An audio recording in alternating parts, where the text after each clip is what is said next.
Hello, check, check. Mic check, one, two, check.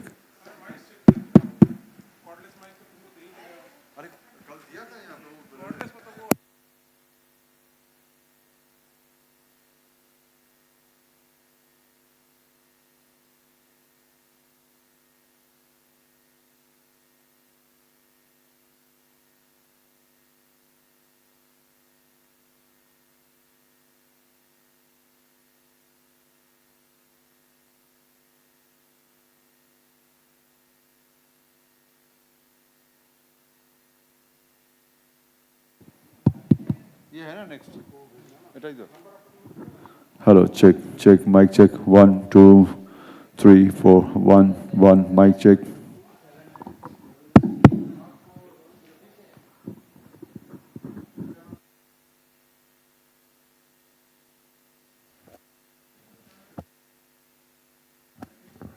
Hello, check. Check, check. Mic check, one, two, one, two. Mic check, check.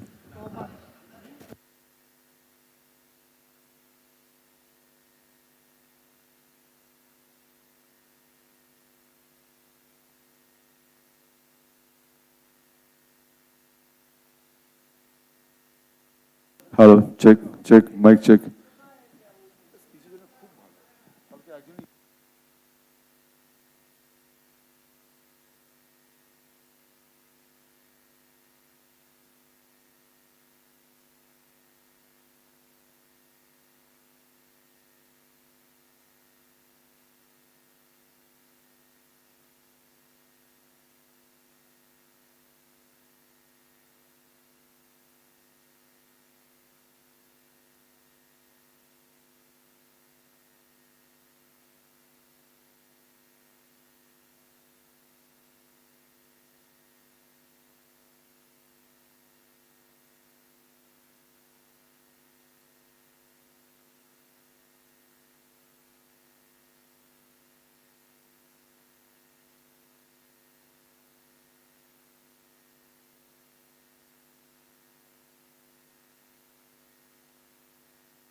Hello, check, mic check.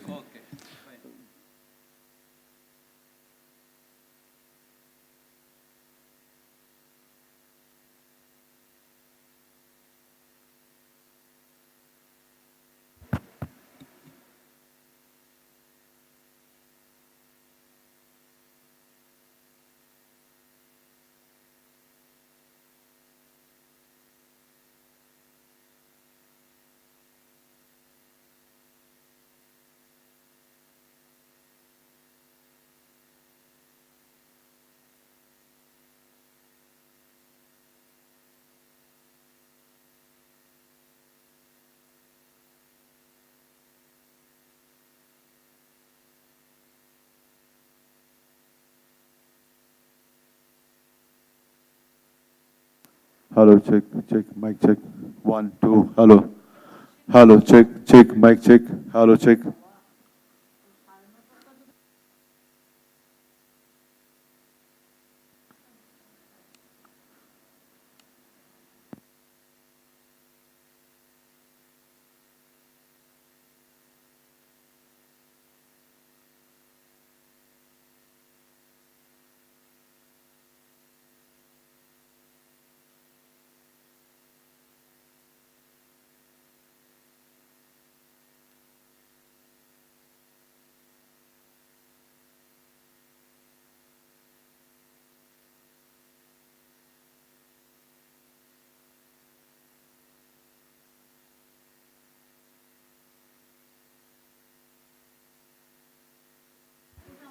Hello, check, check, mic check.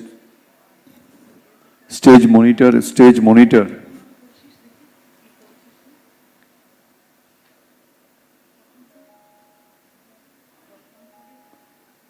Stage monitor check.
Hello hello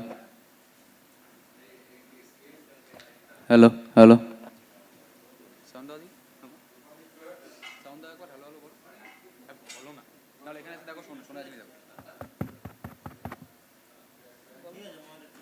ওই stage metre sound আসছে দেখো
Good morning, ladies and gentlemen. A very warm and hello, please be seated. Good morning, ladies and gentlemen, please be seated. A very warm welcome to all of you to the second day of this distinguished seminar. As we gather once again in this August hall, the energy of yesterday's enriching deliberation still resonate with us. Day 1 truly set a remarkable benchmark from thought-provoking addresses by our esteemed leaders to this incisive session by our distinguished speakers. Each moment enriched our understanding and elevated the collective purpose of this gathering. And of course, how we cannot recall the mesmerizing cultural performance by Panchajanna, a spellbinding blend of artistry, devotion, and storytelling. Their graceful presentation of Krishna, the infinite soul, illuminated the stage with emotion, elegance, and sheer creative brilliance. It was not just a performance, but an experience that lingered long after the curtains fell, reminding us of the deep cultural heritage that inspire our professional journeys as much as our personal ones. With such an inspiring first day behind us, we step into day 2 with renewed enthusiasm, richer perspectives, and an even greater sense of purpose. Today promises to build on that moment, deeper insight, more powerful conversations, and another step forward in the collective excellence we are all here to shape. Once again, welcome to day 2. May this morning set the tone for yet another day of learning, collaboration, and inspiration. We begin with the inaugural song to be performed by Sri Amitesh Biswas, GM Alloy Steels Plant, followed by National Anthem performed by Mr. Biswas only.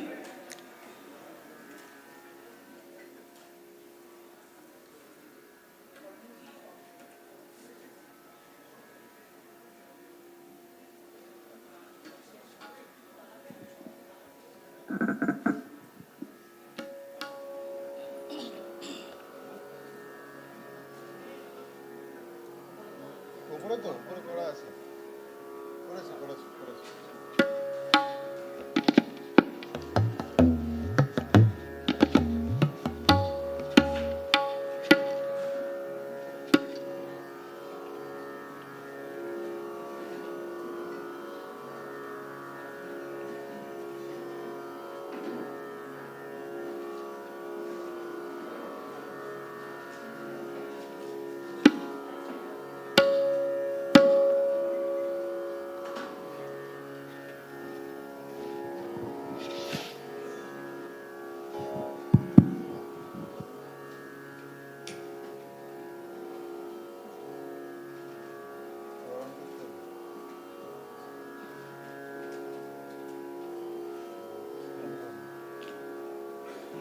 Hello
আমি সুরে সুরে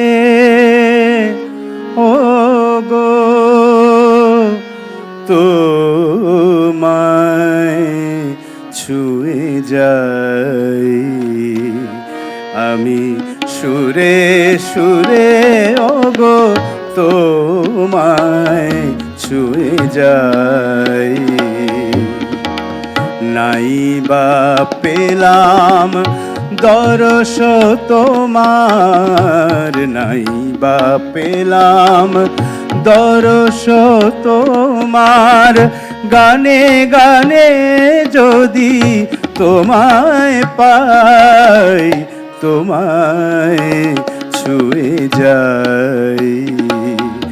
আমি সুরে সুরে ও গো তোমায় ছুঁয়ে যাই।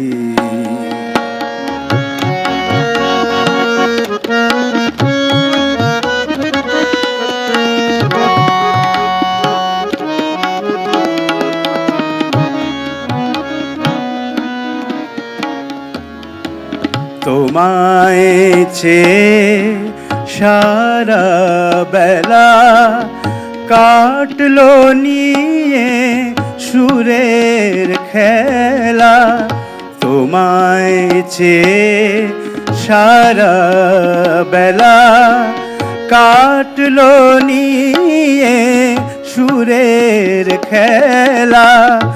এবার আমার গানের ভেলা তোমার চরণ কুলে ভেড়াই, তোমায় ছুঁয়ে যাই।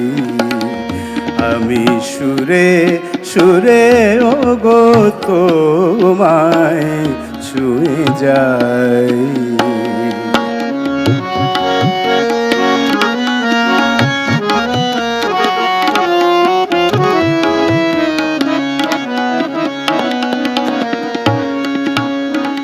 তোমায় নিয়ে সারা বেলা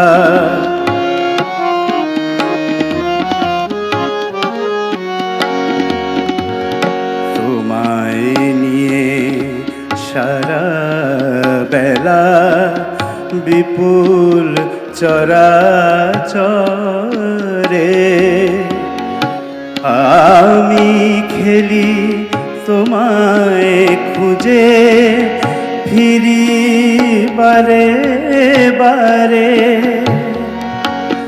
যে মন্ত্রে আজ তোমায় পুজি, ছন্দে গানে তোমায় খুঁজি, যে মন্ত্রে আজ তোমায় পুজি, ছন্দে গানে তোমায় খুঁজি। তোমার দেওয়া সে দান বুঝি, সেই ভরসায় তোমায় চাই, তোমায় ছুঁয়ে যাই। আমি সুরে সুরে ও গো তোমায় ছুঁয়ে যাই। নাই বা পেলাম দরস তোমার, গানে গানে যদি তোমায় পাই, তোমায় ছুঁয়ে যাই।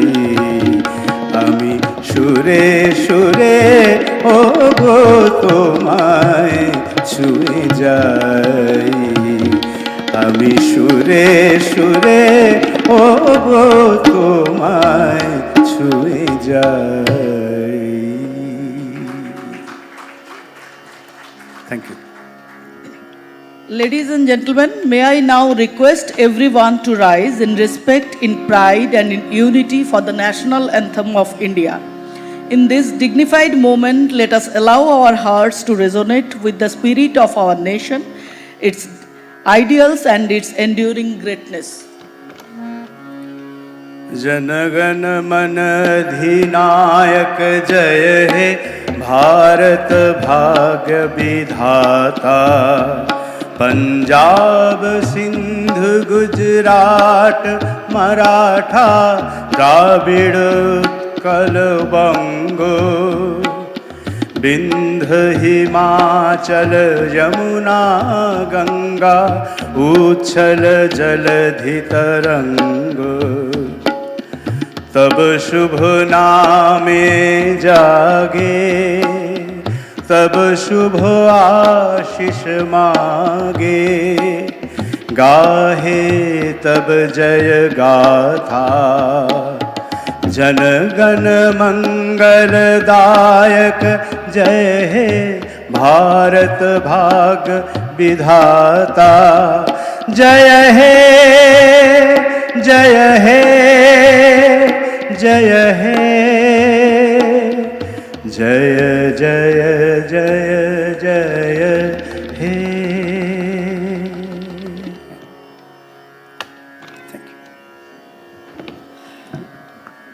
Thank you, Sri Amitesh Biswas, for this mesmerizing performance. Over to my co-host, Shomita.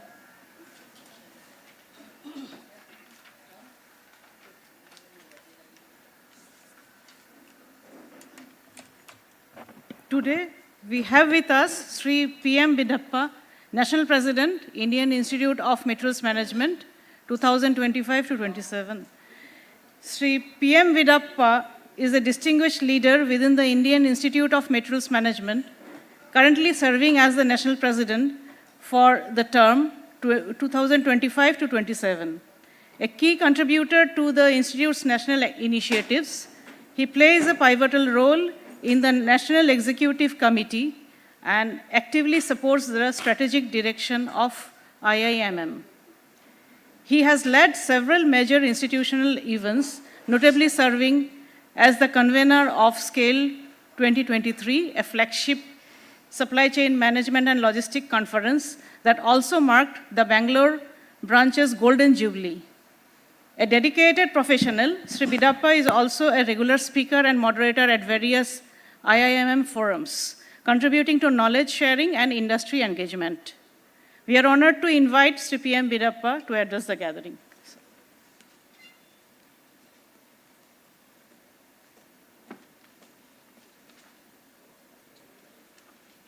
Thank you.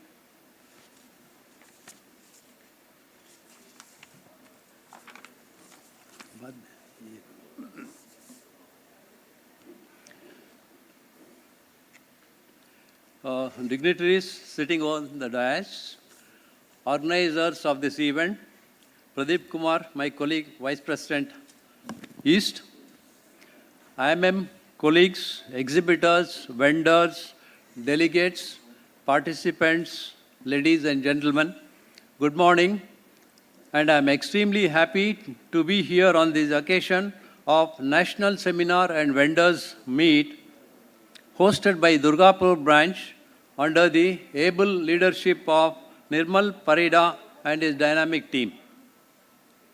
In an era where global changes demand innovative solutions, IMM stands as a beacon of progress in the realm of supply chain management. Over the years, supply chain management has grown into a strong and enduring professional knowledge sharing platform. It is heartening to see that our profession is gaining recognition at highest levels with the announcement of the National Logistics Policy by our Honorable Prime Minister and the launch of Gati Shakti National Master Plan.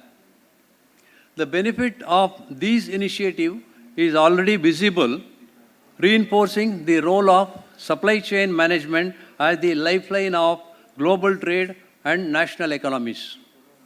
Since I am representing IMM, I would like to say a few words about IMM.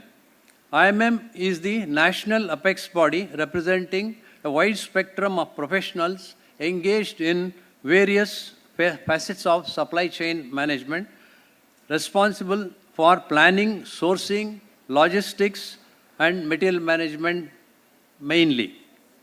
Founded in 1975, the Indian Institute of Materials Management is the premier professional body dedicated to promoting excellence in supply chain management which with a strong national presence, having a membership of over 10,000 members across India from both public and private sectors, having 55 branches and 16 chapters all over India. IMM has been instrumental in enhancing industry standards through education, training, certification, and knowledge sharing initiatives. IMM plays a critical role in fostering economic growth and environmental responsibility. I would like to take you through my short presentation on IMM activities. This is our national headquarters located at Navi Mumbai at Sector 15 CBD Belapur. We have the building on 8,010 square feet area in about 0.34 acre of land. Next. These are the branches region-wise.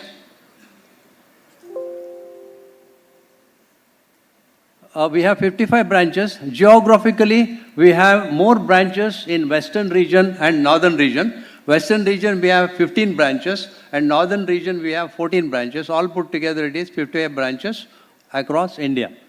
Next. Our mission is to promote professional excellence in material management towards national prosperity through sustainable development. Our objectives are, first one, the recognition and promote the importance of efficient materials management. The second speaks of the elevating professional status on individuals. Third one speaks on the advanced professional knowledge and improve the skills of persons. Last one is to propagate the, promote among the members strict adherence to IMM Code of Ethics. This is the evolution of IMM. It was known as the National Association of Materials Management, NAMM. Then it became the Material Management Association of India. Then it became the Material Management Association of Hyderabad, known as MMAH. Then it became Indian Association of Materials Management in the year 1975. Then finally it is Indian Institute of Materials Management in the year 1983. Next. It is a non-profit organization, national apex body representing a wide range of SCM professionals.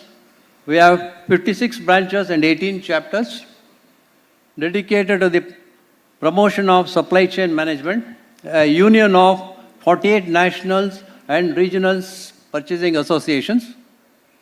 250,000 purchasing professionals have been associated with IMM so far. Facilitate the development and knowledge sharing. Non-political, it's independent and a non-profit organization. Next. These are the following courses offered by IMM. We have the two major courses, post-graduation diplomas. The first one is post-graduation diploma in materials management. It is a 2 years distance education approved by AICTE. Second one is the post-graduation diploma in logistics and supply chain management. It is also a 2 years course approved by AICTE. Then we have the professional diploma in stores management, 1 year course approved by IMM. Then we have the professional diploma in international trade, also 1 year program recognized by IMM. And these are the following online short-term courses offered by IMM. You have the purchasing management, logistics and warehouse management. You have inventory management, operations management, international trade, information technology and e-commerce. The course duration is 6 months, all on contact classes of about 108 hours. Course fees 25,000. Next. We also have Center of Research in Materials Management at Kolkata, known as CRIM.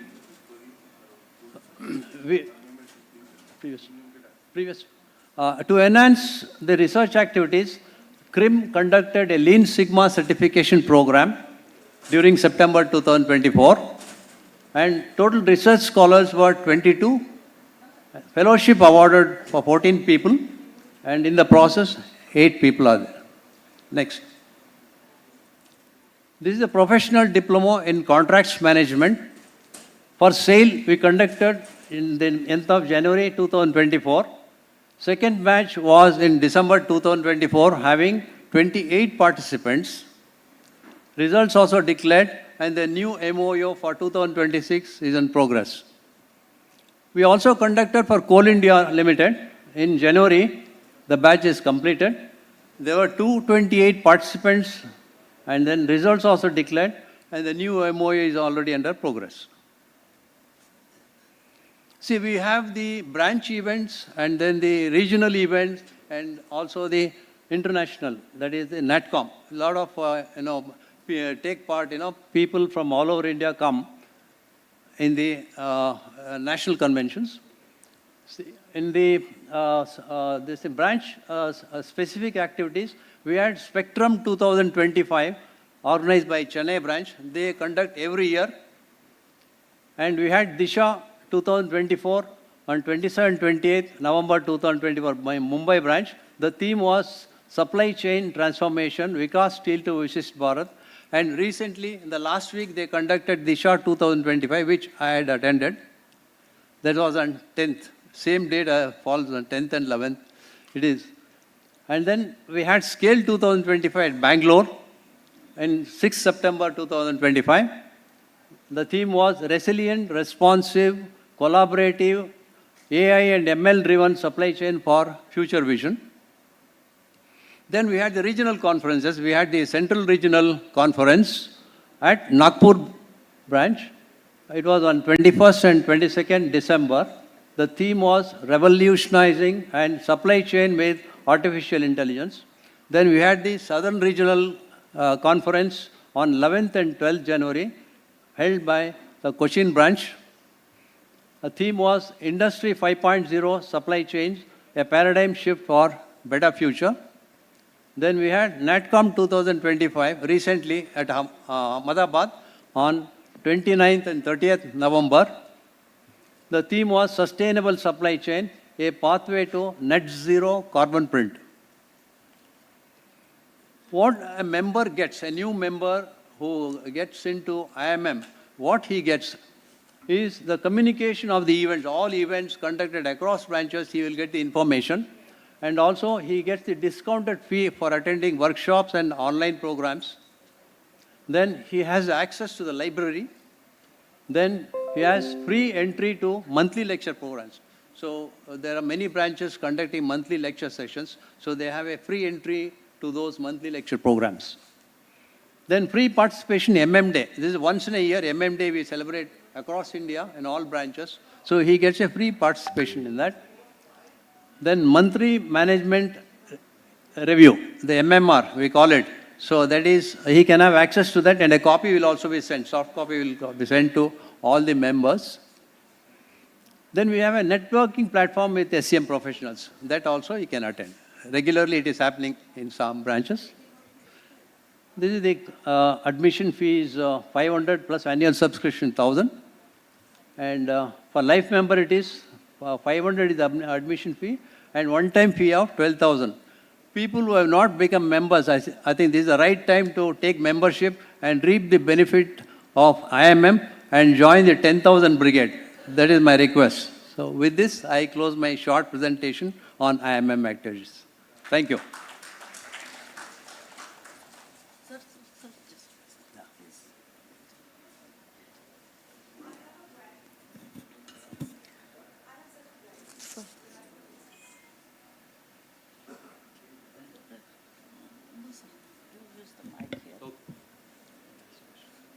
Yes, please. Can you take the mic?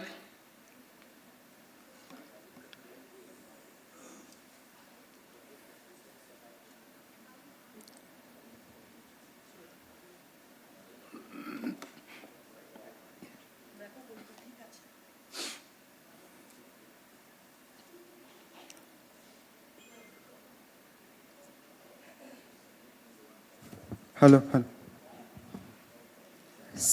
So now I'm audible? Yes, you are audible. Thank you.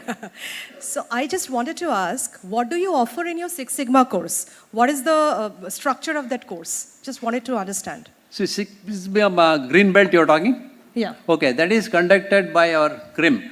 So the Dr. Sengupta is there. He is the person who regularly conducts, at least once in 6 months he conducts the program. All the details you can have it from him, Dr. Ashok Das Gupta. Okay. And apart from this, some short-term courses on supply chain management like negotiation skill or say assertiveness. Right.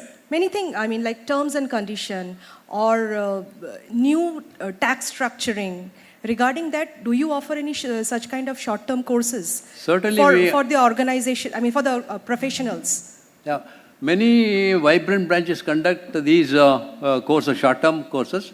And I think what you said, all the three are conducted by Bangalore, and Mumbai and Ahmedabad branches. Okay. So you could get into it's an online program. So from wherever you are, you can access that program.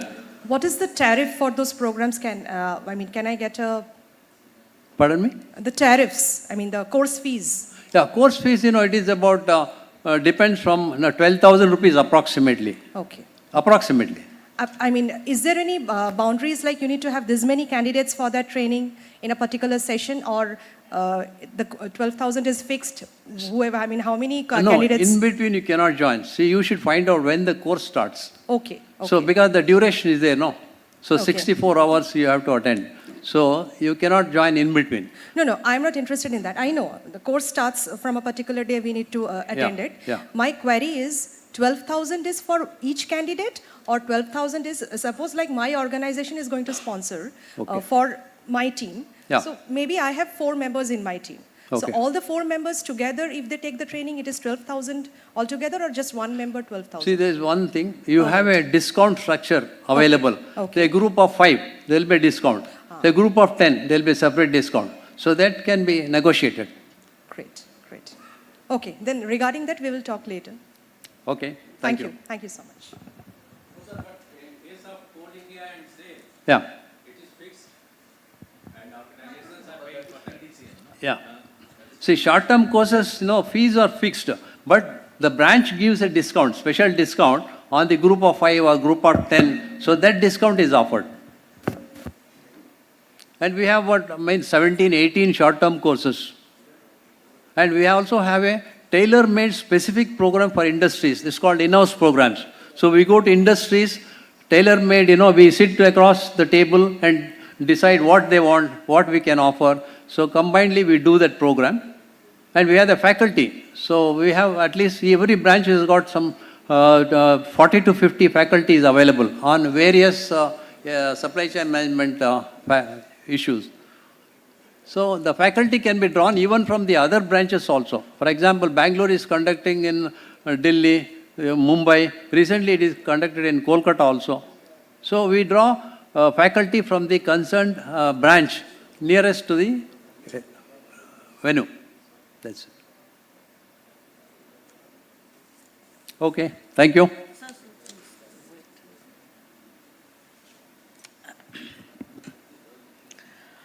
Thank you, Sri PM Bidappa, for your insightful and inspiring address. Your words reflected not only deep professional expertise, but also your unwavering commitment to strengthening the IIMM community. May I now request our Chief Patron, Sri Bhupender Singh Popli, Patron Sri Rajiv Saigal, and Branch Chairman Sri N.C. Parida to felicitate Sri PM Bidappa.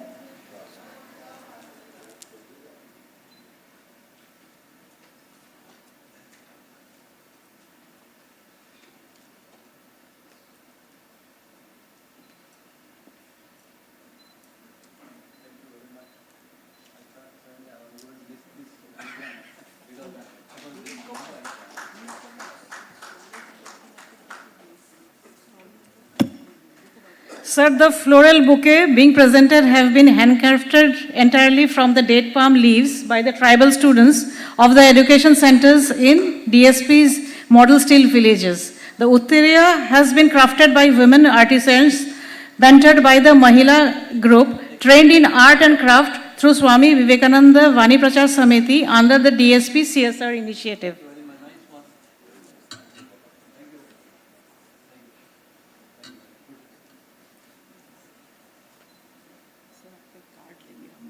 I'll give you the card.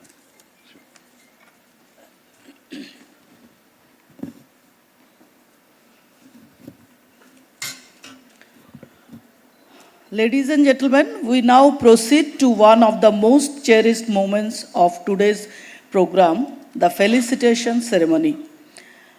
This is the occasion where we extend our heartfelt gratitude and honor to our respected head of materials management, our valued business partner, and the esteemed sponsors whose unwavering support and partnership have played a vital role in making this national seminar truly possible. May I now humbly request our Chief Patron, Iimm Durgapur Branch, Executive Director, Materials Management, DSP and ASP, Sri Bhupender Singh Popli, to kindly join us for this special and celebratory moment of recognition and appreciation, and do us the honor of presenting the mementos. Sir.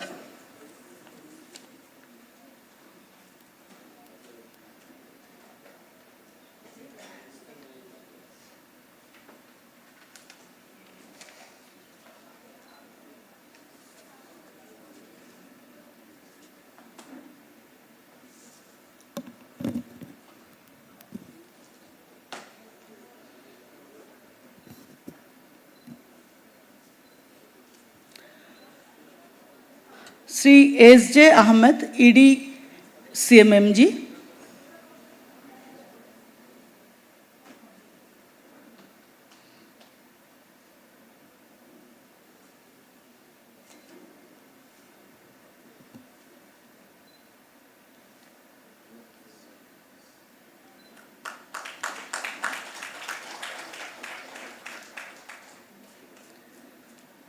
Sri A.K. Chakraborty, EDMM BSP.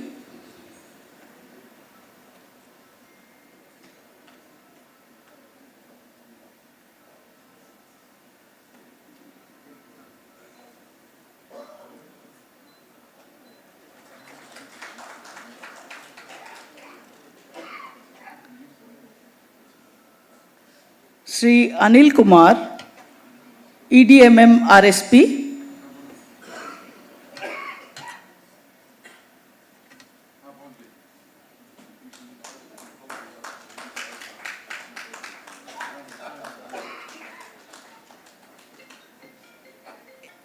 Sri S.K. Singh, EDMM ISP, is not here now, so we will felicitate him later.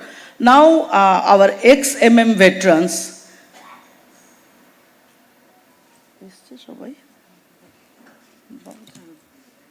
Sri Ashok Kumar Rai, please.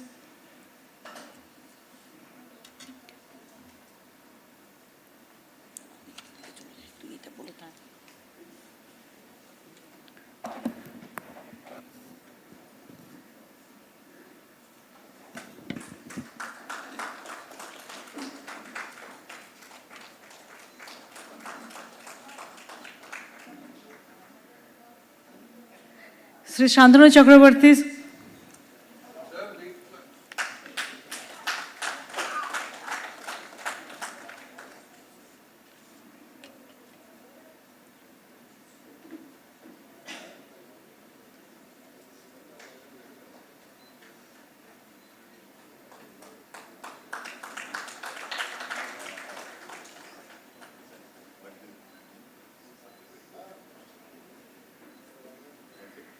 Sri Nilanjan Rai, I don't know whether he has present.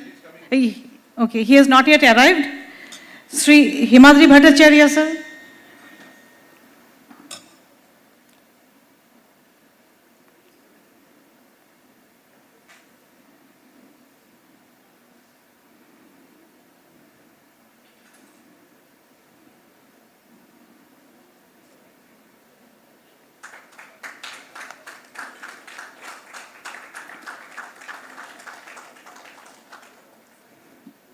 Sri Amitava Srivastava, sir. Okay. He's not yet here. Sri P.K. Jha, sir.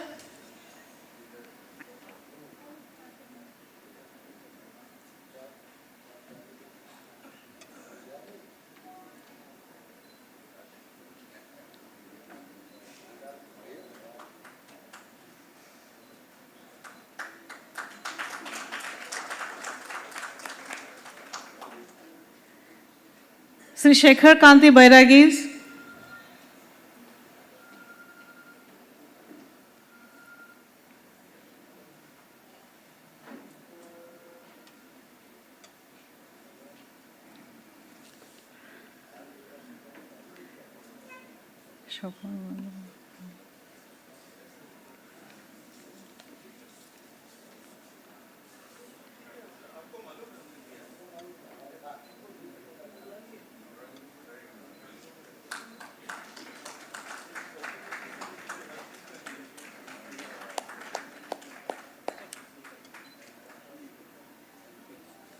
Sri Shubhamoy Kundu.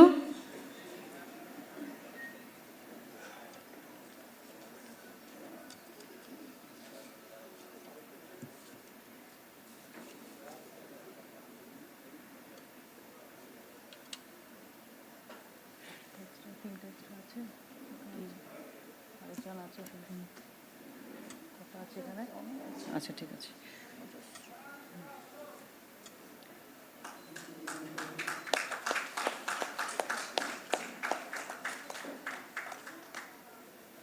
Sri Parthapratim Sengupta.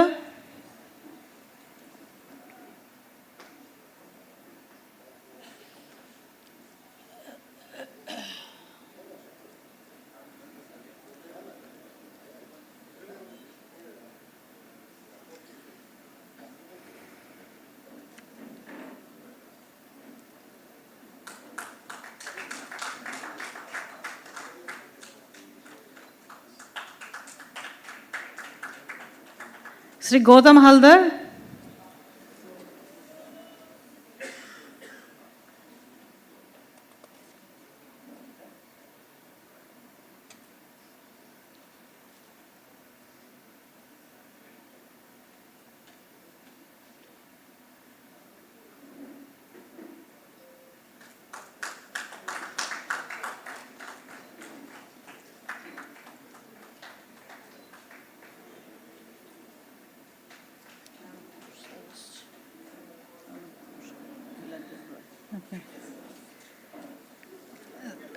Sri Swapan Bandyopadhyay.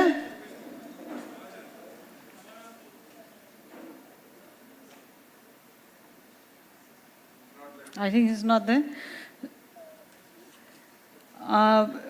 Mr. Sri Nilanjan Rai, he has just joined us. Please.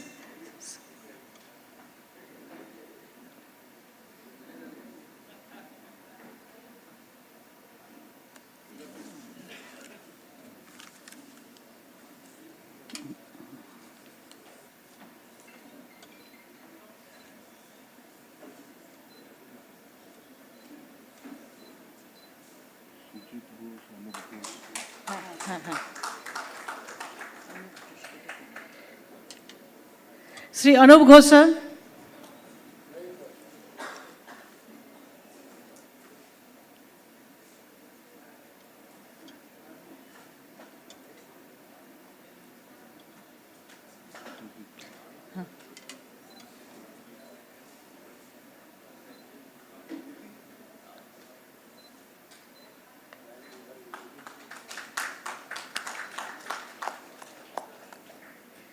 Sri Sujit Bose.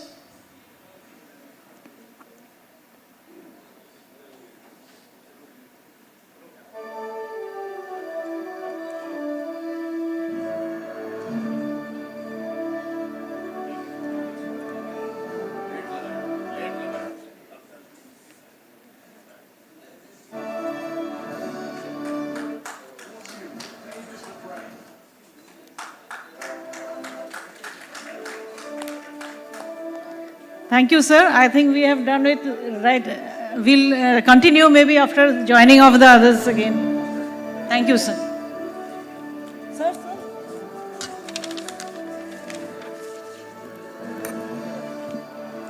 Now we proceed to our business partners. First, Air Water India Private Limited.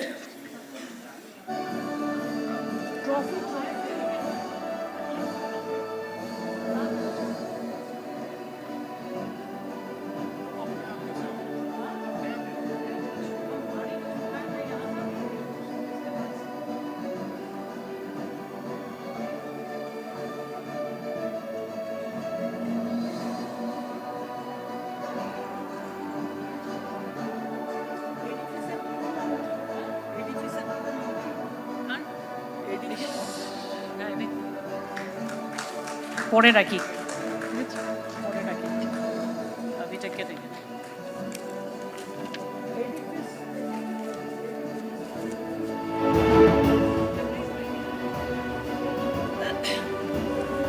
Edifice Engineering Enterprise Private Limited.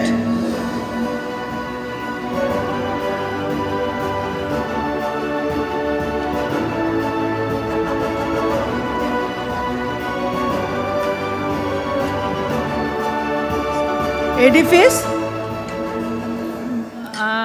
I think they are not here right now. Okay. Avitech Energy Con Limited.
Champion Refractories.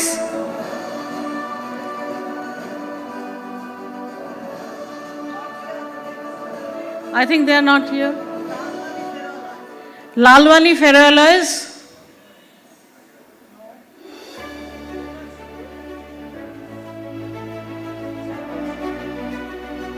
Service Refractories.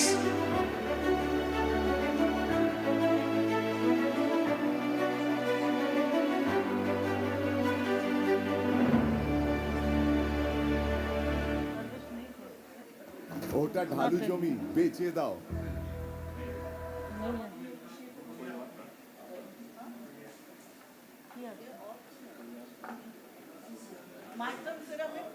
Mython Ceramics.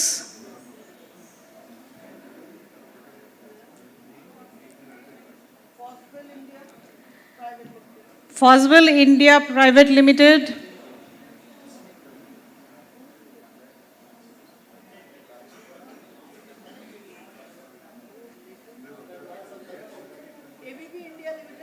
ABB India Limited.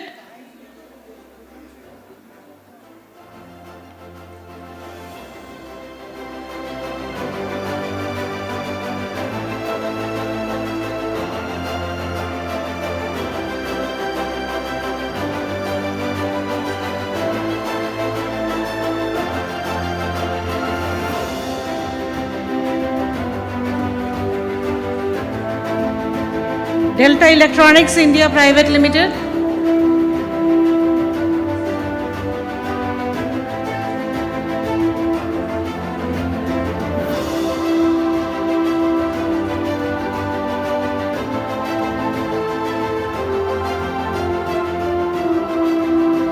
Makil Forging and Ispat may kindly come forward. Just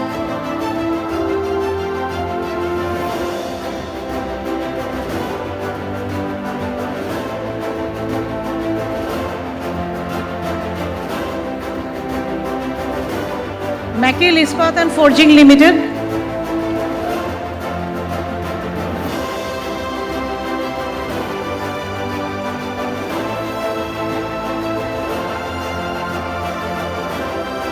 RKB International,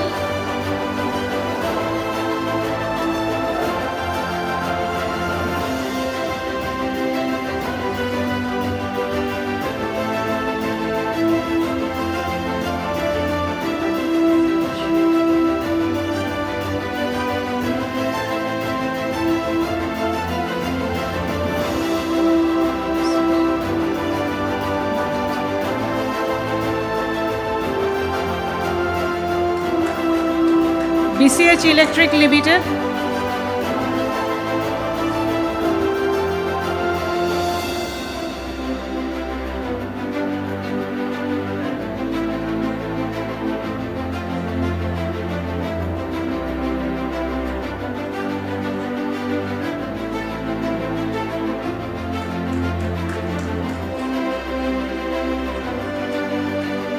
Arya Metallurgical Private Limited,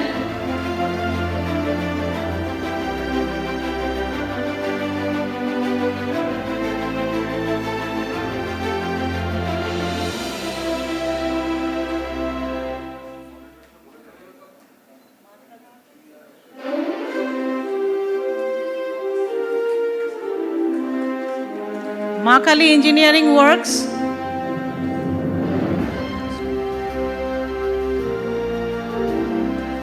Sham Engineering Company,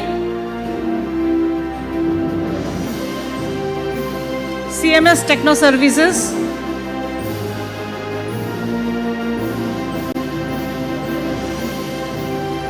MVS Acme,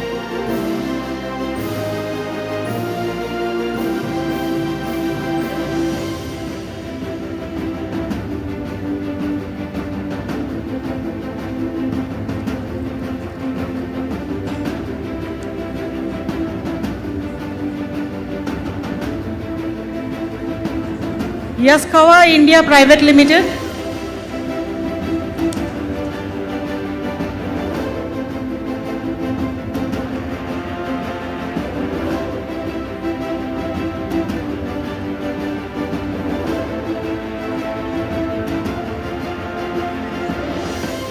Maharaja Ispat Private Limited,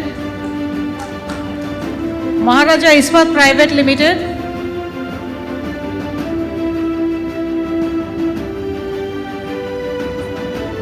Hindustan Petroleum Private Limited, Hindustan Petroleum Corporation Limited,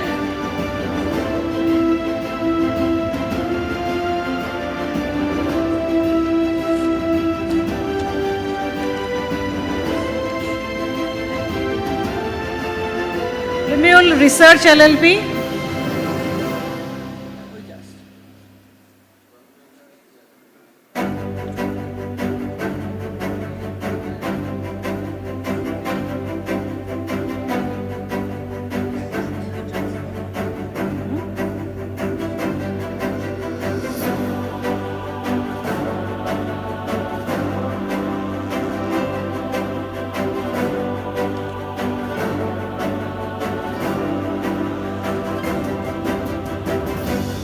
Om Shakti Transformer,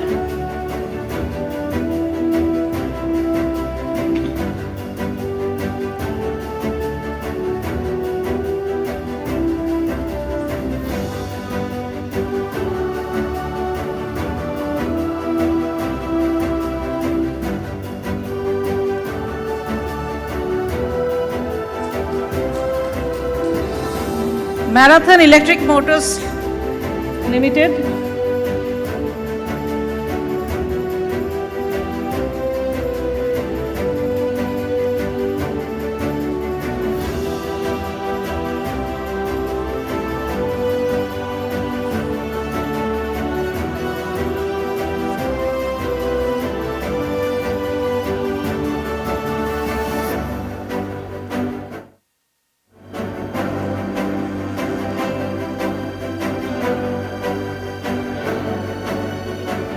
Edifice Engineering Enterprise Private Limited.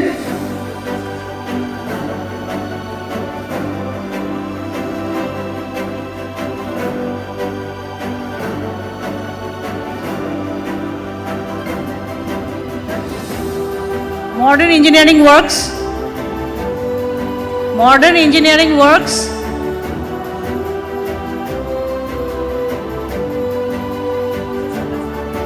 SMS India. SMS India Private Limited.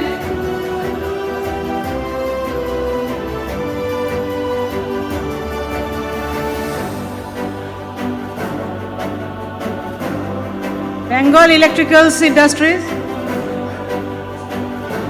Bengal Electricals.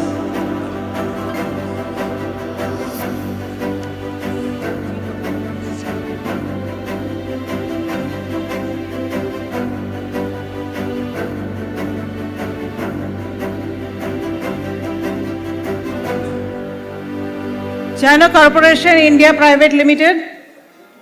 Smart investing का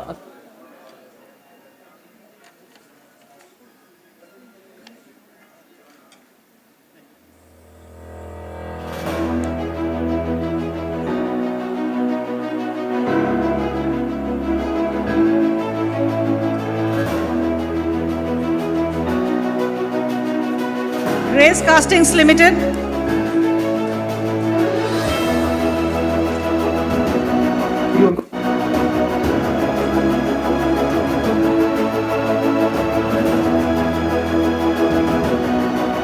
Sandeep Agencies.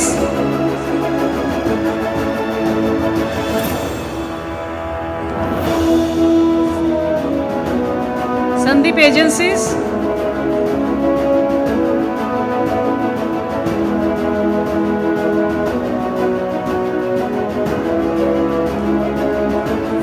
Phoenix Asia Private Limited. Phoenix Asia Private Limited.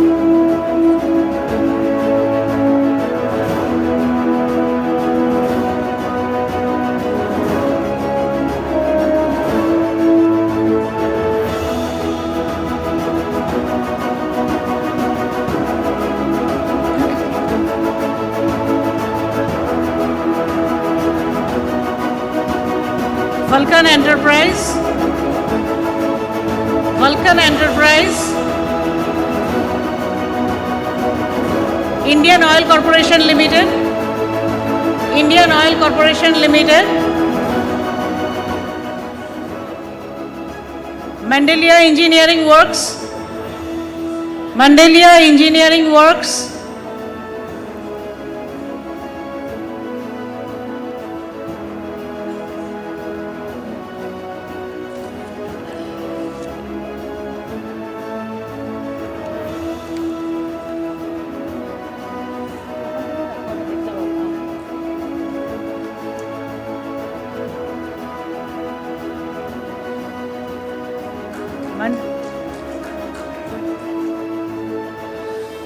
Next, Electronica India. Electronica India. Purvavasi Electricals. Purvavasi Electricals and Services Private Limited.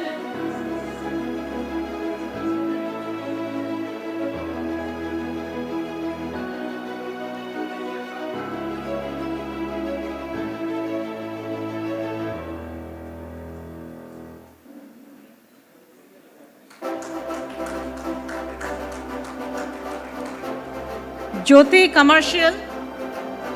Jyoti Commercial.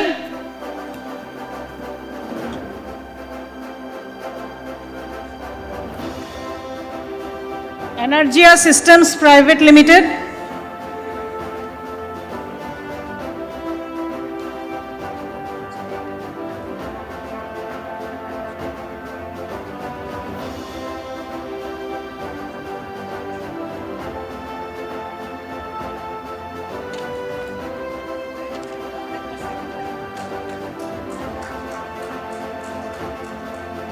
Next, Bengal Electricals.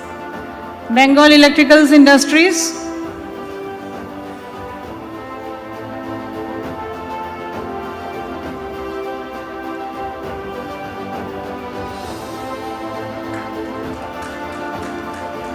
Next, Where is this Technologies Private Limited?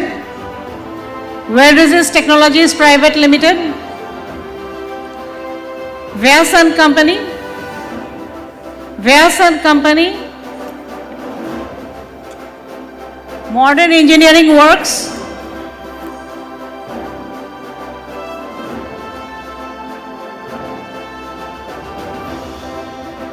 MI Exchange. MI Exchange.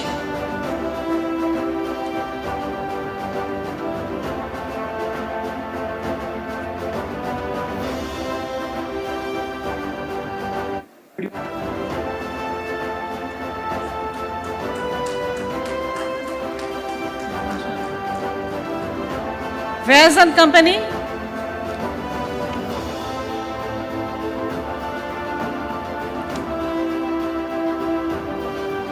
Westman Engineering Company Private Limited. The Westman Engineering Company Private Limited.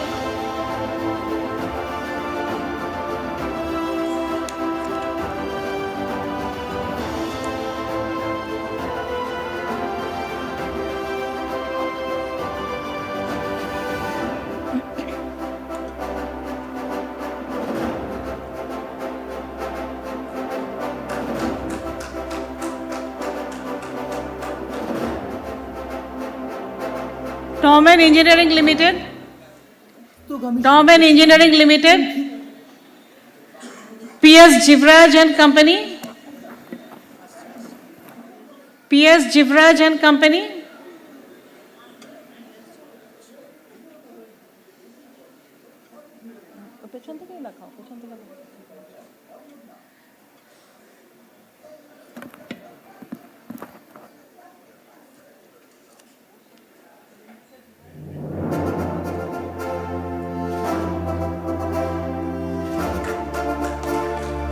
Mechnospares. Mechnospares.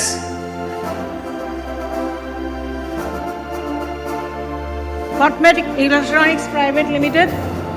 Cotmec Electronics Private Limited.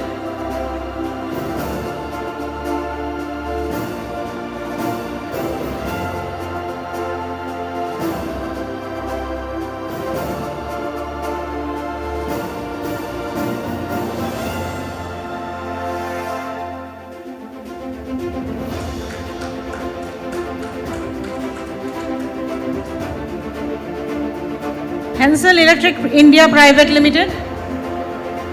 Hansel Electric India Private Limited.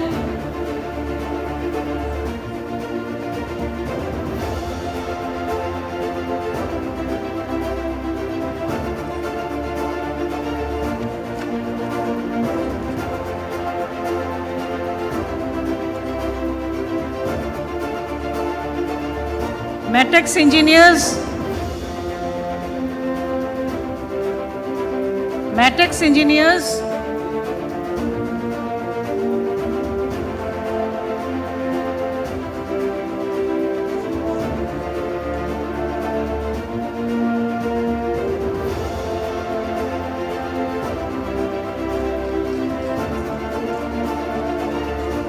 IFGL Refractories Limited. IFGL Refractories Limited.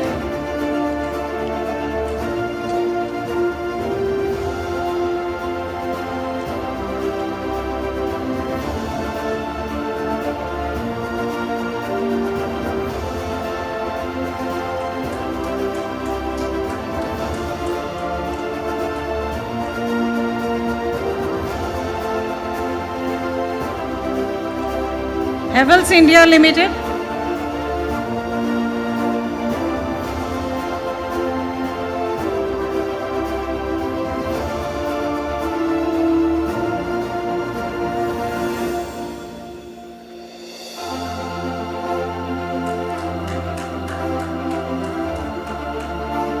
Leckler India Private Limited. Leckler India Private Limited.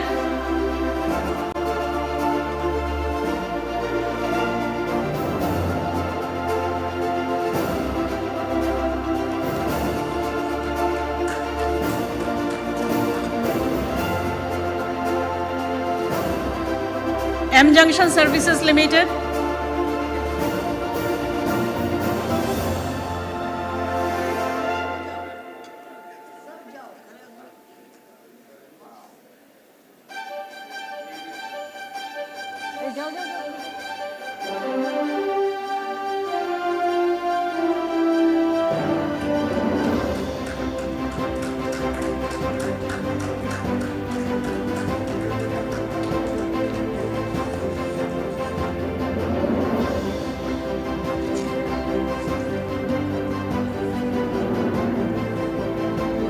thank you, sir.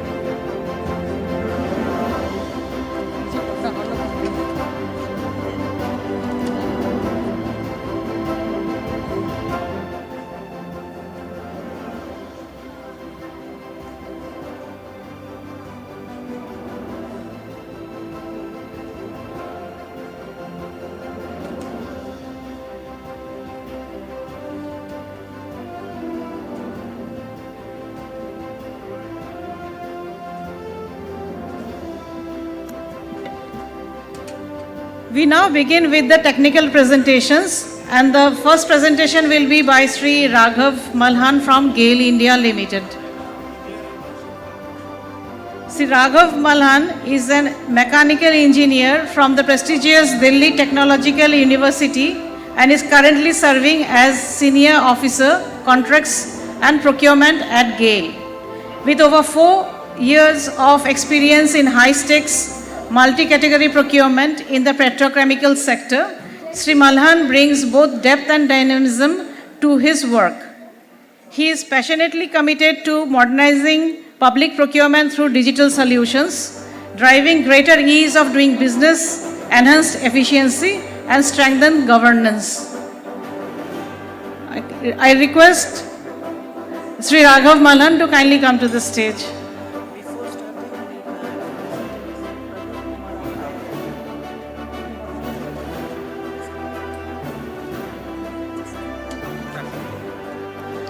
Before his presentation, I would like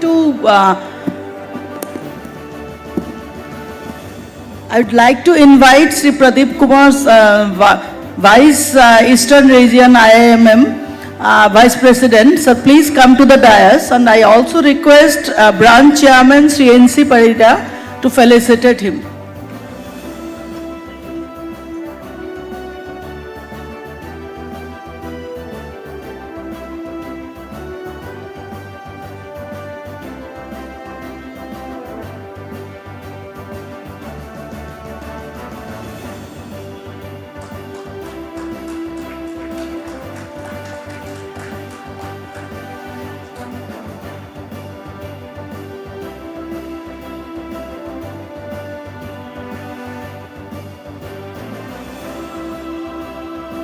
Sorry, Raghav. Now the stage is yours. Thank you, ma'am, for the introduction. Before I start with my presentation, I'd just like to do a little bit of background check on everyone to get a better understanding of where we are. So, I know a lot of people here, so just because there are vendors here also, how many of you are directly involved in materials management or procurement or related field? Can I have a show of hands? Okay, as expected. And among you people, how many of you have been directly involved in some digitalization initiative or a ERP process mapping or an AI initiative or automation initiative? Can I have a show of hands, please? Okay, so not a lot of hands, but don't worry. Just like a lot of you people here, I'm also from procurement, and much like a lot of you people, I'm also not a software developer, not an IT engineer, or not from a related field. But there's one thing I share with you, which is, just like you, I also stand at an intersection, which is that procurement, a very dense public policy, procedure, and this ambition to drive digital and efficiency initiatives in our procurement and MM domain. And what I would like to present here today is the approach me and my team followed at GAIL for going about our first AI project, and the process we followed, the way we figured out what to do, what not to do. And I hope you can find it relatable as well. So, the very first time we thought about doing any AI initiative, just like much other organization, we started with some workshops, collecting ideas, and going all about that AI frenzy. What we realized that we need to approach this problem in a very ground-up manner. It's not going to work up if we just collect ideas in an unstructured manner. We need to do it in a very systemic manner. So, with that intent in mind, I have broken down my presentation.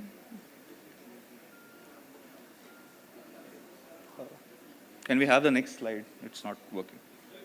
Okay. So I've broken down this presentation into three major components. The first, I'll tell you a little bit about the key industry insights, what's working, what's not working, and how to go about it. And then I'll give you a very brief practical toolkit about how you have to go about doing your first AI project.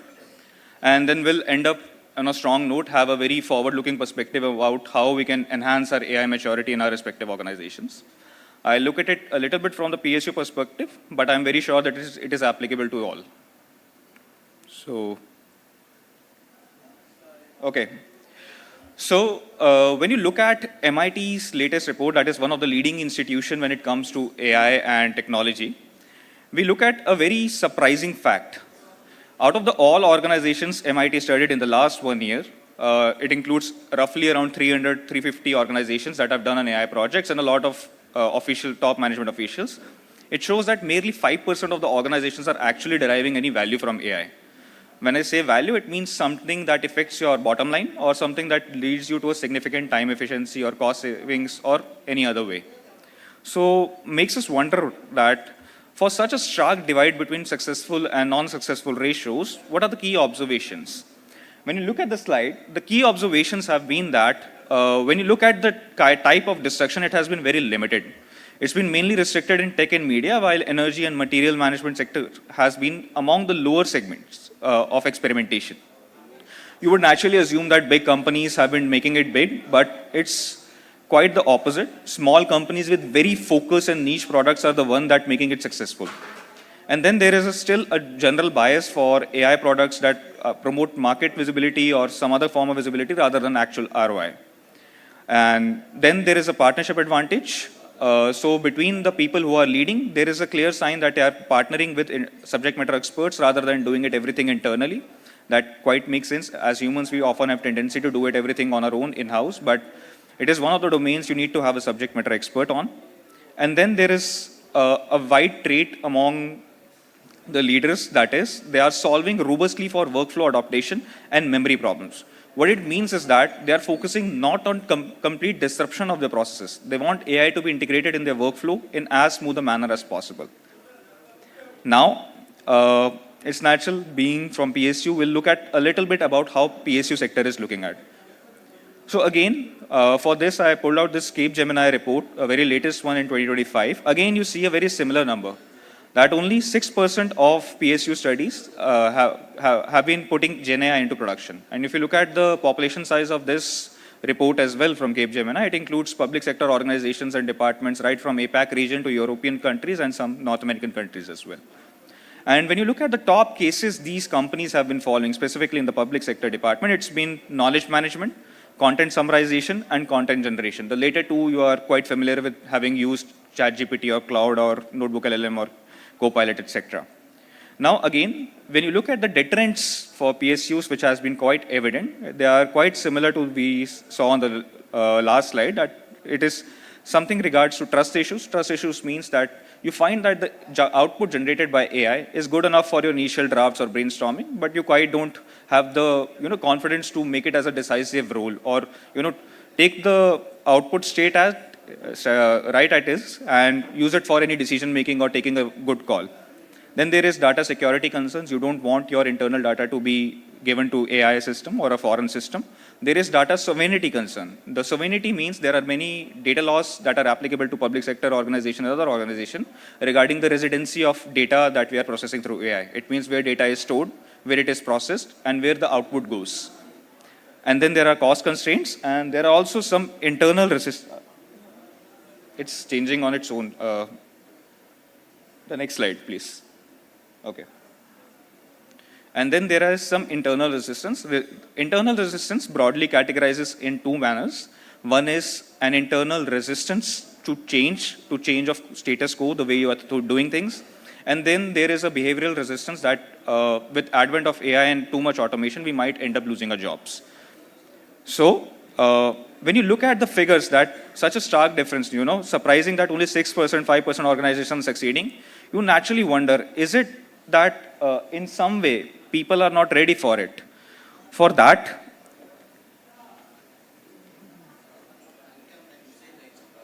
can you go to the next slide, please? Okay.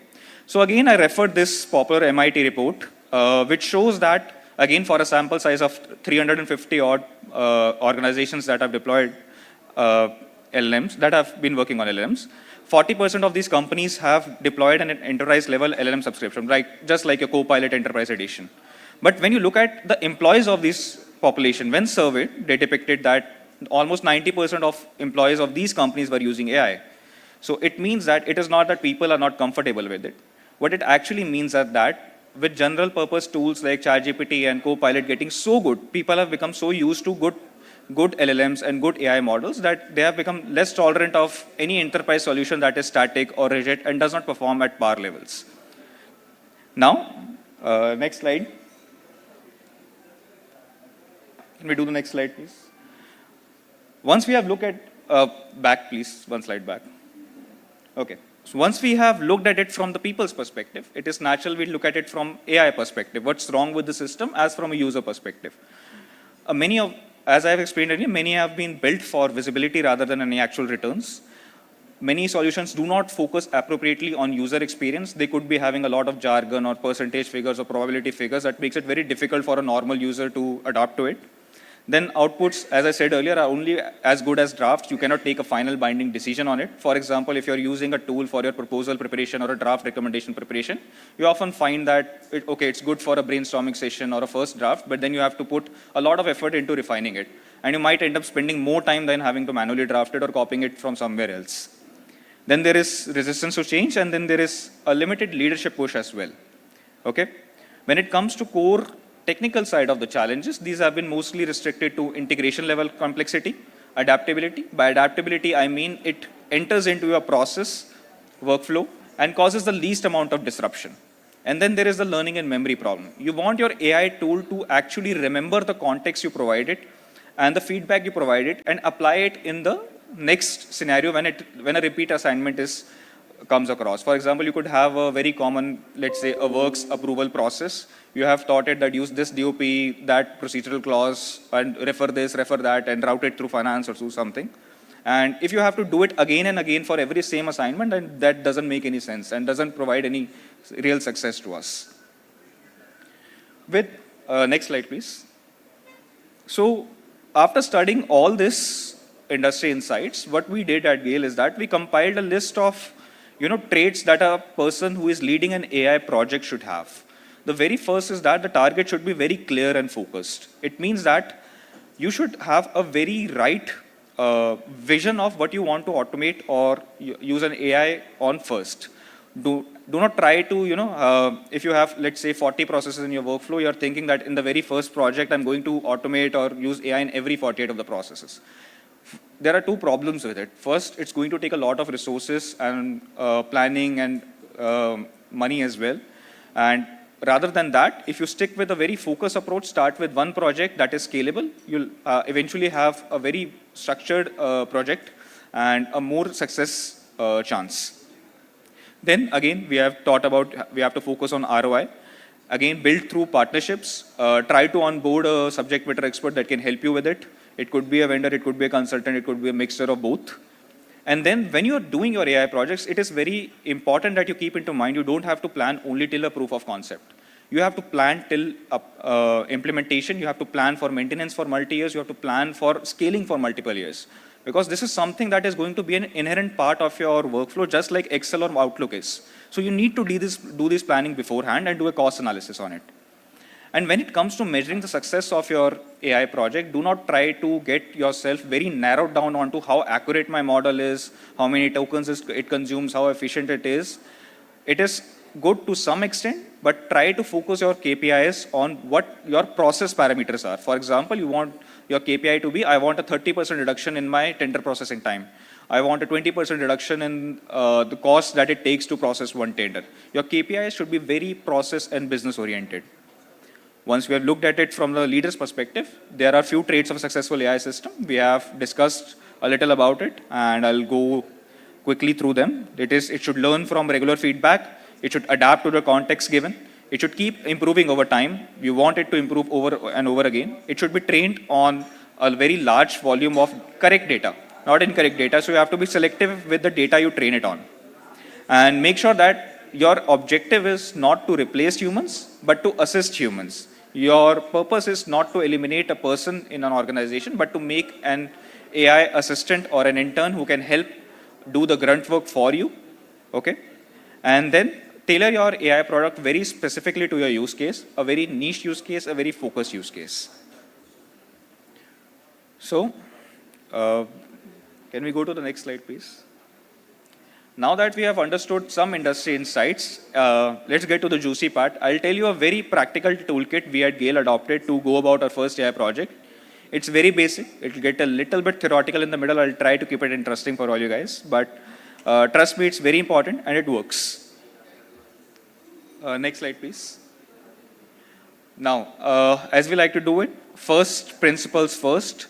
The very first thing I want you to do when you're starting with an AI journey is that note down the entire workflow steps in an Excel sheet.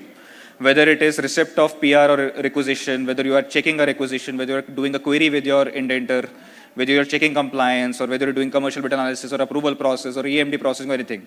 I want you to note down each and every step, and I want you to note down timelines, frequency, the degree of variance in responses, and the kind of intervention there is. Is it manual? Is it semi-manual? Is it fully automated?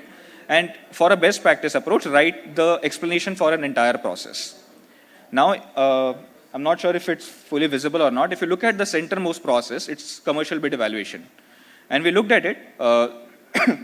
If you look at the frequency, it's very high. If you look at intervention, it is highly manual. And if you look at variance, again, the variance is very high. And that is one of the use cases that are very appropriate for AI or deploy an AI model at. However, if you look at the very first part, which is tender drafting, where the frequency is medium, process is manual, but the variance is very low. Now, this kind of projects are more suitable for automation because you can define very standard templates and rules. What I mean to say is that you have to be very selective with the approach you follow. It's not that the technology is not there. It's about you, how you optimize your approach to it. Next slide, please. To do the right approach, I'd like to provide you a very thumb rule type of matrix that you can use to decide what kind of technology to deploy. For example, if it is a rule-based and highly structured data, you can straight away go with automation. However, if there are multi-steps involved and there is high variance and there is some kind of generation part, you can go with an AI agent. Don't go for an AI agent just because you want to do an AI project. Focus on ROI, focus on what technology appropriately satisfy your demands. It is very possible that when you go look at your processes from a first principles perspective, you might even consider deleting a process. And that's the absolute best thing you can do. If you can delete an entire process, if it's not adding value, that's the first way you should go. Then you can consider automation. And if not by automation, then you can go for an AI project. Next slide, please. Now that you have selected your AI use case, I'll suggest that you start with one or two in the beginning. Select the cases that give you the most impact in reasonable period of time, and also the cases that do not entirely disrupt your as-is workflow. And once you have done that, now we need to put our ideas into action. For that, I will provide you a very structured approach. First, start with a POC. By POC, I mean you can engage proof of concept. You need to have a very credible evidence that whatever you are aiming to do is actually possible or is feasible. You can start with doing a POC with a consultant or a vendor. If not, in field of procurement and material management, there are many off-the-shelf products. You can have vendor demos and you can have presentations from them to have a credible evidence that, yes, I can go ahead with this project. Once you have that credible evidence, now it's time to get your management or leadership alignment. So prepare a business starter, cover all your KPIs, your roles and responsibilities, your execution methodology, your Gantt charts, And very importantly, decide the kind of ownership you want to have on your tech. Whether you want to completely own a off-the-shelf product, you want to license it, or whether you want to do a combination. That's up to you, based on your risk appetite and the process that you're following in our organization. And after you have done a business starter and gotten your approvals, it's time to onboard a partner. You can do it in 3 ways. One is have a consultant on board, have a consultant plus a vendor on board, or have directly do it through a vendor. Each one has its nuances, it has its advantages and disadvantages, but based on your risk appetite and your internal processes, you have to opt to one. But it's highly suggested that you do it through a partnership. Okay? And a very good thumb rule to have is that when you're doing your first AI project, make your business partners have skin in the game. It means that they are also responsible, their payments or their contract conditions should be linked in a manner that they are responsible for your business process KPI as well. For example, if you want to achieve a 20% efficiency gain, your business partner should be responsible for that, rather than just having some software-based SLAs or purely software-based metrics. Now it comes to the last point, that is key documents. Now this is, I cannot stress this enough, how important this document is for the success of your project. It might look like a very basic thing, but it's where most of the people get it wrong. It's been proven by many industries, by many reports. You have to have a very solid requirement data sheet. What you have to do in that, select your use case and write down entire steps that are part of that use case, its dependencies, timelines, exceptions, and edge cases, everything. Once you have that data sheet, it will be your core interaction between you and your vendor so that your vendor can actually understand your requirement. If this document is not there, it is very possible that your project will get delayed. There will be many revisions, or you might not end up achieving the expectations you were hoping for. Then you need to have very high quality data to train you on, train your model on. Let's say if you're taking a bid evaluation as a use case, it's highly suggested that you have at least 100 tenders of different varieties each to train your model so that it's trained on a very good quality output. Can we have the next slide? I talked about product requirement data sheet just a while ago. So I've given you a sample. If not visible, I'll just read it. It's regarding a very common check called startup eligibility check. We do it in oral PSU tenders, but I have written down here to explain it to my vendor is that you first check whether the policy is applicable or not. If applicable, what's the vendor response to it? If the vendor has responded to it, whether he has the requisite documents to it, the authentication to it. And even if he has all it, does he fall under an exception case where maybe the domain or an industry doesn't match to the one mentioned in your tender document? So you have to make a very exhaustive requirement data sheet. You'll also have to mention your UI expectations in it so that you have a product your people are very comfortable adapting to. Next slide, please. So I've already given you a practical toolkit that works for your starting your first AI project. Now it's time to discuss a little bit about some use cases. Based on our experience at Gale and peer industry discussions, I have finalized a few key areas we could leverage AI and mix of automation in. These are, the very first is a very general purpose document AI tool. You know, whenever we do contracts, we have a lot of contractual requirements in terms of its contract performance security, contract agreements, NDAs, and other documents that have to be tracked. And when it comes to shipping or logistics, there are many logistics related documents that you have to track regularly. A very simple help, it's a lot of grunt work. You have to do a lot of things manually. A very simple tool could be AI integrated assistant that can track all your emails, compile reports, check compliances, do communications with your vendors, and get everything sorted out before you. And why we took this as a use case is because it's very expandable to many other functions of your company as well. It could be have a use case in finance as well. So if you have it developed for your procurement department, you can extend it to other functions as well. Then is one of my favorite subjects, that is requisition assistance. I often find that we look at procurement from the procurement once we have received the ender and after that step. It's very important to look at it, the time that goes on for a user department or a functional department to actually raise a requirement. Oftentimes they get stuck into very heavy compliances checks, sorting out the documents, understanding what the exact process is. It's especially evident in large organizations or PSUs. It's a time that can not only be saved, it's better utilized if it is given to actual project execution. So you should have an AI assistant tool where you can just give a command in natural language processing, say, I want to procure a this size bearing. and the system will automatically track all the historical data for generating a scope of work, a special conditions contract, generating your estimate, checking if the material is already available in your inventory in some other plant and you can do a stock transfer or not, and then then do the entire process of getting it vetted through finance or HR or anyone else in your legal team, etc., and send the requisition to your procurement officer. Then there is procurement workflows. I think yesterday also and today also we talked a little bit about bid evaluation. This is something that can be covered in it. Vendor evaluation is again a metric where there is high degree of variance and you can benefit from AI. Next slide, please. And then, of course, we have a vast, pool of data in our ERP system, that is SAP or any other platform.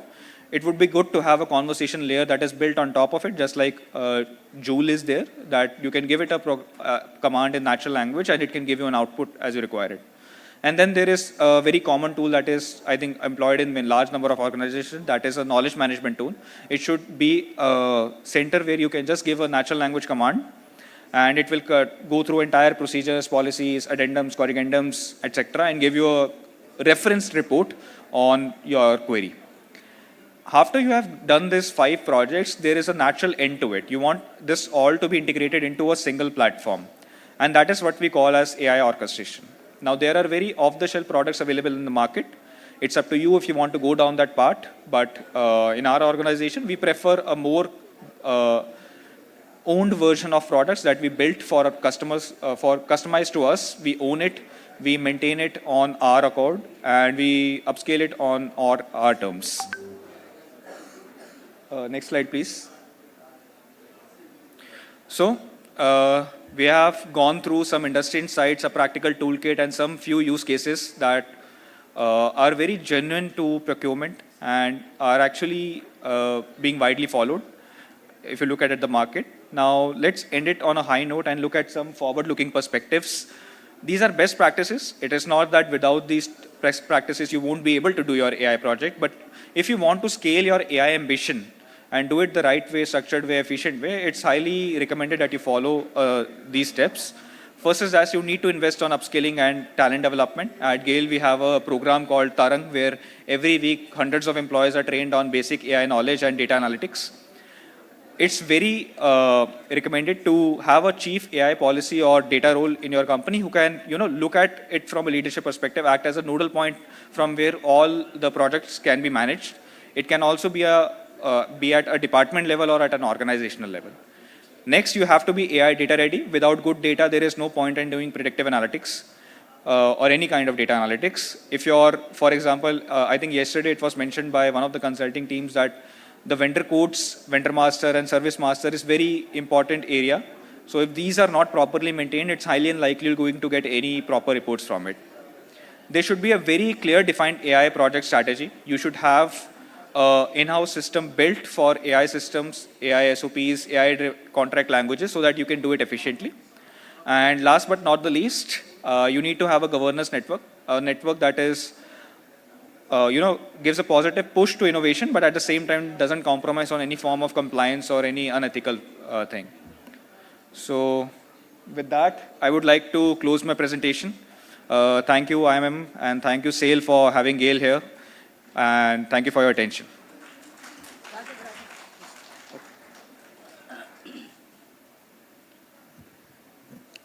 We extend our heartfelt gratitude to Sri Raghav Malhan for delivering such a wonderful and impactful presentation. Your insights truly enriched the session.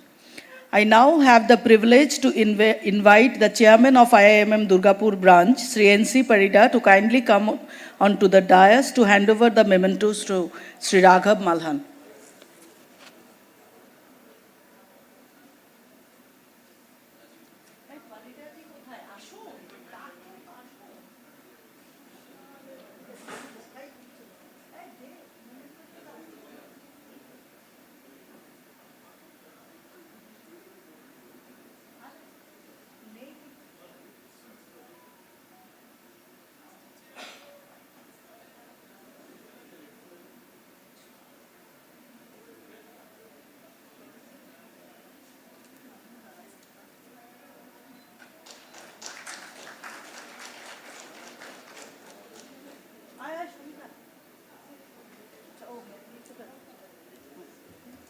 Thank you, ma'am.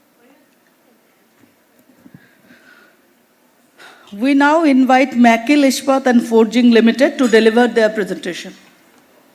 Sir, try to complete it by 5 to 7 minutes.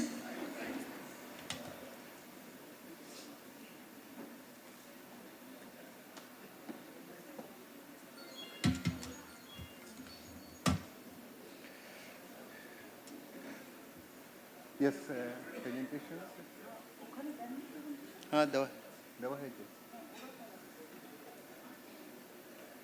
Yeah. Good morning, ladies and gentlemen.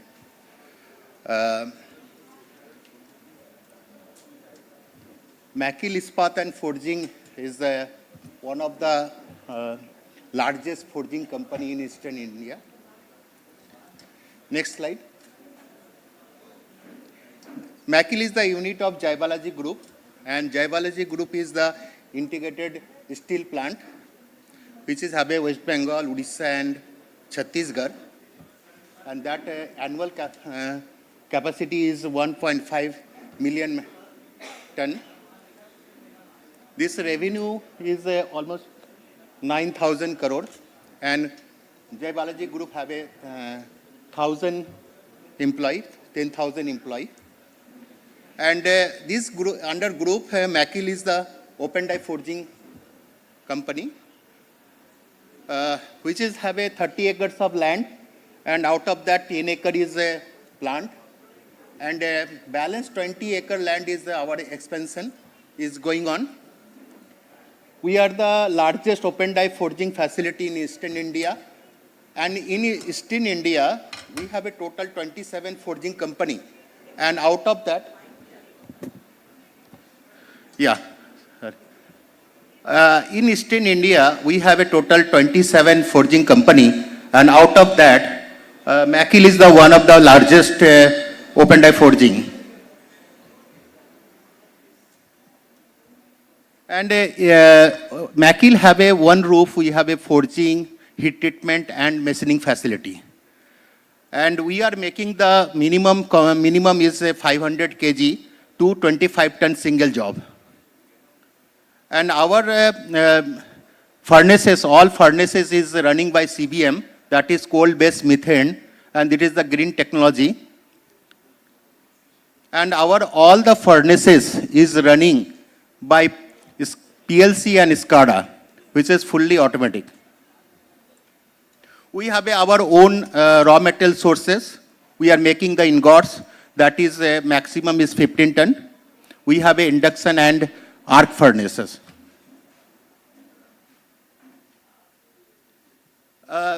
Actually, we are, next slide. We are following the Make in India and Atmanirbhar India. So actually, in Eastern India, if you'll see that we have almost 40 million ton steel we are producing. And here, this steel plant is required so many forging, open die forgings, and like rollers, rib rollers, maintenance components, dies, tooling, everything is required. And we are making this type of open die forging, like ladle, hooks, rib rollers. So we have a 3,000 ton oil hydraulic press.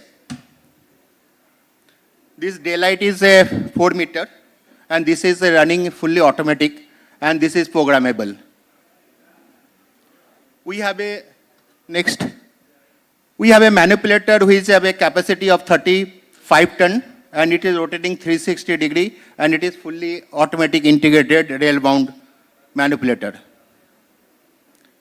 We have another one press. This is the 1,000 ton. This also we are making up to 3 ton forging. And this is also the CNC and fully automation. We have a total 5 forging furnaces. Next. We have a total 5 reheating furnaces. Out of that, 3 is 70 ton and 2 is 40 ton. And this is the dual fuel burners, that is a CBM and LPG. This is the running by the PLC and SCADA. We have a total 2 slow cooling furnaces, which is 80 ton and 40 ton, hardening furnaces. This is the 70 ton, and we have a tempering furnaces is 70 ton each. And this also is running by the PLC and SCADA.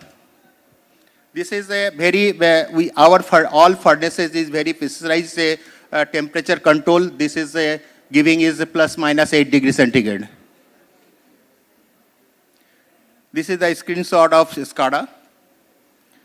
We have a quenching facility. We have a oil and water. Next. Next.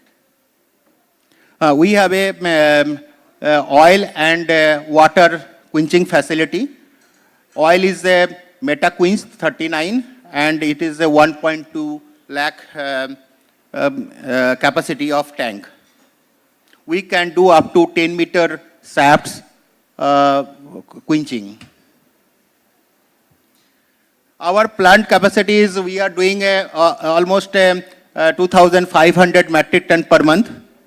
And we can do is a 2,500 heat treatment capacity and machining also. Next.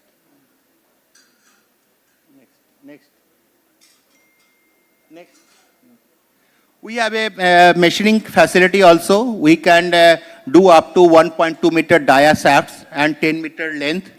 Maximum 25 ton we can do the machining. We have a VMC, CNC VMC, plano, horizontal boarding, lathe, up to 14 meters.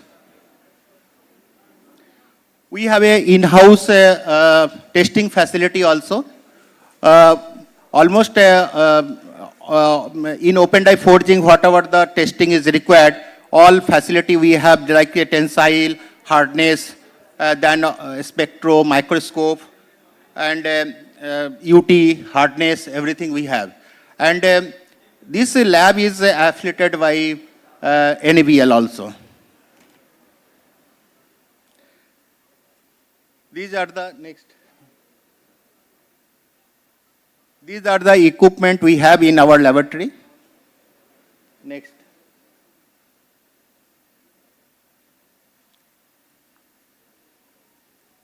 Next. We can make shafts up to 10 meter length and 950 mm OD, and this will be the 27 ton single piece. We can make the step shaft, barrel shaft, flange shafts. We are making the blocks. We are making the tube seats. We are making the bushings, rings, hollow cylinders. So these are the maximum we can do up to 25 ton. Next, these are the component we are made in our facility. So you can see the wind tower main shafts. This is the tube seats, then forge sail. We are making the sugar shafts. Then we are making the steel mill reef shafts. Yeah. Next. These are the component we are making in our facility.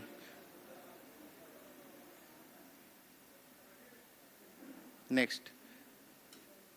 We are ISO 14,000, ISO 45,000, and ISO 9,000 certifications. We have a NABL certified lab. These are our valuable customer. We are doing with these customers. Actually, our end user is the cement industry, shipbuilding, oil and gas, steel plants, mining, power, defense, space. Now we are starting also in aerospace also. Okay.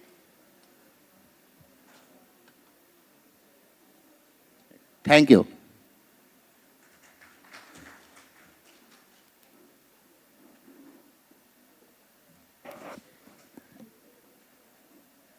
Thank you, Makil Ishpat and Forging, for delivering your presentation.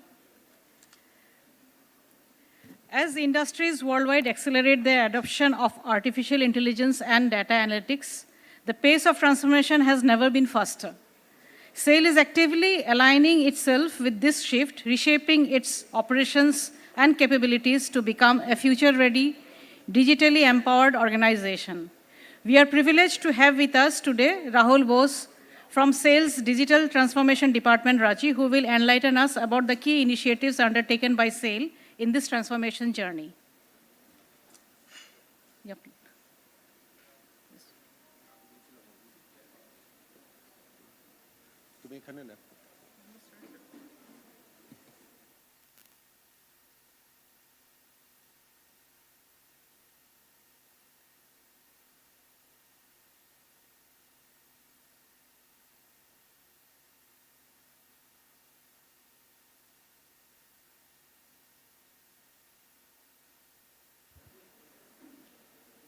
Good morning, respected ED sirs, dignitaries, and all the gatherings. A very good morning to you all.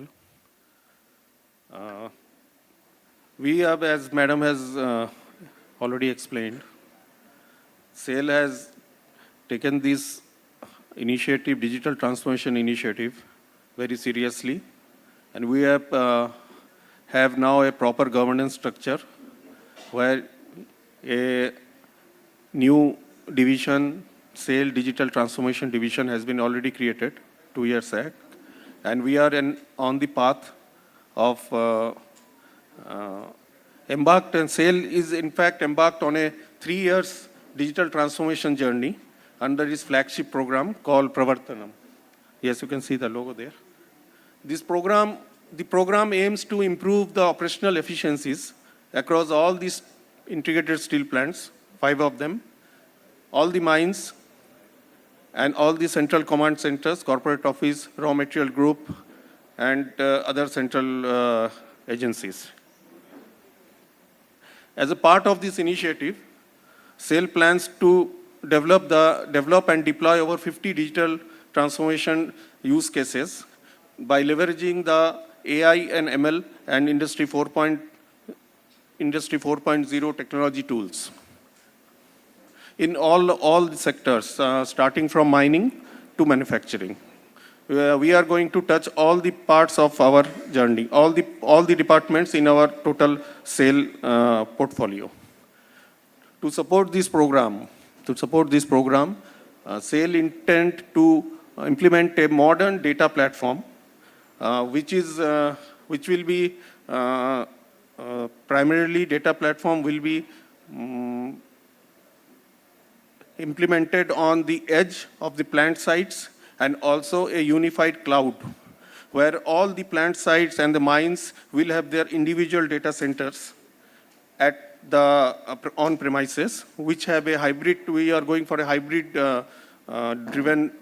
technology-driven data centers, where part of the jobs will be done in the on-premises data centers, and the rest, the model development, will be done in the cloud. And the deployment will again come back, the suggestions will come back from the cloud and will be deployed at the sites. This data tunneling from all the PLCs, SCADAs, all our data will be pipelined and tunneled through this edge infrastructure to the cloud. And this envisioned platform will also serve as a foundation layer. After almost, we aim to do this in 3 years journey, when we will have a foundation layer where we will have all the infrastructures, and it will be ready, and we will have also 50 use cases will be done. It will be tried and tested with the use cases, and now we will be able to, we will be ready for the future. We will be ready for the future for all the digital transformation cases. And it is, I can tell you now, already one digital use case of RMG is deployed, and it is working. It is in the fine-tuning process. In Rourkela Steel Plant, one ferroalloy case is under implementation in SMS2. In Bhilai Steel Plant, yield improvement in Universal Rail Mill is also under implementation and is in the final stages. So the chapter has already started and we are in the journey. And so my name is Shubhadeep Sarkar, by the way, yes, and I am a GM in SDTD department. And Mr. Rahul Bose, he has a very good CMO background, and he will now deep dive into the presentation, which will have a distinctive, we have taken the steel plant scenario for digital initiative so that it becomes relevant to our plants. Okay, now the stage is set for Rahul. Thank you.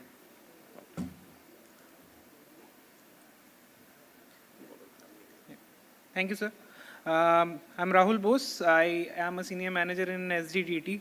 A very good morning to you all. A very lukewarm response. Seems the party was amazing yesterday. So, yeah, going forward. Next slide, please. So, this is the outline of the presentation, wherein we can see the current trends in digitization, the AI US ML use cases that we will be taking, global Indian steel scenario, latest technologies, Pravartanam, and how we wish to move forward. Next slide. Next slide, please. Yeah. So this is the current steel technologies that we are seeing. The world has moved from AI-driven advanced process controls, computer visions, digital twins, which is coming in a big way in the steel industry, edge IoT platforms, Gen AIs and large learning models, and predictive maintenance and reliability. Next slide. So these are the 4 areas that we are looking into. Next slide. We have 4 use cases wherein the global scenarios being depicted. We have POSCO, we have ArcelorMittal, Linzhou Steel, and JFE Steel.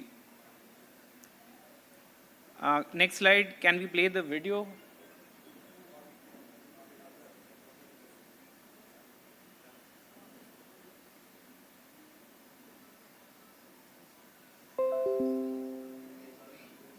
I think this doesn't have a voice, so we'll move over.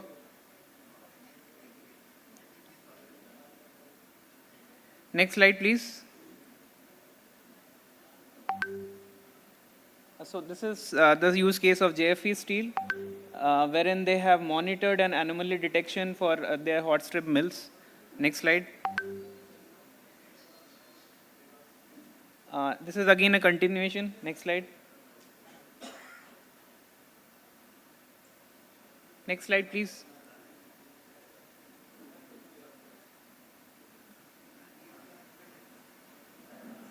Next slide.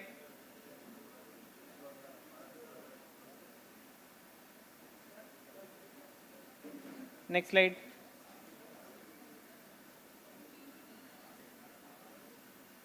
Again, next slide. This is basically, yeah. Is it visible there, or should we move on to the next slide? See, these are the various measures that are being taken world over across the globe, wherein there is a fair share of the Indian counterparts as well as the foreign counterparts. Next slide will show you the Indian scenario, wherein SAIL has in a big way taken the lead. But at the same time, there are major players like Tata Steel, JSW, AMNS, Jindal, and RINL. JSW as a use case is very interesting, wherein they have built there is another entity called JSW1, which is the demand forecaster for your main JSW as a unit. So the use case is very interesting, wherein JSW has a market of distributors.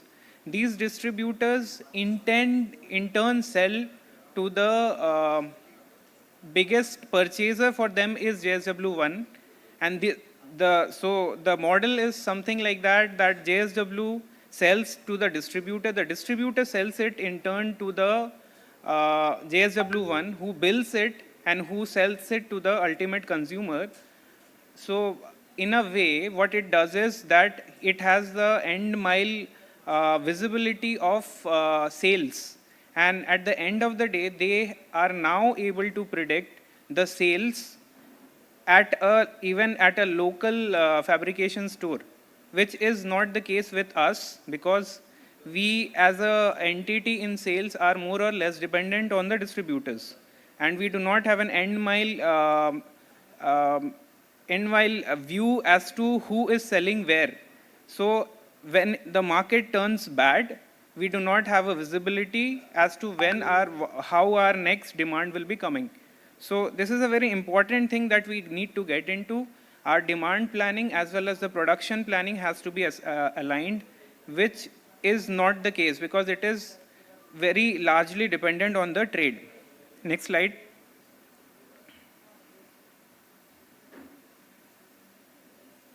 So these are the latest technologies that we are talking about are being implemented in SAIL at various levels.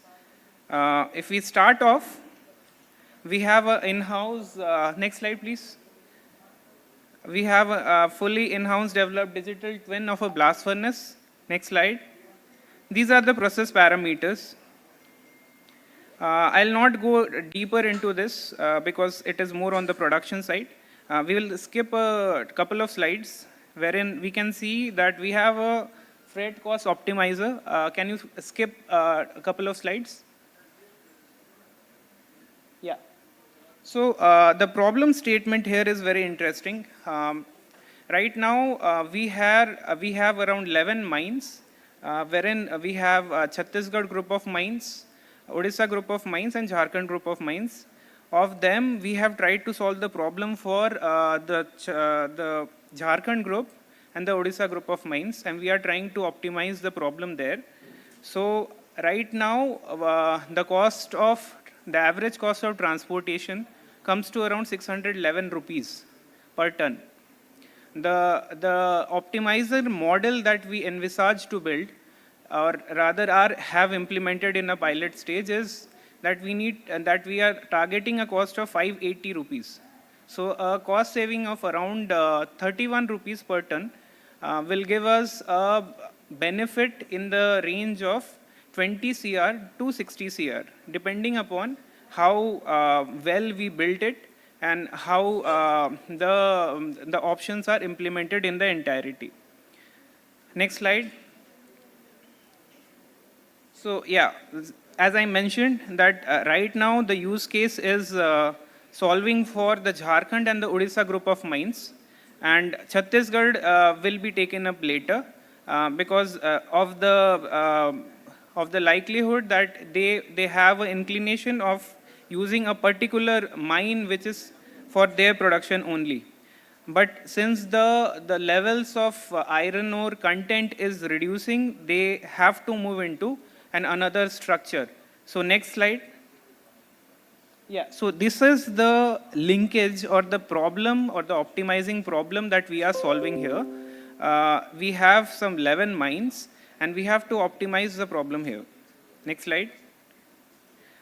These are the preconditions which, on the basis of which, or the constraints for the linear programming problem that we all have studied at some point in time in our lives. We have to solve for these constraints and get the things done. Next slide. So on the basis of this, McKinsey and our in-house team has built a iron ore allocation optimizer, and basis which there will be there is a Excel file which gets loaded. We are also trying to get this thing directly ingested into the pipeline and get it optimized. Then we run the model. Next slide, please. On the basis of which the model is giving the prediction as to where and which mine and how much loading should happen, which also has a manual intervention depending upon the availability of rakes, that we need to take into consideration. Suppose a rake which we need to have 3 rakes for a particular mine, and we have not got 3 rakes. So the model will take care of that and will reassign the output at some other place. Next slide. So the expected benefits, as I already mentioned, is in the range of 20 CR. We have kept it at a lower level. The hard disk is lower because we do not want to overcommit and under-deliver. So right now the hard disk is at 20 CR, but the benefits of this will be huge because this freight cost optimization model that we are building for iron ore, we will also be extending it to our coal transports. So if we do it for our coal freight optimization, the benefits will be huge because that is a huge component of our raw material purchase. Next slide. Next slide.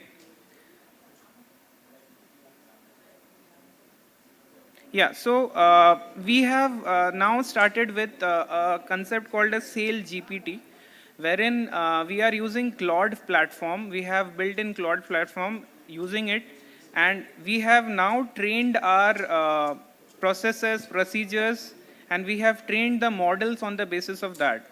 This Sale GPT model has been in use and vogue for the past few months, and as a result of which we have started training our models on this.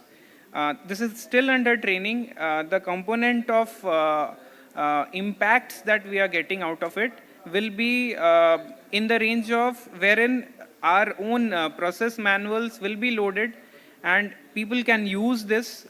There are certain organizations that this have been given, like CMO, L&I, some few plants have also been given the access wherein they can use the Sale GPT platform, use it as their own AI, and because since the process manuals are already loaded in the system, they will be getting suggestions and advices which are attuned to our own processes.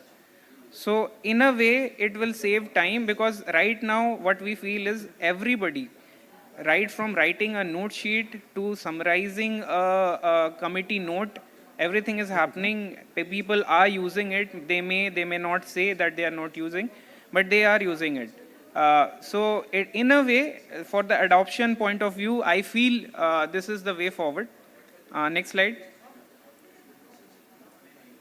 So this is how your Sale GPT looks like. We are also working on the look and feel of it so that you do not feel that you are in a prehistoric version of the software. But we'll be moving on that front as well. Next slide. See, as I already mentioned, it's a RAG-based application and it is being trained on the, like RAG is your retrieval, augmentation and generation. So it is retrieving all your process manuals, it is augmenting it with their own thoughts, and then it is generating a thing which will be better, if not the best version of it. Thank you. Next slide, please. So this is the look and feel of it. I'll be leaving these slides. People can access this later. Next slide. Now, yeah, so this is the computer vision tracking that I mentioned. This is happening at various plants, at plant levels also. We will be further attuning and fine-tuning these and making it a part of the entire structure. Like Shubhodip sir said, that we have a goal of making everything aligned and so that every process is linked with every process. So these vision-based softwares, as he mentioned, that there will be an edge-based platform at the plant level. This will be filtering the data to the main cloud in a layman's language, and from this cloud, we will be doing our analytical operations. This cloud will also be divided into a medallion architecture, wherein we'll be having gold, silver, and bronze. Bronze being the data that we are not using. Silver will be the part of the data which is being used occasionally, and gold will be the part of data which is used on a regular basis. So that is how the model will be trained, and that is how we wish to deliver the solutions to you. Next slide.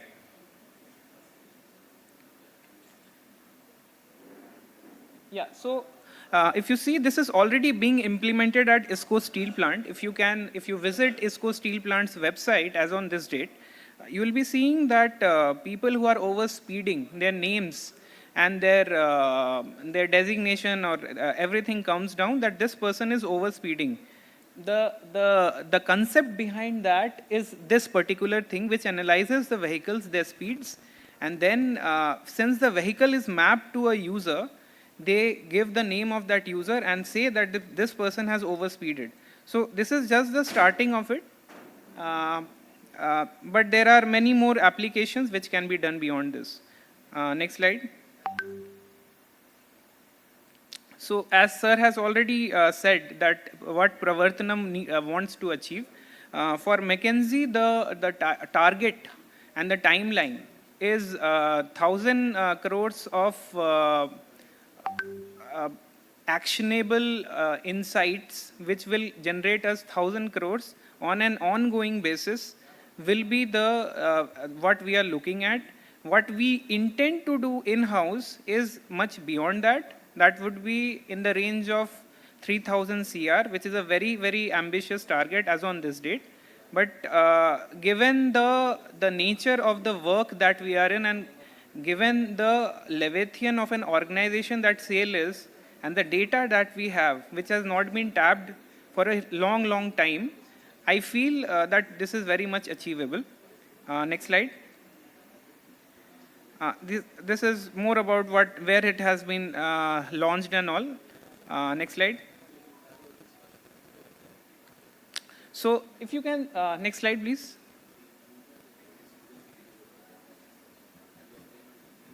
Next slide. Yeah.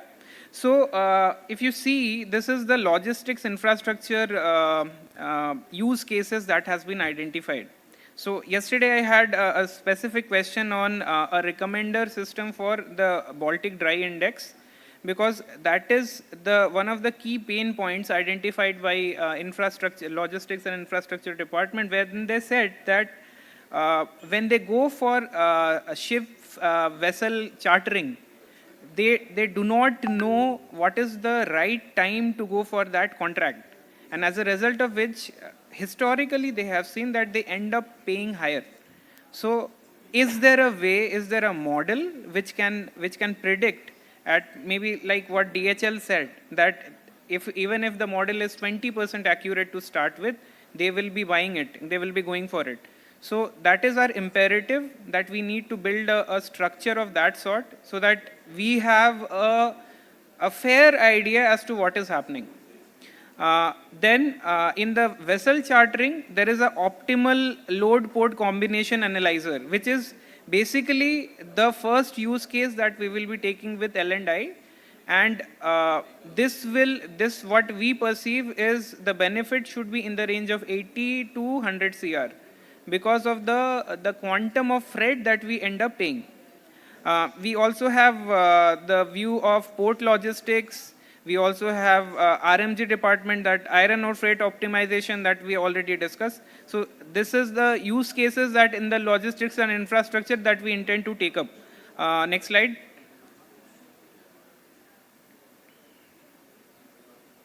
So in CMO, there are a lot of areas that we can automate rather. Having worked there, the sales officer as a foot soldier ends up doing a lot of activities that he should not be, rather than selling the material. So there are a few that we need to do. The demand and the planning, the production planning and the demand planning optimization is one of the problems that we need to get into, because of the fact that since we do not get the actual demand of the product, we are not able to know what should be our production planning. It is all on the historical basis that we are producing.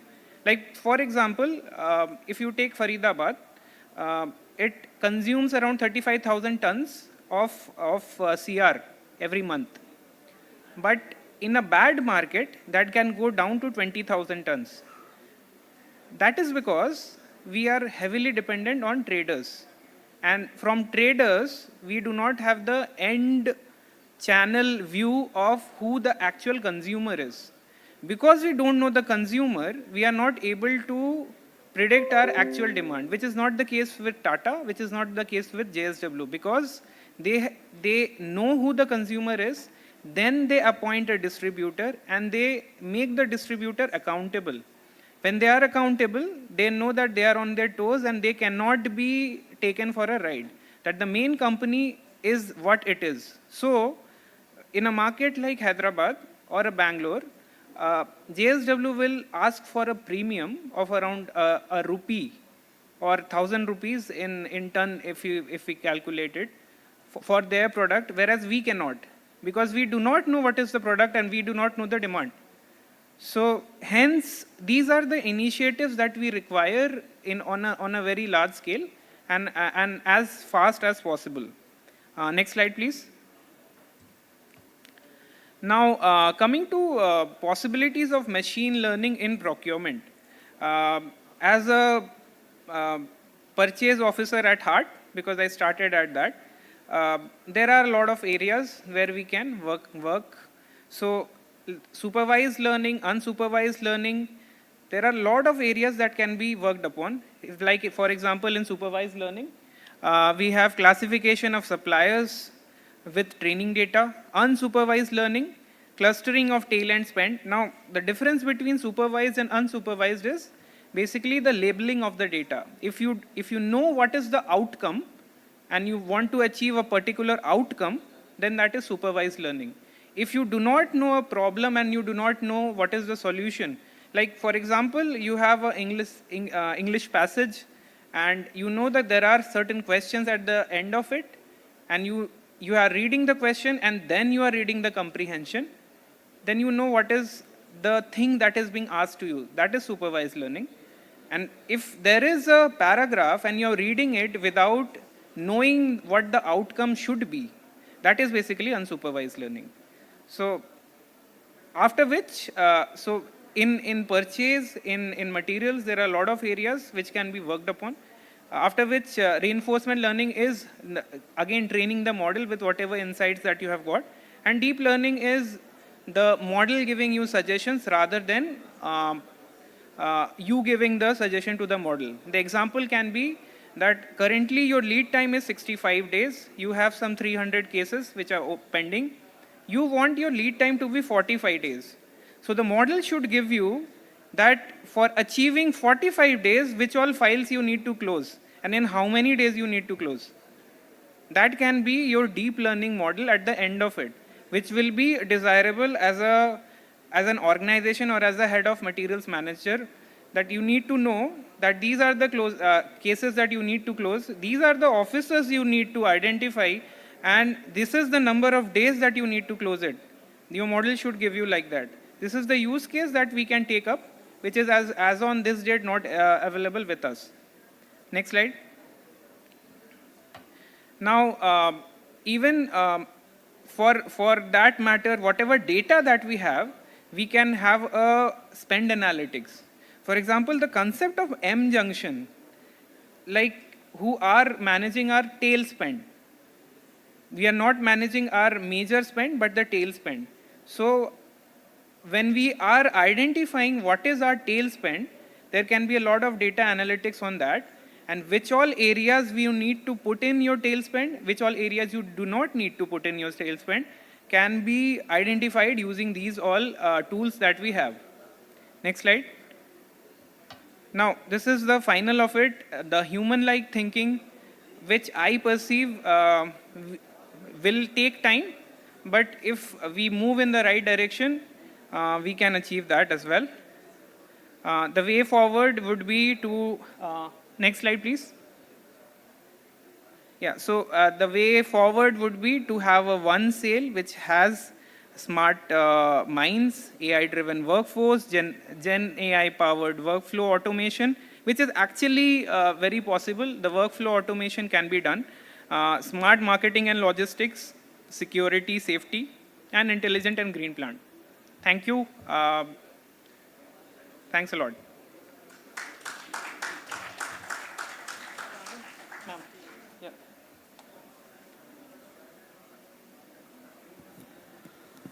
We would like to felicitate the presenters of SAIL Digital Transformation team. I request Sri Shubhodip Sharkar to come to the stage. I now have the privilege to invite the patron of IIMM Durgapur branch, Sri Rajiv Sehgal, to kindly come onto the dais to hand over the mementos to the presenters.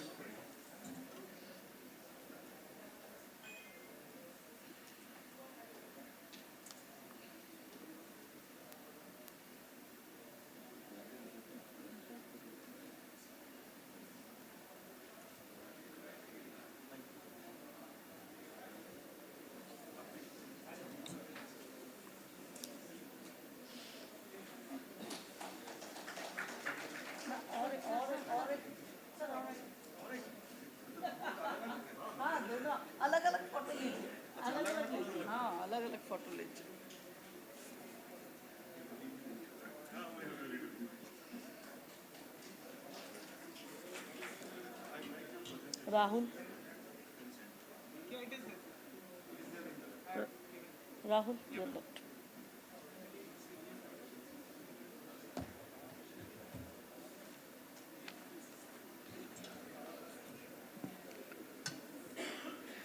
We now have the privilege to invite Sri Aninda Bhattacharya from Amazon Web Services to deliver his presentation on cloud-driven supply chain transformation, a theme that lies at the very core of today's industrial transformation. Sri Bhattacharya leads manufacturing and supply chain industry solutions for the AWS India market and brings with him nearly 2 decades of distinguished hands-on expertise. His work encompass holistic EBITDA, a transformation, smart manufacturing implementation, and strategic advisory on next generation digital supply chain platform. An Amazon certified supply chain professional, he is also a key force behind building India's emerging network, an effort that is shaping the talent and capabilities of the future. Before joining AWS, Sri Bhattacharya held pivotal roles in Hitachi, Blue Yonder, EY, and Tata Steel Group, where he contributed to world-class initiatives such as Factory of the Future, Digital Twin Development, and Advanced Supply Chain Control Towers. A Six Sigma Master Black Belt, he blends analytical rigor with innovation and flawless execution. His thought leadership extends globally, with papers presented at the Economic Development Conference and University of Cambridge, earning him recognition as both a practitioner and visionary. Sir, it is our honor to welcome you. We eagerly look forward to your insights. So hi, good afternoon. I think in 5 minutes it's going to be good afternoon. The session that we plan to do today, the reason I'm not there is because I wanted to be more interactive. Since morning there are a lot of sessions and distinguished speakers were there. I wanted it to be more free-flowing, right? I also have with me my colleague Vaishali Sharma. Vaishali, she heads the AI-led innovation for AWS in India, right? Across all core manufacturing innovations, supply chain innovations that we do. The mechanism that we as Amazon use, Vaishali helps a lot of big customers as well as internally us to drive that. So both of us, we will talk about how we as Amazon deliver some of these things for ourselves as well as for our customers. But before that, just a raise of hand. How many are supply chain people here? Anything to do with supply chain, please? All? Okay. Awesome. So the terminologies that we will be using are more Amazon-centric, but I hope that you will resonate with it, right? Now, since morning, there were a lot of slides and slides and slides. So I have requested Vaishali to talk about, just showcase some of our very interesting videos, which showcases innovation that Amazon drives for their customer.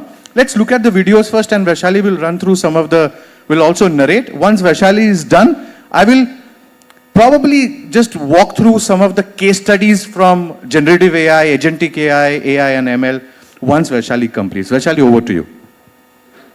Thanks, Anindya. Very good afternoon to everyone. Could we start the first video, please? When I grow up, I want to be an Amazon Prime truck driver. The Amazon Prime truck is Lucas's absolute favorite. And every time he sees one on the highway, he screams, Amazon Prime! He wanted an Amazon Prime truck for Christmas. He put this on his list for Santa. They don't have Amazon Prime trucks on Amazon. You can only get them from Santa.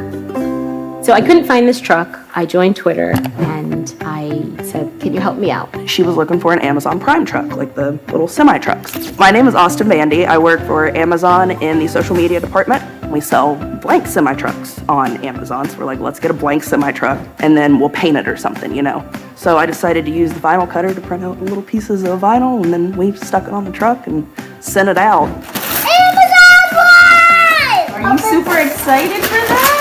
After we saw the tweet, we got to think about it, and we're like, you know, is there any way that we could make this even better for this kid?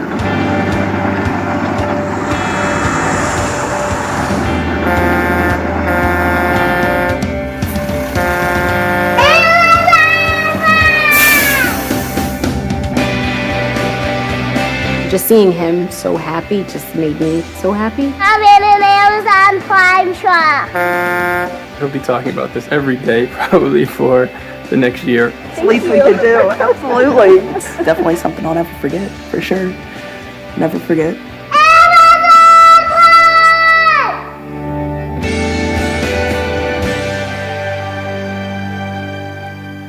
So, of course, we all recognize Amazon Prime. Should I ask for a show of hands who's not a customer of Amazon Prime? Because most of us are. Okay, awesome. We need to talk to you one-on-one. But here's the background. When we actually launched Amazon Prime, and that was way back in 2005, nothing of this sort existed in the world. Today, of course, there's so much more. The idea, of course, came from some data that we had about our customers, that when they get their deliveries faster, they are much happier, they give better reviews, and such and such.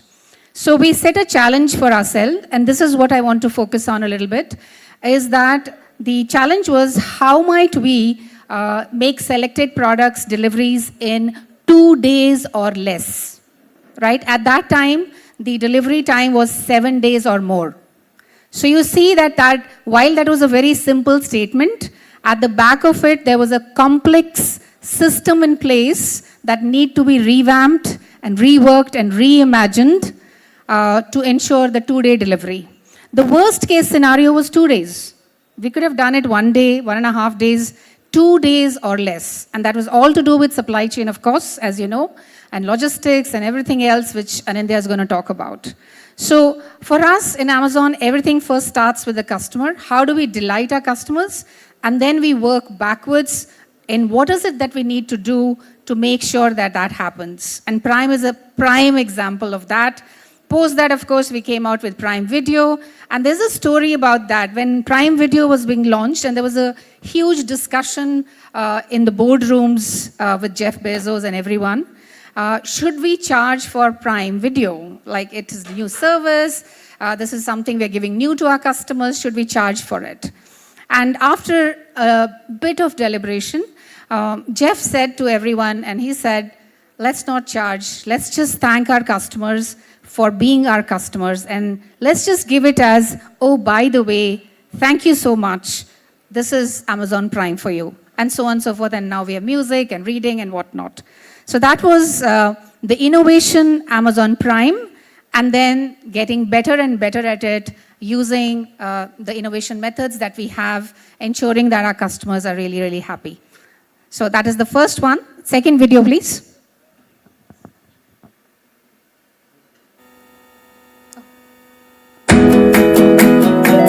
4 years ago, we started to wonder, what would shopping look like if you could walk into a store, grab what you want, and just go? What if we could weave the most advanced machine learning, computer vision, and AI into the very fabric of a store so you never have to wait in line? No lines, no checkouts, no registers. Welcome to Amazon Go. Use the Amazon Go app to enter. Then put away your phone and start shopping. It's really that simple. Take whatever you like. Anything you pick up is automatically added to your virtual cart. If you change your mind about that cupcake, just put it back. Our technology will update your virtual cart automatically. So, how does it work? We used computer vision, deep learning algorithms, and sensor fusion, much like you'd find in self-driving cars. We call it Just Walk Out technology. Once you've got everything you want, you can just go. When you leave, our Just Walk Out technology adds up your virtual cart and charges your Amazon account. Your receipt is sent straight to the app, and you can keep going. Amazon Go. No lines, no checkout. No, seriously.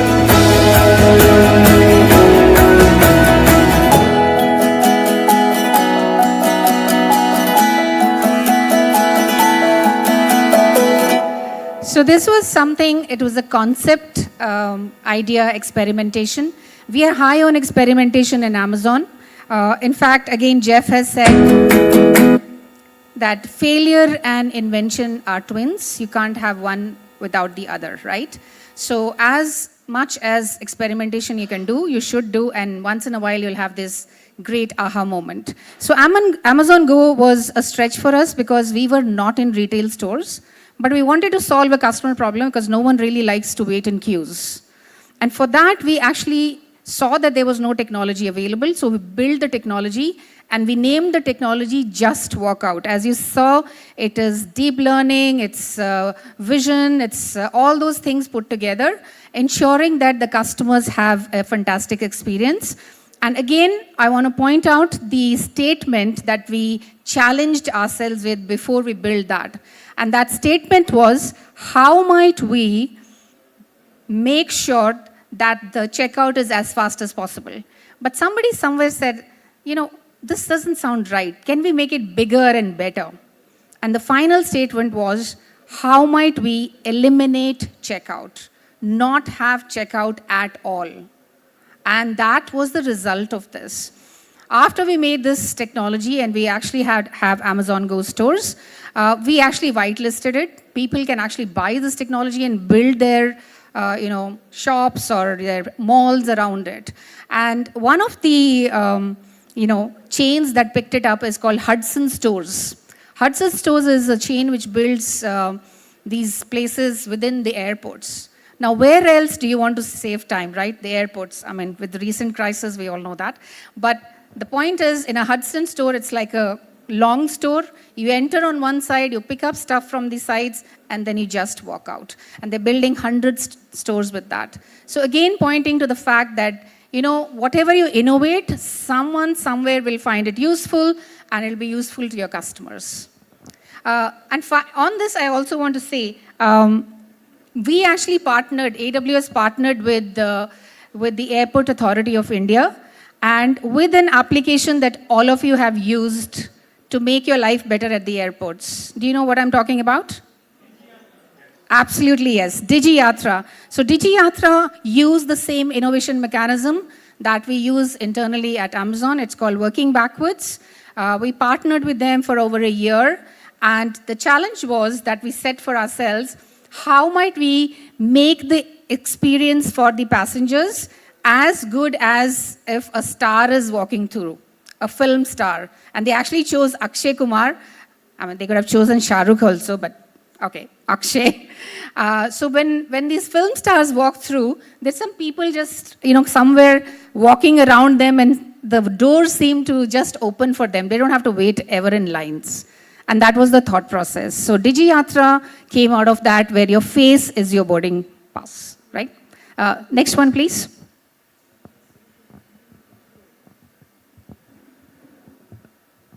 Next slide, next slide.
So I won't say more about this. It's called Rufus. It's a shopping assistant on Amazon.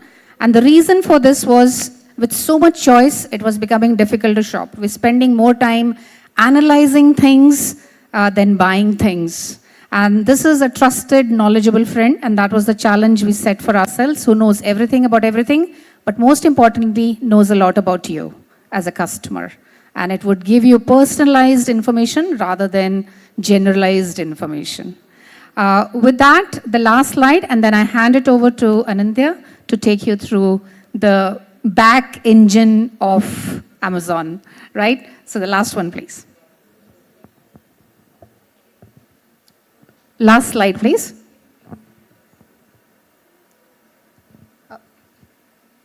Next one, please.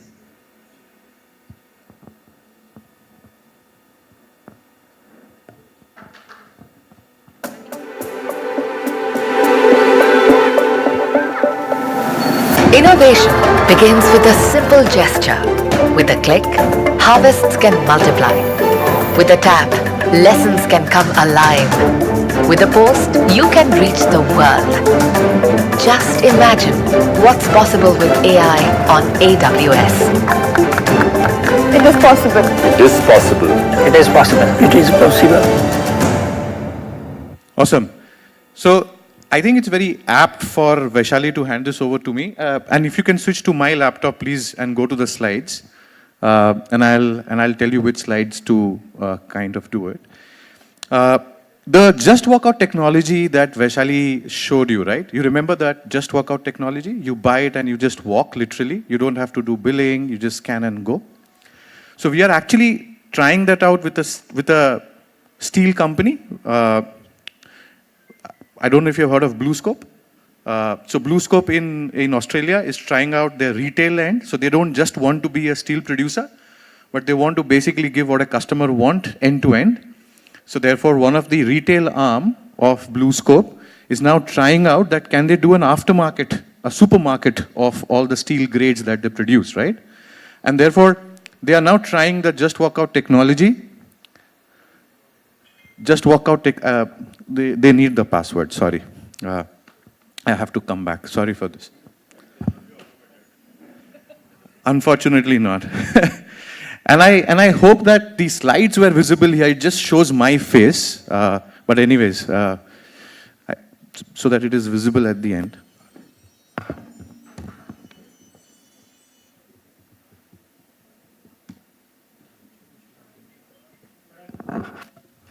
Okay. So while he pulls that out, what you will see, Vaishali showed you the final product of how these things are running. I'll show you what goes behind creating some of those, right? So if you go to the next slide. So this is what Amazon scale is, right? When I say scale, the SKUs, the stock keeping units. For you, for example, if you're a steel producer, the grades, right? The thickness, the width, all of that would, take it to a number of SKUs that you eventually offer to your customer. These are the number of products that we offer at any point in time, which is 400 million products.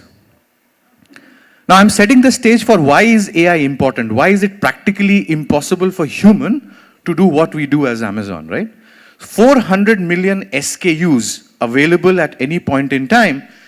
The gentleman just before me talked about forecasting. Just imagine how almost inhuman task it is, not inhuman, how humanly impossible the task is to do forecasting for 400 million products. Vaishali talked about 2 days delivery. I want to take a quick guess from people here. What would be the average delivery time for Amazon last year across 400 million products be? Take a guess. All over the world I'm talking of. Not India. Sorry? 7 days, 4 days, any more guesses? 3 days? The answer is 1.4 days. 1.4 days for all products in the world, 400 million, and it also includes TVs, furnitures, anything and everything that you can sell on Amazon. And by the way, we are now coming up with second-hand cars available on Amazon in North America, where you can buy second-hand cars, build your own car, and then it gets delivered to your home. Then you're talking of almost 2 lakh third-party suppliers, vendors, right? You have suppliers, very similarly we have suppliers, you have factories. Not many people are aware that AWS is the technology behind a lot of these things. We have 4 smart factories in the world. These factories produce the rover kits. These rover kits, if you remember Chandrayaan, there was a small rover kit which came out finally and then it took the soil sample and went back. That's the rover kit that we manufacture in this factory. We have 4 such smart factories in the world, all powered by AWS, Siemens technologies which goes behind it, right? Why am I saying this? See the second last item, 750,000 robots that we operate every day, every minute, every hour. I'll show you an example of what those robots are. Can you go to the next slide, please? So when we say agentic AI, and I know there was a gentleman talked about agentic AI, Gen AI, how Gen AI has become agentic AI, now multi-agent AI. I will not get into that. If you are interested in getting a workshop done, please let us know. We will do a workshop where we will help you understand a bit more about what agentic is. But an assumption that you know agentic, the next few things that you will see, the next few use cases were all about use cases, how we have transformed ourselves or transforming it. Can you go to the next, please? So if you see, just blow this slide up completely so that you get the entire picture. That's it. So when I started, I talked about how many supply chain people are there, right? When Amazon does supply chain, or AWS helps Amazon do supply chain, or any of our customers just like yourselves, the core of it is the supply chain data fabric. That is what sits as the heart of it. So the first thing that we invest in is creating, or our customers invest in, is creating a supply chain data fabric. On top of the supply chain data fabric, there are things like agents, or, for us, the generative AI core that we have, which we offer to our customer, is Bedrock. Bedrock then has all of these, you can bring your own models, and right now we have came with, you can forge your LLA, your models, you can drive some of these innovations that you are doing across your processes. So that's the core of AI orchestration, or the engine that sits on top of supply chain data fabric.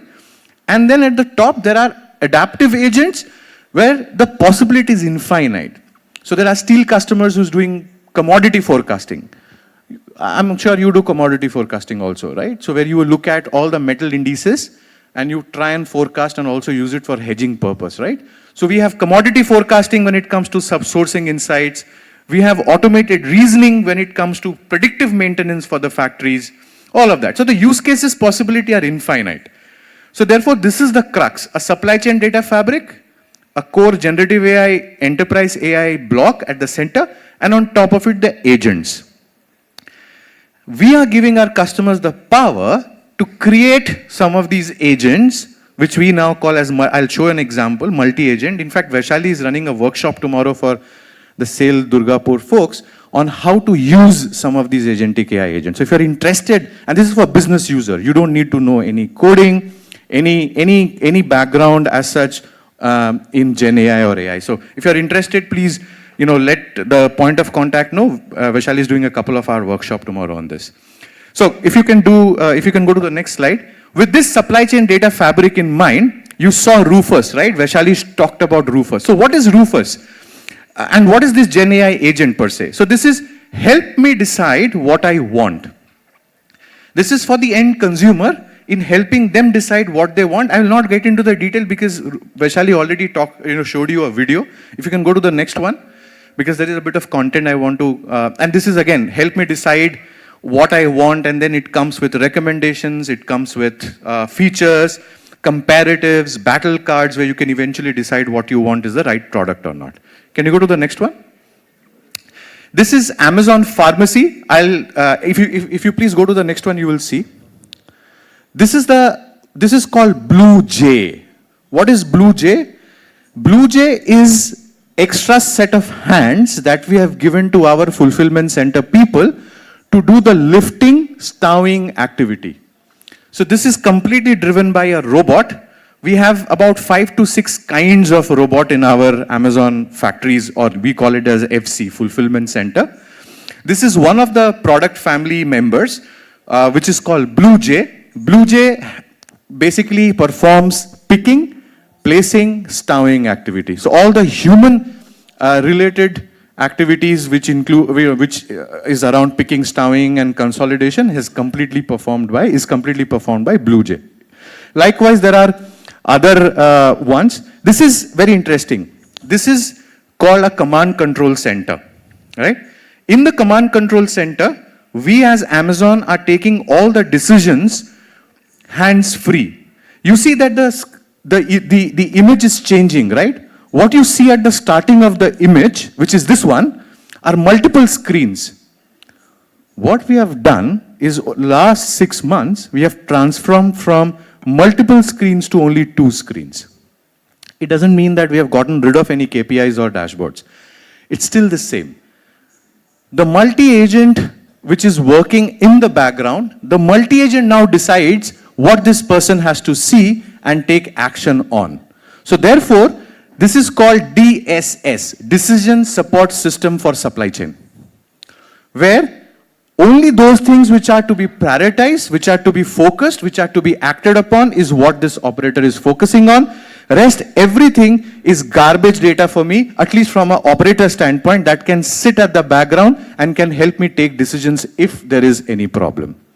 So this is the transformation we are doing in our fulfillment centers or our factories, moving from hundreds of dashboards to just 2 screens to take decisions. Can you go to the next one? Yeah, keep going. Keep going, keep going, keep going. Okay, anyways, this is not so important. Go to the next one. These are just university partnership anyways. You also have partnership. This, again, keep going. This, the Amazon Go Store anyways you saw. Okay? Now, yeah, just hold on. This is what I would request you to do when you go back. About a couple of years back, I don't know if you have seen it, there is a very famous video of Mr. Jeff Bezos. The reason you have heard Jeff Bezos at least 3 or 4 times from Vaishali and I is because, we swear by him. And why do we swear by him? It's because it takes, I wouldn't use the word balls, it takes guts to actually run a business of about close to 700 billion with these mechanisms that you keep hearing from Vaishali and me, right? So what they did about a couple of years back, there was this famous video of Jeff where he said, I fear and I know that Amazon will fail one day. A $700 billion company, chairman is saying, I fear that the company will fail one day. And therefore, the point that I keep insisting on is a day 1 culture. We cannot be a day 2 company. We have to be a startup, an agile. Even after so many years, we are still a day 1 company. And as part of the day 1 culture, this is something that we do very, very often. which is look at what is making sense for us as an Amazon. We are obsessed about data. What we have done is we have taken that data, we have created a Pareto that what are the challenges my Amazon AWS people are saying that we should innovate on, or what are my customers saying, right? So this is more around Amazon-centric people in our fulfillment centers. They said that, look, with all the stuff that you have given me, Mr. Bezos, or, you know, or the leaders, I feel that there is a gap when it comes to looking at the quality of data. So therefore, I need better systems to look at quality of data. There is also a feedback saying that I don't know how to look at, complex integration problems of data. Then there is a feedback that I don't know what kind of skill set do I need. You are giving me Rufus, but you are asking me to operate Rufus, but मेरे को skill set ही नहीं दिया Rufus operate करने का. How do I know how to operate it? So skill was number one, right? We are very, very honest about the feedback that we got, and therefore we use this feedback to create internal solutions, right? So for example, internally we use AI agents to ease the kind of work or the complex work that we do. One of the example, and you would be amazed here, we don't use PowerPoint presentations, right? At Amazon, we don't do PowerPoint. It's not like we don't want to give business to Microsoft. Of course we want to. The reason is, can someone guess why do we not want to do Microsoft-based PowerPoint presentations? But we are obsessed about Word files. Why? Any guess? There is no right or wrong answer. Whatever comes to your mind. I think it is about more focus. In PPTs, we tend to focus on few small points, but in case of Word, we read and we internalize. There is less external noise when we do it. I think about 80-90% correct, and that was the philosophy behind it. Let me just kind of add a little bit of masala on this. When we started using PowerPoint presentation, we felt that the real estate is very limited. So therefore, to Sir's point, if I have to convey, for example, if Vaishali and we want Mr. Jeff Bezos to open a new company who's going to pack these flowers, for example, okay? That's the business case. Now, Vaishali and we cannot write PowerPoint presentation because in PowerPoint presentation, slide 1 will be fancy background saying that, business case for flower. Slide 2 will be, what is the market? What is the data? So likewise, I will have 15 slides, but because of the real estate issue, I don't know what to prioritize. Going back to his point, in Word file, our leaders, when it started with Mr. Bezos, he said, don't restrict yourself with thinking. Write, what is the problem? What are the challenges? What is the total addressable market that you want to go after? What is the MVP we create? Don't restrict yourself. So therefore, we are obsessed about writing it in Word file. And then, of course, the pruning, the prioritization happens. There are ways and tools to do it. One of the things that came out of this also is that we are spending too much of time in meetings, which is busyness for business, right? So we said, let's cut down on, meetings. Let's actually do something on ground. So these are some of the feedback that came out, which we felt was very, very powerful. If you can go to the next slide quickly. And some of the solutions that you will see are all targeted towards it. Can you move the slide, sir, if you're listening to me? Yeah. So then what we did is we created certain tool sets which are targeted to that. So one of the tool set, and I know it is very difficult to read from here, and I hope it was there on the screen, but anyways, if you see, there is one which is said speech to text conversion, right? Then there is one which says OCR-based recognition system. Then there is Alexa, right? So these are services that Amazon created, again, to do what? Actually take out the non-value added time of an operator. Operators should not be writing documents. Operators should not be spending time on, doing the speech to text or just text to text. Again, someone reviewing it, someone supervising it. So we had tools and techniques to actually get rid of that, but we are not getting rid of the operator. What we are saying is we will now aid the operator to do something which is more assisted. And that's where we have now come up with a lot of these agents, a lot of these techniques which are helping us day in, day out to perform some of this. Can you go to the next one, sir? And in fact, most of these are available to our customers to use, by the way. I know I'm consuming more time than I'm allotted. I'll just quickly whiz past. Can you go to the next one? Yeah, keep going. I'll tell you where to stop. This anyways is already covered by Vaishali.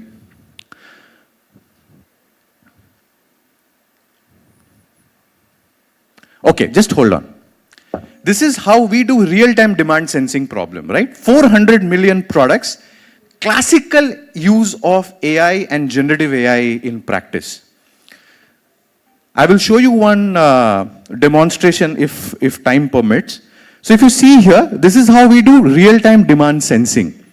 What is real-time demand sensing? How do I know what to sell, what to actually place where, in what fulfillment center so that my customer gets it? So if you see, we have created, again I go back, the supply chain data fabric is at the center where you see supply chain demand planning and operations. That's a data platform that I have. By the way, this data platform is available for our customers to use. It's not just for us, right? And at the bottom, there are weather data, social data, macro data, SAP data, IBP data, all of that is coming in. And on top of it, I have the use cases which are driven by my services like forecast engine, my generative AI for forecast, all of that, right? If you can go to the next one. So what I've done here is, I have packaged a service or a solution called Amazon Forecast, which is doing all the things that I showed you in the previous slide. Again, I'm taking that time out or a non-value added time out of an operator who has to sit through and look at data and crunch the forecasting data, demand data, channel data, after sales data, dealer data, distributor data, weather data, all of that is being taken care by the engine. So what is the operator doing now? Operator is just using to look at insight that the engine gives and decide whether this output is correct or not. And again, when the operator says this is perfect, your demand plan versus your demand forecast plan versus actual has been very good, your accuracy is very high, standard deviation is very low, your basis point improvement you have achieved, the machine learns. So therefore the machine is learning and it is saying that, look, for a bottle, if you can go to the next slide, please. For a bottle, yeah, keep going. I'll tell you where to stop. So yeah, just stop here. So if you see here, this is called cold start forecasting. What I will use for a bottle will be different for a flower, will be different for this mic, will be different for this cloth. So therefore, what I will use for a grade of steel for an HRCA or a full hard or a CRCA or a galvalume or whatnot will be completely different. And therefore, what I have done for my customers now is we are actually ranking the algorithms basis of the SKUs or the grades of product. So I cannot use what I use for this bottle for this mic. So I have 15 algorithms which is working in the background continuously to say how good am I forecasting this mic. Similarly, I will use a completely different forecast engine for this bottle, similarly for different. Again, I'm not asking my operator to do it. I'm saying that you cannot, it is practically impossible for you to do it. Let the engine do it. You verify it, you validate it, and you actually are involved on the ground sub data, the macro data. So you see different algorithms which are in interplay, which tells you that, boss, your forecast is crap, try something else. For example, here you are using deep learning, deep AR is not good, you can use ARIMA, ARIMA is not good, you can use Profit. So that mechanism is set in Amazon. Can you go to the next one quickly? Then inventory, we have one-click inventory. So there are services that you have, SNS, simulation, reinforcement learning, optimization loop. We, at Amazon, and I wish I can show you the video, I don't know if we have the fulfillment center video, you will be amazed that we do not place all bottles in the same rack, right? We probably place one bottle here and one bottle could be somewhere else. And it's by choice that we don't place all of the item at the same place because we don't care. The reason is when we are placing this, there are computer visions, there are sensor fusion, face recognition, all of that acting together to give me this one-click inventory recognition saying where is this item placed. So let's say that sir places an order for this bottle. Once sir goes online on Amazon.com and places the order, there is this robot which basically goes out and the robot knows that this bottle is kept in shelf this, rack this, bin this. The robot goes, picks it up, comes back, brings it to the operator. That's it. So therefore, we are not concerned whether all bottles are here because the robot knows the location of XYZ coordinates. So the robot goes and picks that up. So therefore, when an item comes in for us to be placed, there is a light which is there, which is pick to light system, and it flashes that operator, you can place this here. So again, I'm taking that 2 seconds of time that an operator spends on thinking that, अच्छा कहाँ डालना है? यह जगह है क्या? I don't care. उठाओ ढक दो. Right? So that is what we have reduced that 2 seconds of time, and we want the operator to do the job, focus on the job, checking whether the bottle is right or not, whether the label is right or not, and not spend that 3 seconds on placing the bottle. That I will take out. I have taken that out. Can you go to the next one? So again, procurement for us has become completely cognitive. So that is something which is very interesting. I think someone was talking about procurements. If you're interested, that's also something you can learn or you can adopt. Go to the next one, please. Yeah, just keep going. Again, I don't want to preach the choir या SNOP कैसे करता है. SNOP आप लोग मेरे से अच्छा करते हो. So I will not talk about SNOP. Keep going. But what I want to share with you is within SNOP also. You do SNOP, right? Sales and Operations Planning. Can I get a raise of hand if you do? Because आपने बोला supply chain से हो. You do SNOP, Sales and Operations Planning. Marketing का data लेके you run the execution plans and कब fulfill करना है. I see few nods, right? Go to the next one. This is very interesting. So if you see, this is the AI agent who's constantly telling me कि आपका जो 21st April को fulfill करना है, ये product है, उसका stock कितना है, 21st of May को इतना stock है, 28th को वो stock है and you're running out of stock. So therefore, on the left hand side, it basically tells you that you need to not focus on all the 400 million products, but these top products, which is basically going to be stock out in the next few days, so you better do something about it. Now in traditional company, एक आदमी बैठेगा, देखेगा stock और फिर indent raise करेगा, PR to PO process होगा, फिर PO to DO dispatch order आएगा, फिर रिसीविंग देखेगा, all of that I have taken out. What I am now doing is as soon as the system flashes that boss ये date पे ये stock out है और ये प्रोडक्ट है, इतना क्वांटिटी है, the system itself takes a decision to a certain level unless and until it's an insurance item to raise an auto indent and also contact with the vendor directly. So this entire vendor coordination is also done through multi-agent. Only for certain items which are very critical insurance items, we don't allow that just because of compliance issues. Go to the next one. And then at that, मेरा जो supply chain VP बैठते हैं ना, Vice President of Supply Chain, वो constantly देख रहे हैं कि आज मेरे कितने miss हुए, आज मेरा कितना fulfillment time है, आज मेरा route, मैंने कितने route को fulfill किया है. We call it as golden mile. So if I am fulfilling to sir, he will have a golden mile between me and him. So if I miss an order, that's a hit on my golden mile. So supply chain VP will आज ये नहीं देखेंगे कि बस मेरे को boss के meeting में जाना है. Supply chain VP का काम यही है, वो डैशबोर्ड देख के देखना कि मैंने मिस क्यों किया है वो. And then in the system itself, the agent tells आपने मिस इसलिए किया is because transporter का breakdown हुआ था इस जगह पे. So you do, and then there are several root causes that follow. So yeah, I only focus on things that I need to focus to deliver a golden mile to sir, and not focus on 100 things which does not matter to me. Right? Please go to the next one. Yes, keep going. I'll tell you where to stop. So yeah, just keep going. Because I have eaten all the time, so I'll just wrap up now. So this is the commodity price forecasting that we had, which basically looks at all the metal indices, all the weather index data, country of origin, everything that you can talk of, and it tells you that what is the pricing change, what is the availability change, country of origin issues, all of that. So this is basically helping you forecast the future markets for commodities. So my sourcing VPs, my sourcing heads are using this as a product, right? As a solution. One thing I wanted to tell you upfront, none of the things that you see here are products which has a license fee. These are mostly pay-as-you-go services.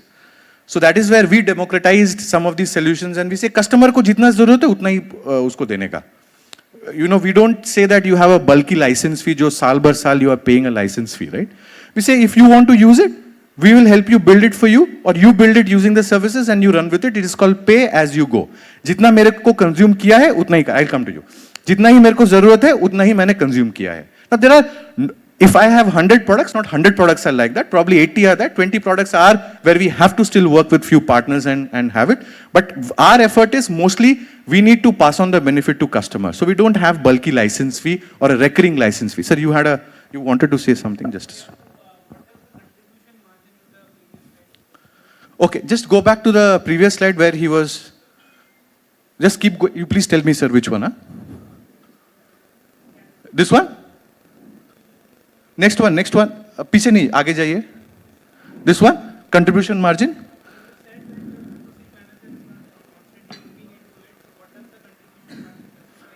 Right. So, just for other people to know, what sir is asking on the left hand side at the top, there is a 7.28 million contribution margin, right?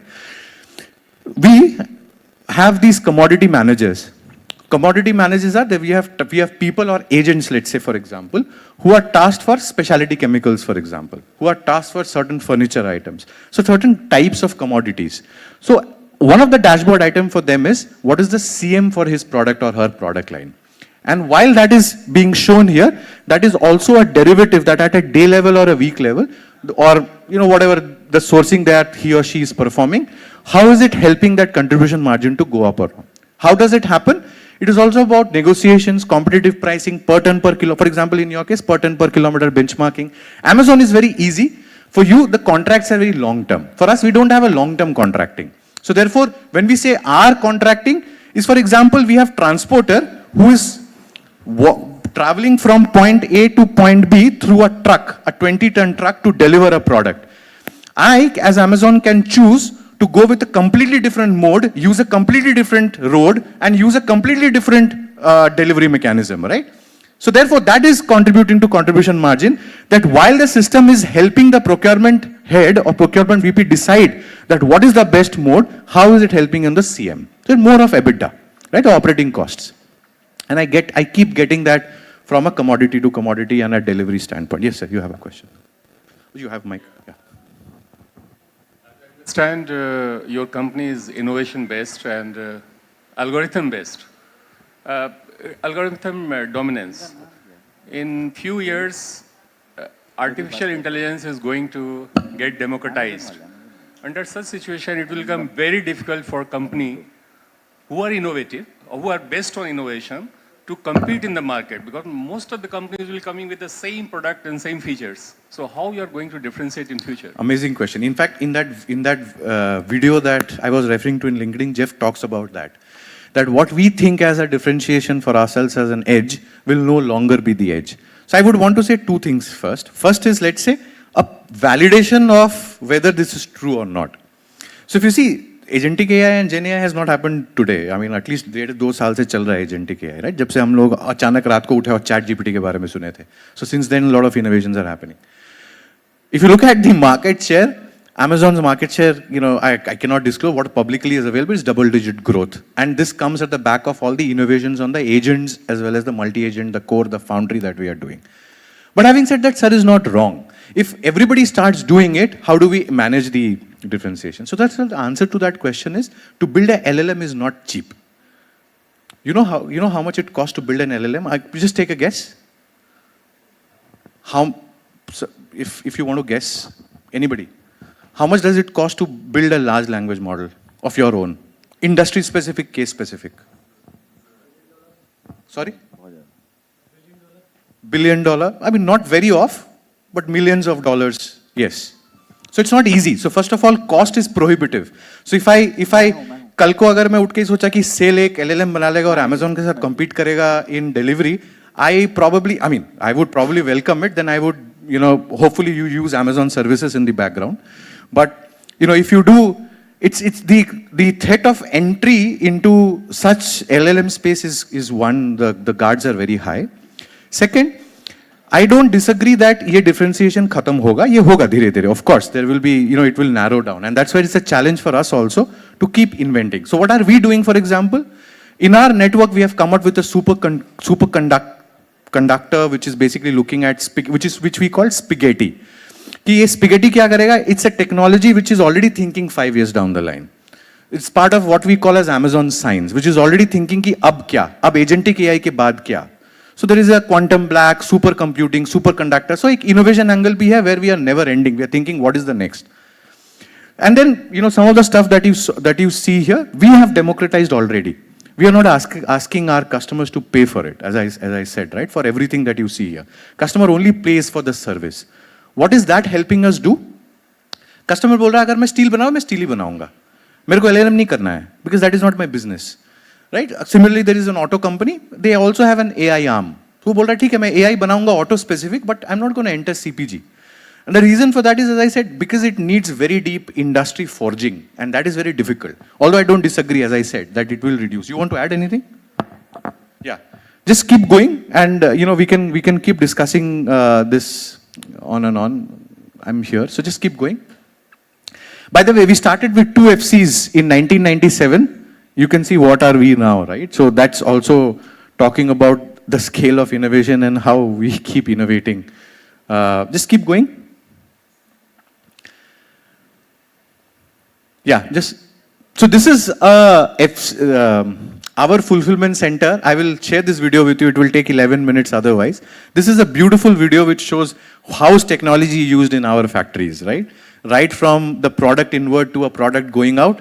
What is so great? This is available on YouTube. Of course, every 2 years or 3 years, you will see a new video because of the technology that we are working on, and we keep updating it.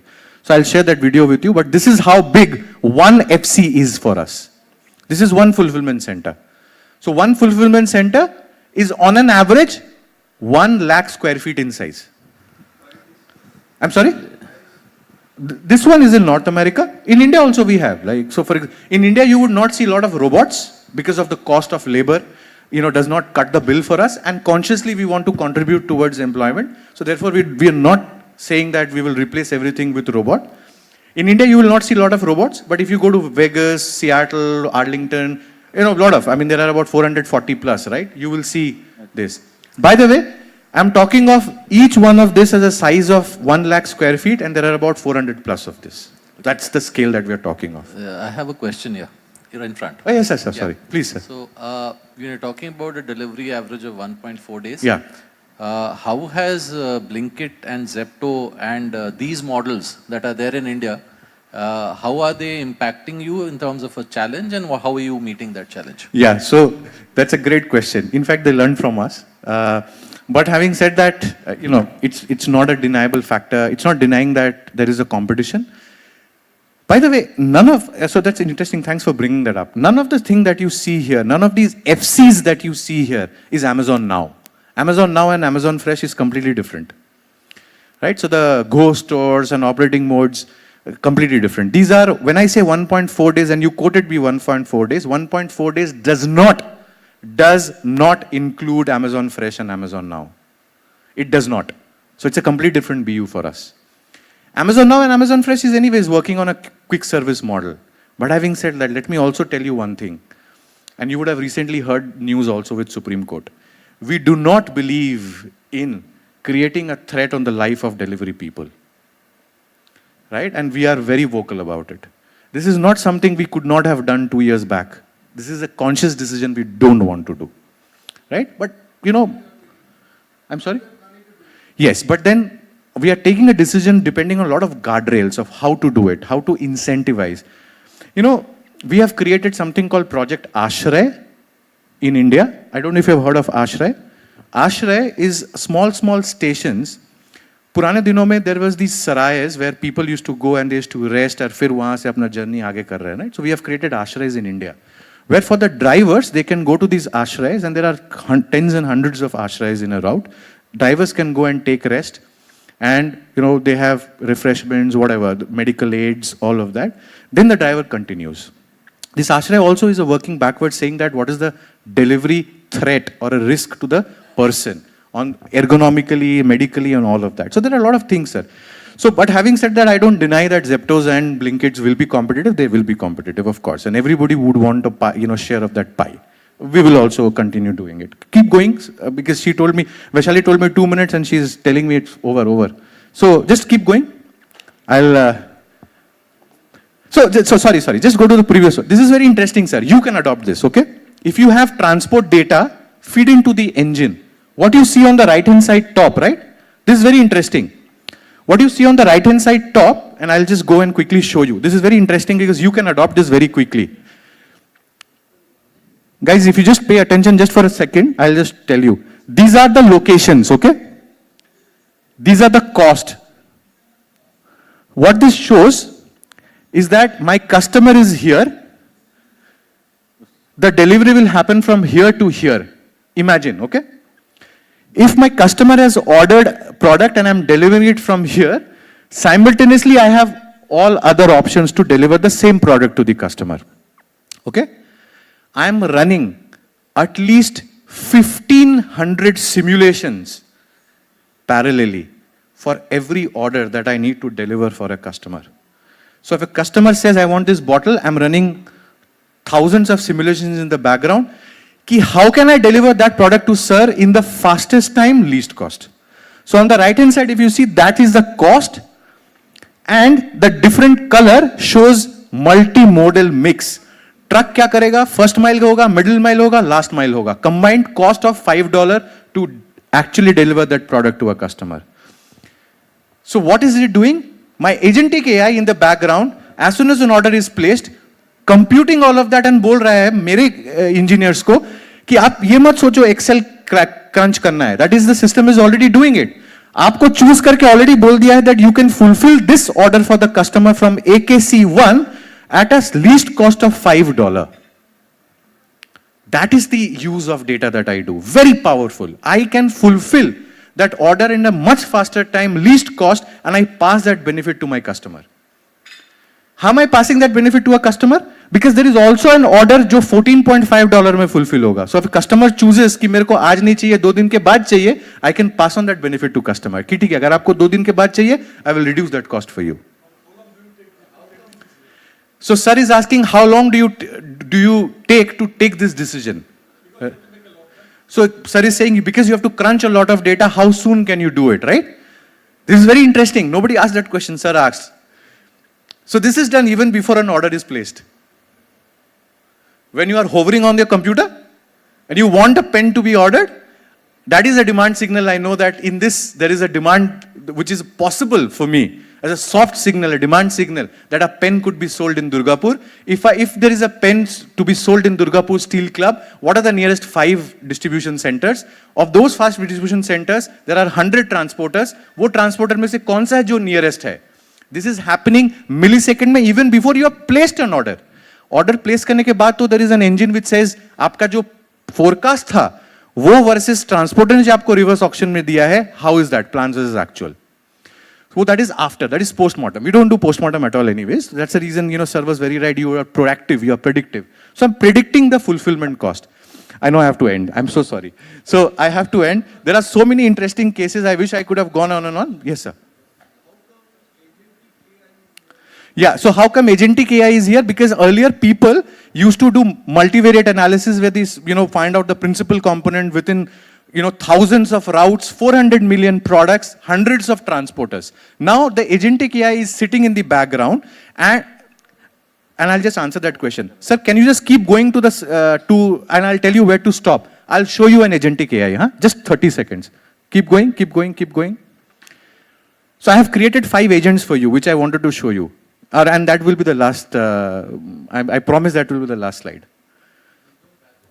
Oh, you're going backward? Please go forward, I said. ये देखिए, this is what I don't, this is where I take it out from a human and I say agentic AI do it. And it is 100% Six Sigma. Go ahead. Keep going. There are so many beautiful things that I wanted to share with you, but probably next time.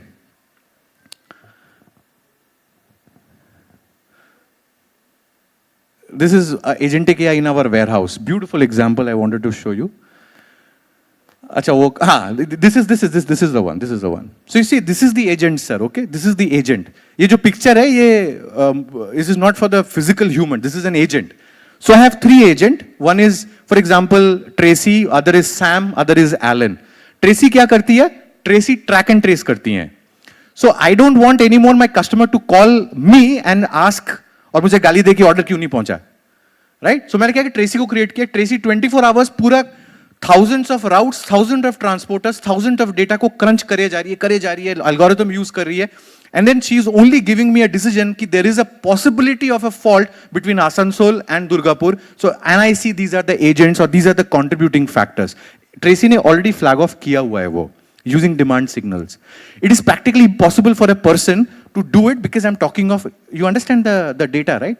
मैं बात कर रहा हूँ tens of thousands of trucks का data, transport का data, 400 million products, real time 24/7. A human cannot do it. That's where. Right. Why is this agentic AI? Good question. So why is this agentic AI? The reason is because, you see, what am I doing with Tracy? I'm asking Tracy something and Tracy is executing it. It is taking a decision. An agent can only take a decision, right? At erstwhile traditional, unless I have a closed loop, cannot do it. So thank you so much for your time. I hope this was useful. There are at least 15 more, use cases I want to share, but I hope this was useful for, worthy of the time that you spent with us. Vaishali, thank you so much. Thank you. Amazon is a household name. Our heartfelt thanks to the team from Amazon Web Services for the beautiful and extremely engaging presentation. I'm sure the audience present here has truly enjoyed. Yes, yes. Next time we will enjoy more. Thank you so much. I request Sri Anindya Bhattacharya and Ms. Vaishali Sharma to come up onto the dais. I invite our Chief Patron, Durgapur branch of IIM, Sri Bhupinder Singh Popli, Executive Director, Metals Management, Durgapur and Alloy Steels Plant, to kindly come to the desk to felicitate Sri Anindya Bhattacharya and Ms. Vaishali Sharma. Please, sir. So, by the way, last year I was at Burnpur, and we did a very similar session. It's wonderful presentations.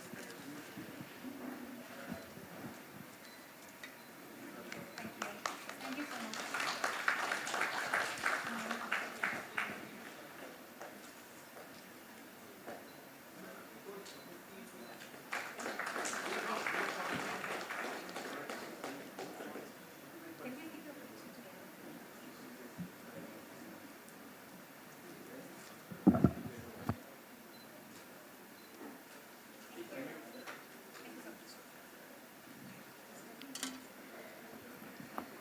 Actually, we had presentations lined up for sale plans and units towards the end of the session. However, since officials of sale corporate office New Delhi have a flight to catch, we will have their presentation now.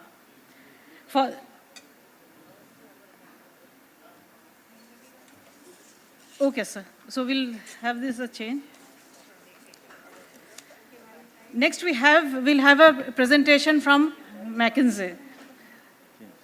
We are deeply honored to introduce Sri K. Ganesh, partner and global lead of the MSc Center of Competency at McKinsey and Company, with over 20 years of international experience in logistics. हम तो इसीलिए बोल रहे थे.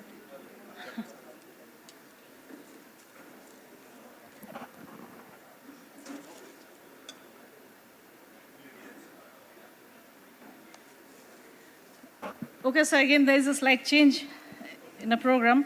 We'll request our Corporate Materials Management group for the presentation. For this, I invite Sri Syed Javed Ahmed, Executive Director, Corporate Materials Management Group, and Sri Anjum Parvez Khan, Manager, Corporate Materials Management Group, to come to this desk for their presentation.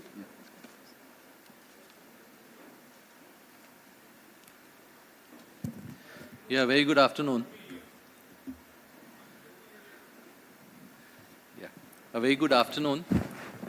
Two things I wanted to mention before I came to the AI, and since this is a forum for Indian Institute of Materials Management, I think the resurgence of SAIL and the 5 units of SAIL in the horizon of the Indian Institute of Materials Management needs to be applauded. And I think a fantastic job done by the various heads of materials of the 5 integrated steel plants. Something that has put SAIL as a recognized large organization across the board in the Indian Institute of Materials Management professional fraternity of 10,000 professionals. Let me mention that SAIL is now a part of almost all large forums of Indian Institute of Materials Management. And I can also mention that I represented SAIL on the national convention, as well as I can mention that SAIL was given the honor, and I was the chief guest at the Golden Jubilee celebration of the 50th anniversary celebrations, where all the past presidents of IIM were invited, which happened recently in Mumbai. So SAIL is growing in the professional sphere of materials management, and that's something that needs to be recognized and applauded. I think SAIL deserves a big round of applause. In fact, professionally, we need to understand that the past president mentioned, the national president mentioned, that they do have now a national award for MM professionals, and I happen to be on the jury to adjudicate that award, along with the head of the Chartered Accountancy Institute, along with certain people who are well-known CEOs and professionals in their spheres. SAIL 2 is coming out with an MM award at corporate level, which is likely to come in the very near future, and that's for all the ex-heads of materials management, and it's a KPI-based award, data-intensive. Taking cue from what Amazon said, it's important that we develop the data fabric before we actually can go into the realm of what all is possible. And the logistics industry is something which has progressed much more than other industries in the use of AI and agentic AI. From our perspective, moving to the topic which is there for this conference, SAIL has gone into a digital transformation mode since the last 2-3 years, and we have engaged McKinsey as our partner to take us forward. But we need to understand that it's not McKinsey who is going to do it for us. They are going to guide us through the journey. It will have to be done by us. So when we were talking, I was talking to Dr. Ganesha, and let's understand that there are some things that require touch, the human intervention, and then the agent takes over or the AI takes over. There is something which is with less touch, which we will leave to the consultants. What we have taken upon ourselves is the no touch, no cost initiative, which basically is about automating the process wherever a human hand is involved. We'll showcase 2 small projects that we have done. We have done 6 or 7 as of now, and we'll showcase only 2. Simple, if you go to, and both these use cases, we are taking from a platform that is not ours. We are taking the GEM platform as an example, and we are trying to build use cases where for the analysis of the GEM platform and the data that comes to me and will go in future to the heads of materials related to how they are performing on GEM, both for materials and services. This is a tool that we've developed, and we are going to showcase that tool, only 2 of the tools that we've developed today. Also, we've developed tools for URC automation. We've developed tools for UDIN authentication, which are no touch and no cost. But we are also using robots, and we are in talks with certain people. We've done POCs where the techno-commercial evaluation result from agnostic to any platform will be available. The POC has already been done. We've done it with 2 large organizations, and we're now looking at taking this forward with unattached robots on the SAIL cloud, which will sit on and which will be agnostic to the platform that we are talking about, and it will give you the techno-commercial evaluation with references in the document and the documents themselves that you can correlate that with. So I'll ask Anjum Parvez to showcase just 2 of these processes that very quickly, since we have paucity of time, so maybe 5-7 minutes to present this, just as an example of what is possible. And both these processes that we are talking about need no human intervention. And you can run it at any point of time, and we normally plan to run it early in the morning so that when you come, while you're traveling in your car, you have these reports with you and on your mobile in the WhatsApp group that you create. And you can come, read the reports, and be prepared at the time you reach office. So that's how we're planning it. Anjum, I think Parvez, take it over. Can we please switch the screen?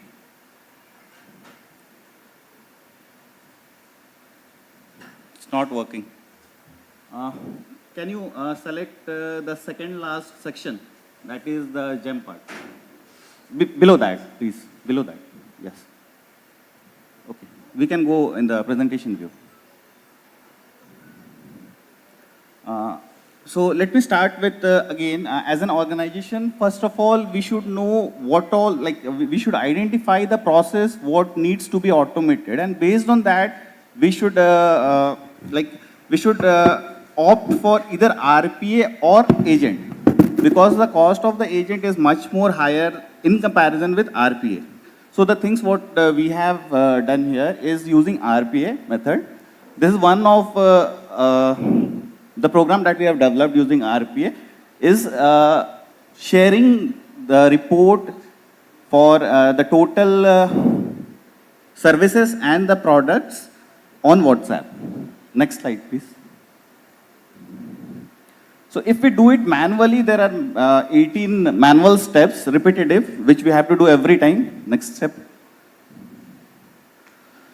These are the steps. First of all, we have to go to the GEM portal. We have to put in our login ID and then password, and then we have to solve the CAPTCHA, and then we have to send the OTP to our email address, and then we have to again verify that OTP on that GEM platform. Next slide, please. Next, after going to the GEM analytical dashboard, we can again select the required sheet, what we need. And after selecting that sheet, we can, next slide please. We can select the date range for which we need that reports and the measures and the dimensions for which we need the report. Next slide please. So this automation process, what we have done is sharing the report on the data for the running financial year as well as the running month. So we are changing the date range after taking the financial year report to the current running month. Next slide, please.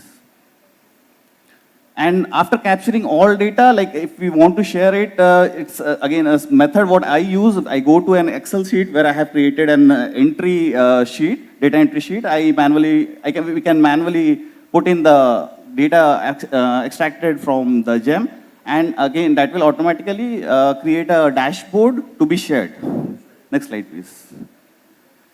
Finally, once that dashboard is created, we can save it as a PDF to be shared so that like if someone opens on a mobile phone or maybe on their laptop, the user interface do not change. Next slide, please.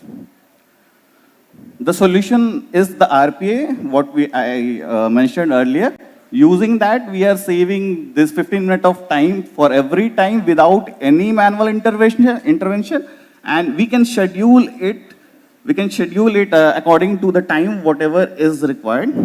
The best part here is, in this program, even if your PC is logged, the robot will unlock your PC, it will do the entire work, and after doing it, it will again lock your PC down to keep all your data safe on your PC.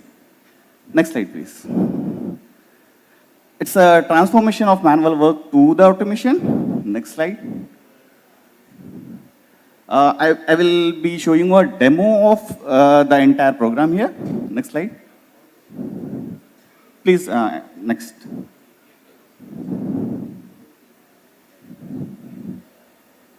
Next slide. Audio.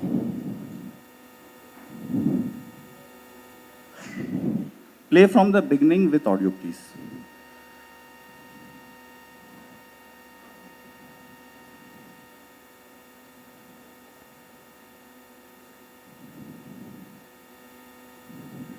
On WhatsApp. This process runs on scheduled triggers and uses unattended robots that log into a locked computer automatically, complete the assigned job, and log the PC back. Once triggered, it first opens the NIC email service on the browser and logs into our email using the double authentication of Kavach application. After opening our email, it opens the GEM login page. It then enters the user ID and solves the CAPTCHA automatically to generate an OTP to be received in our mail inbox. Then it goes back to our NIC mailbox to read the OTP received from GEM. It logs out of our mailbox immediately after reading the OTP and enters it in the GEM login page for opening the analytical dashboard. After entering inside, it searches for the required available sheet to generate the report for the latest update on the GEM procurement for the running month as well as for the running financial year. Once the sheet becomes active to work on, it first selects the date range for the running financial year and then adds the required measures and then their dimensions for the report generation. It then waits for the report to be generated. As soon as the reports get generated, our robot captures the data required for our final sharing dashboard. It then changes the date range from running financial year to the running month and again captures the required data from the newly generated report. Now the robot has captured all the required data, so it goes to the Excel report worksheet for entering the updated data in it, and then our robot saves the final dashboard to be shared on WhatsApp group as a PDF file. Finally, our robot opens our WhatsApp web and searches for the group in which the report needs to be updated. The moment it finds the group, it opens it and attaches the updated report with the automation signature and shares it automatically. And locks back our computer at the end. So this was the demo for this. I will try to show you one more demo of a different RPA. Can we just come out of the presentation view and select a different section?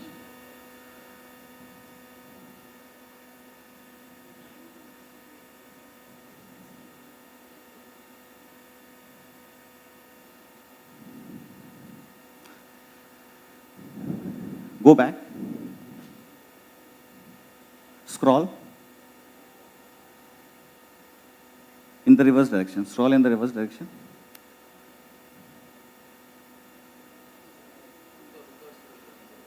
Left वाले side में ऊपर scroll कर लो आप please. Yes, it's in the same page. Yes, okay. Procurement analysis, that one. Yes. Presentation view, please.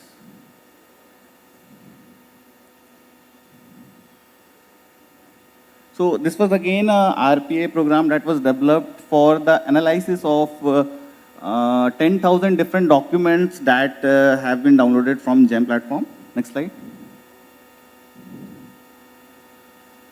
So basically, we were doing an analysis on our last financial year where total of 14,661 different bids were there, and out of which 4,319 custom bids were done in our last financial year.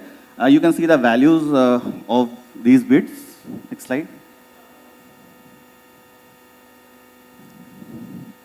So when we downloaded the dump file from our GEM platform, we had these 14,600 different rows, and further, next slide.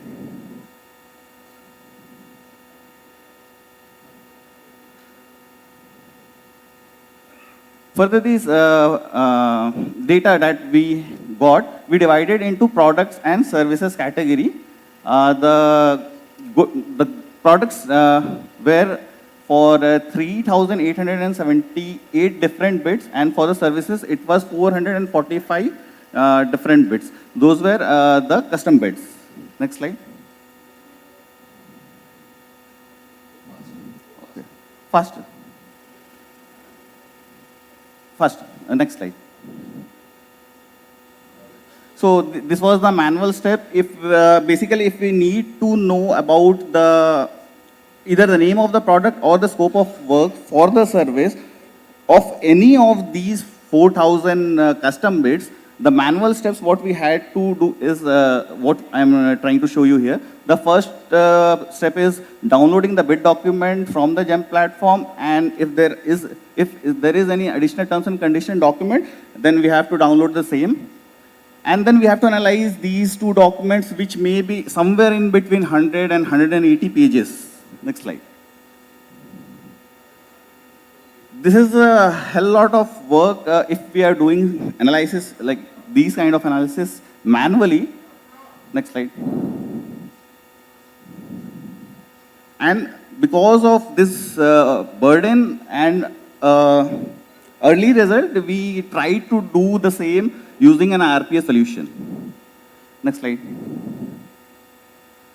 This is basically the result of our program. The left one is for the name of the products, And in the right, the left one is the input file that we give to our program, and the right one is the result of the program. Next slide. Similarly, for the services, the left picture, what you can see is again the input for the program, and the right one, the right screen, what you can see is the output from our program. Next slide. Next slide. So I will show you a demo, and that will explain everything. Next. Please play the video. Let's see the demonstration for the automation of the custom bids, products name search from GEM portal. Let's run our program to see what it does. In the first step, it reads the custom bid numbers input in the form of an Excel sheet. Next, it goes to the GEM portal and search for the bid document for each bid number. It automatically feeds in the bid number and downloads the bid document to read it. Then it finds the name of the product automatically from the downloaded file and saves it in the Excel sheet. It repeats this process for every bid number found on the Excel sheet, and saves the name of the product of each custom bids, and shows a message that the work is completed. Now let's see the output of our RPA program. You can see the names of all the custom bids in the same Excel sheet as the output of this program. Now, let's see the demonstration for the next automation of the custom bids services. This program summarizes the complete scope of work of the custom bids to find the keywords to search the category on GEM. Let's run the program and see what it does. First, it takes the input of the GEM bid numbers in Excel form, and then it searches the GEM portal for the bid document by automatically entering the bid number to download the file and also create a hyperlink to the downloaded file in the same Excel sheet. Once downloaded and saved, it reads the entire file thoroughly and find out if there are any additional terms and conditions of the contract. If found, it downloads the ATC file as well and save it to the computer and also create a hyperlink for the ATC in the same Excel file. After saving it, the RPA uses our sales chatbot, Sales GPT, to summarize the complete scope of work using both the downloaded files and write the summary in the same Excel file for our ease. You can see the summary being generated. Once the detailed summary is completely generated, it copies it to the Excel file and then resummarizes the summary in bullet form for more precise details. Now this entire process will be repeated for each custom bid number found on the Excel file input. Once this repeated cycle completes, the program shows us a message that the work is completed. Let's see the output. Can you please click on that great place to work?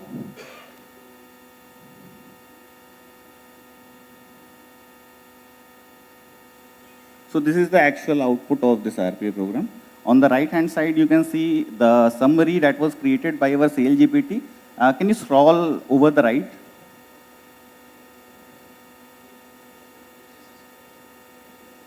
Yes. And this is the final bullet summarized scope of work for each custom bits that we have got on our same Excel sheet. Can you please scroll more?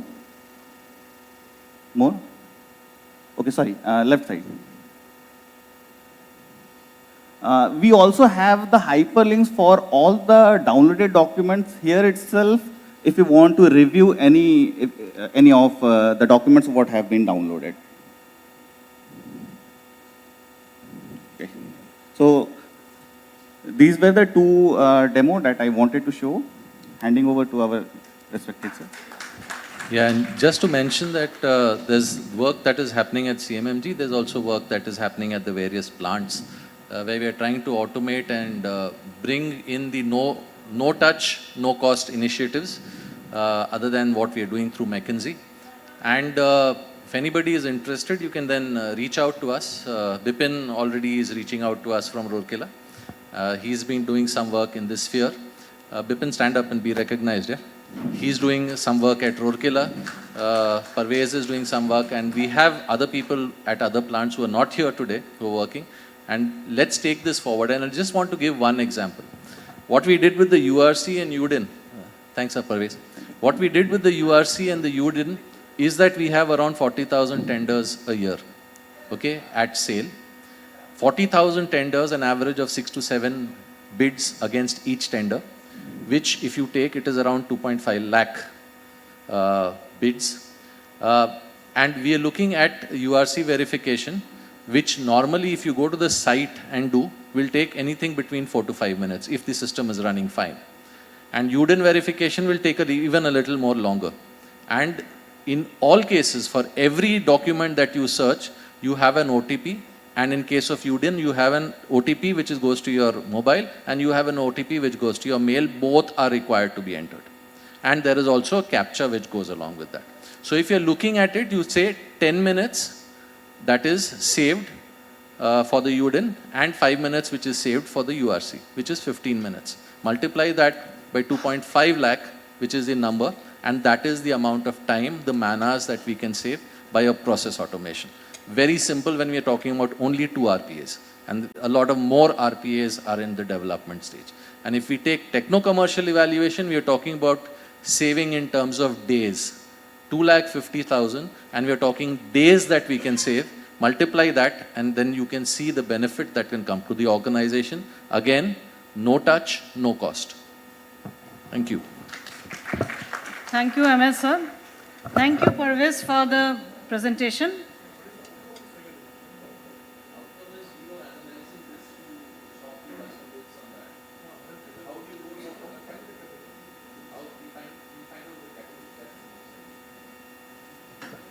I now invite Sri Chinmaya Patra, Vice Chairman, Iimm Durgapur branch, to come to the desk and hand over the memento to Parvez Khan.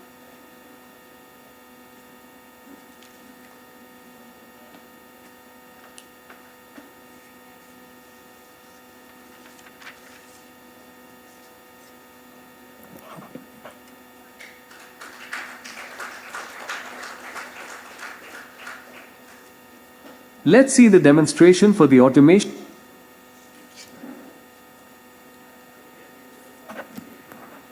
Next, we have the presentation from McKinsey. We are deeply honored to introduce Sri K. Ganesh, partner and global lead of MSc Center of Competence at McKinsey & Company. With over 20 years of international experience in logistics and supply chain management, he is recognized globally for his expertise in end-to-end supply chain network design, routing optimization, loading pattern optimization, APS implementation, and the development of supply chain nerve centers. Sri Ganesh has led large-scale transformations for leading organizations across Asia, Latin America, North America, and Europe, consistently delivering significant improvements in cost efficiency, forecasting accuracy, and operational performance. His research contributions are equally remarkable. He holds 6 patents, has authored more than 190 international journal papers and 13 books, and is ranked among McKinsey's top 5 researchers by the AD Scientific Index. His academic journey is distinguished by excellence at every stage.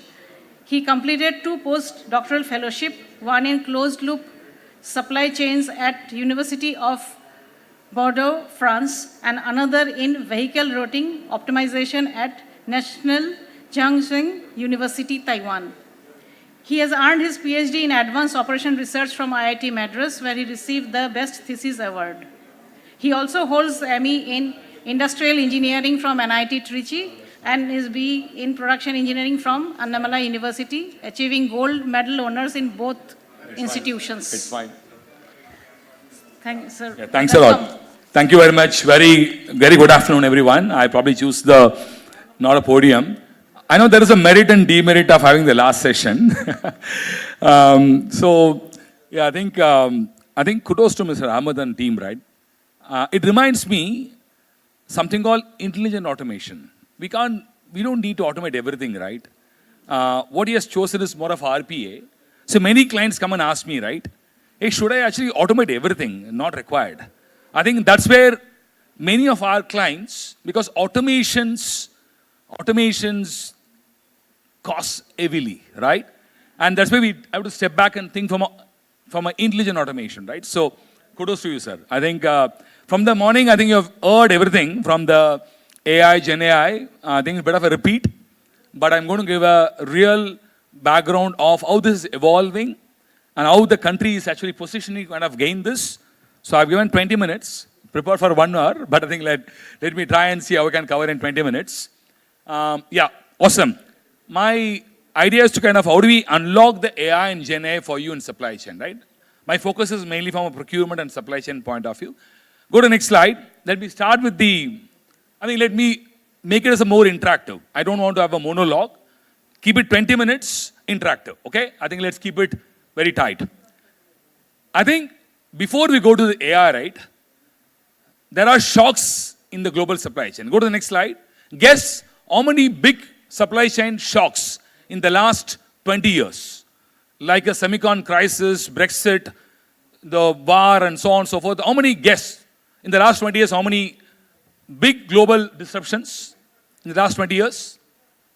Guess any number. 15, 20, 30, 10. Any number, please, from the audience. 20, yeah. Go to the next slide. We actually had 50 events over the last 20 years, okay? The point is, you see the last 5 years, right?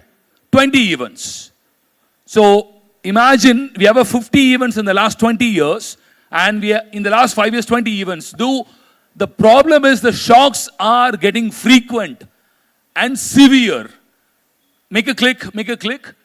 From McKinsey's survey, what you have done, every shock which comes on the table, let's say for every 2 years, that puts your business off for almost a week or two, right? That means your inoperative weeks is almost 2 weeks for 2 years. And you probably can go to the next slide, right? I think, see, the last 5 years, as I mentioned, right? It may be a geopolitical instabilities, it can be economic crisis and so on and so forth. The question you may ask, Ganesh, fine, shocks are shocks. We're managing every day, right? Go to the next slide. What is the impact? Can you please guess the impact in terms of EBITDA? How much EBITDA getting affected? Forget about all your vendor decommit, internal traffic complications, etc. India is always special, right? Apart from the global disruptions, we have a lot of complications within India. Forget about all of this. Because of the only global disruptions, how much percentage of EBITDA getting affected? Any guess? 0.5, 1, 2, 3, any number. Go to the next slide. 6%? Somebody says 6%? Any other number? How much EBITDA getting affected because of the global disruptions? So kudos to Amazon. Exactly 6%, right? Go to the next slide. So, without you doing anything, right? 6% is going away from your business. So, your 5%, 10% cost reduction become nullify. I think that's where there's a cost pressure. No cost. I like actually the tag, right? No cost. I think today the concept is something called negative inventory. I don't know how many of you actually know this. There is a negative inventory, negative cash, right?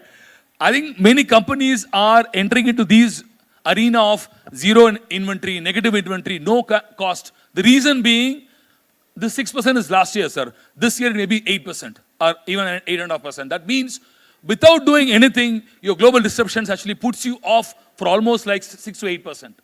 Go to the next slide. So, how the companies are evolving to overcome these mitigations. What are the evolving themes, right? There are 4 themes evolving in the overall supply chain. Go to the next slide. Obviously, today, the heart of the topic is AI, Gen AI in ops, in procurement, in supply chain. That is one of the important topic everyone touch, especially from the cost point of view, especially from the service point of view. Not only cost, right? There are 3 dimensions people actually focus today. One is, obviously, cost. The margin comes on the table. Second is, everyone want to have it, no one want to own it. What is that? Everyone want to have it, no one want to own it. In the manufacturing organization, everyone want to have it, no one want to own it. Inventory, right? So there is a cash, right? So the second problem is the cash. The third is service. Service everyone does, right? But how do you do a segmented service? How do you do a delayed service? So that way today, AI and Gen AI is one of the important themes evolving. Second is how we can do autonomous, no touch. I think no touch is our vision. But I think today, if you ask me, 7% of the company are in the globally are completely no touch, right? So 40% of the organization is evolving into the no-touch. Second is autonomous planning. The third is the evolving concept would be resilience, right? It's almost oxymoron. I want to be a cost efficient as well flexibility. How it is possible? Yes, that is where we have a pressure today.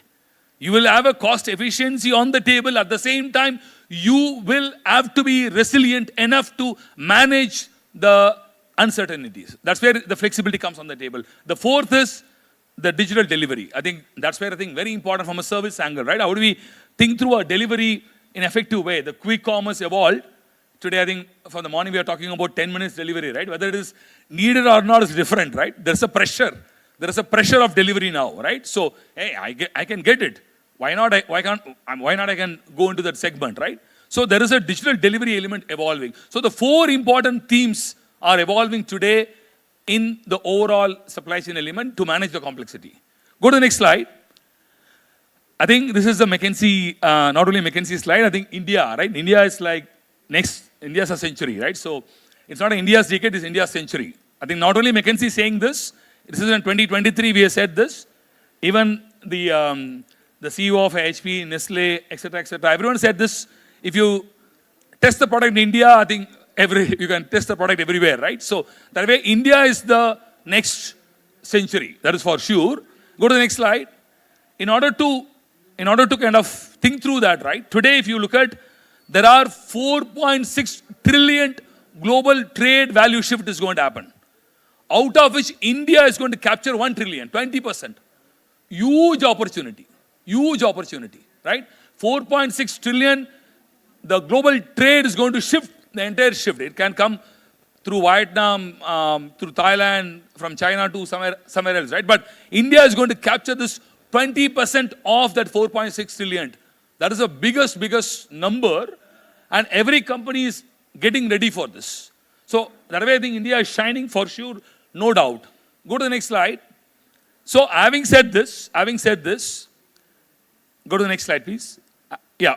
So yeah, every company is getting ready. Go to the next slide. So having said this is also very clear, right? The manufacturing share of India's GDP is also growing. So I think it's a very good sign for us to kind of grow, shine, and move the needle, right? Go to the next slide. Apart from this, yes, the global majors are doubling down to India in many aspects. One is from the manufacturing in India. Second is from the sourcing from India. Third is getting the talent from India. Fourth is how do we decide the GCC hubs, the talent hubs, built for future hubs in India. That way I think India is ready, getting ready to capture some of these real 1 trillion opportunity. That is for sure, right? I think we need to step back and think through where are we in terms of thinking through these big value. And that's where three things. One is there are complexities. You have seen that. 6%, 8% at stake, number one. Second is companies are evolving with the 4 different themes. At the same time, India is going to capture this GDP, right? Now, in the room, let's step back and think, are we kind of evolving our talent, evolving our entire organization to the 4 themes? If you don't do that now, we'll definitely miss the bus. And many clients ask me, right, oh, fine, Ganesh, I want to do this, how do I do this? Can I actually probably put a separate team, stop my business and do it? No. The bus has to run. The bus has to run. Your business of the bus has to run. You have to change the wheels while the bus runs, right? You cannot stop the bus of your business to change the wheels. I think that's where you need support of AI and Gen AI, right? Because while the bus runs, changing the wheel is not easy. And that's where you need a set of tools, set of techniques, set of the technology to kind of aid you to kind of change the wheels in the bus. Go to the next slide. So that way I think it's fabulous. Now, everyone know the journey of AI and Gen AI. Go to the next slide. I don't need to repeat this. 1950s, we actually had AI, right? From there, we have a machine learning, deep learning, then now Gen AI, the agents and agentic AI has evolved, right? That way, this is a big journey. Go to the next slide. So, knowing the journey, will Gen AI replace you? What's the answer? No? How many of you saying yes? Any yes in the room? Gen AI will not replace us. We are sitting in the room, will not replace us. Click. The people who are marching towards Gen AI, learning Gen AI, who actually do acquaintance of Gen AI will replace you. Go to the next click. Go to the next click. Yeah, the person using Gen AI will replace you. So the moment you are not using your AI, Gen AI, not exploring the right technology, you will definitely miss the bus, right? Go to the next slide. So given this, I just want to give you do the click. I want to give a quick explanation, right? So how this has evolved. See, the history is, we look at why did this happen, right? There is more of explanatory. That's not enough. We moved into what will happen. That's where predictive. That's also not enough. We move from predictive to prescriptive, right? How we can make it happen? Can we get a right methodology to make it happen? The last one is, help me create content to make it happen. And that's where Gen AI is evolving today. Can I make systems and technology to create content for you? You don't need to create the content. Go to the next slide. So the content creation is what important, right? So what is Gen AI? I want to say in three bullet points. Today, Gen AI is using in three important areas. One is insight extraction. How do you extract the insights? That's where you can use Gen AI. Very, very fabulous, right? One of the client in US, they actually supply groceries to the restaurants. What they have done, they've gone to the Detroit as the area. They look at all the quick service restaurant like a Zomato, Swiggy, collect the data. They've gone into the traffic signals, collect the data. They've gone into the pamphlets available in the online, collect the data. Now they get to know a restaurant in the south corner of Detroit, how much of corn they need, how much of tomato they need. You can knock the door with the right extractions, right? You can actually go into a restaurant and say like, hey, you might need this much of flour, this much of corn, this much of product, but I know what you need. Next month, this is your demand. This will be your demand. This will be your requirement. Now I'll probably serve you. So knocking the door with the right extraction of the insights, that's where Gen AI helps you. Gen AI will not replace who is the planner, right? It's enable the planner to give more information. Second, generation of content. How do we help the entire team to generate content faster, right? Scalable. Because today we really want to scale ourselves. We want to grow ourselves. When we grow ourselves, it's very tough for us to generate content by ourselves. Imagine one of the organization, they had 2 sales experts. Okay, they are going to retire. And it's a turmoil for them. Hey, there's 2 sales experts, 40 years experience in the company. What do I do? 6 months, all the calls done by them, recorded, made a chatbot, right?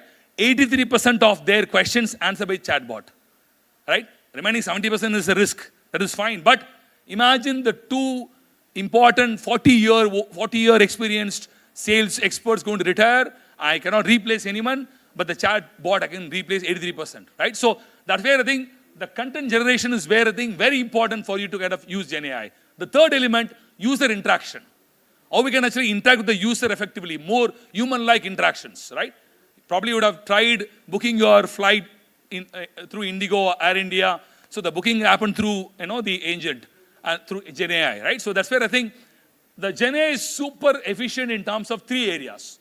In your organization, if you really want to use for extraction of insights, for generation of content, and definitely for user interaction, yes, this is like a fabulous area to leverage. Go to the next slide. So it becomes faster, scalable, and and also human-like, right?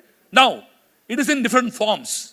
Right? So Gen AI comes in different forms. Comes in text, code, image, audio, video, and in many forms. That means you can actually extract insights through video, extract insights through image. What are auto OEM done? The car is coming inside the stockyard. They actually assess the car. Hey, where the car has to be placed in a stockyard. It takes 6 minutes for a human to kind of decide. It takes only 1 minute to decide with the Gen AI. I think that's where the Gen AI is not only on a text, it is actually across multiple modalities. And other important information, if you go to the next slide, the number of companies evolved in Asia in the last 5 years is 200 plus, especially providing Gen AI solutions. Agentic AI, AI agents, Gen AI, AI-based solutions. 200 companies evolved in the last 5 years. Imagine how this is growing, right? I think the value at stake is a question. I tell you, the value at stake, whether it actually gives a complete cost reduction today is a question, but the ease of work, the firefighting avoidance, and how do you kind of make the scalability, that makes super perfection, right? I think that's where you go to the next slide. So it's very clear for us to understand, almost like greater than 80 billion OpenAI estimated valuation, greater than 400% increase in the global VC investment in Gen AI. So I think the numbers are great in terms of AI and Gen AI. Go to the next slide. So if you look at this progress faster than what experts believe, right? In multiple areas. It is actually from a logic reasoning, from the output sensory perceptions and so on and so forth. There are multiple areas is evolving today. Go to the next slide. So what is the value? I'll take another 5 minutes to kind of close other two sections. What is the value Gen AI going to create? Go to the next slide. The question to all of you, right? How much, go to the next slide. How much percentage of GDP the AI, Gen AI can actually bring additional? Any guess? 2%, 3%, 5% of GDP is going to bring by AI, Gen AI. Any guess? 1%? Any guess? AI, Gen AI, additional percentage in GDP. Anyone in the room? Go to the next slide. 5 to 8%. So 4.4 to 7 trillion opportunity going to come through definitely for the stack of AI, Gen AI and agentic AI, right? So it's a huge. And the supply chain is like 1% out of the 5%, right? So that way I think is a fabulous number game on the table. Why not we should actually learn ourselves, right? It is through augmentation of your capability, acceleration of your processes, automation of activity. Now go to the next slide. The next slide is very interesting. Which function, which industry? If you ask me, right, benefit of time, I just move on. Which function, which industry? If you go to the next slide, I think it's a very tough slide to read from there, but every industry, the more the blue shade is get impacted, right? From a function point of view, yes, sales and marketing, supply chain, R&D, product design, all of the functions, the first 4 functions, very, very going to get impacted by the Gen AI. Industry point of view, right? Yes, high-tech, consumer, CPG, and a bit of a chemicals. Obviously, these 3-4 industries going to really get benefit out of Gen AI. Go to the next slide. How much, go to the next slide, please. So, how much the materials and metal industry in the 5 to 8%, right? The 8% of the overall GDP, how much metals and materials going to gain? Any guess? Out of the 8%? 1%. Go to the next slide. So it's going to, before. Almost 2 to 3%. That's a very great number, right? That's a very great number. So 2.2, 2 to 4 trillion. Out of the 8 trillion, 2 to 4 trillion is the overall energy, metals, and materials. That's a great number to kind of leverage now. Go to the next slide. When it is survey, among the multiple areas of industry, right? We see the metals, materials, energy, right?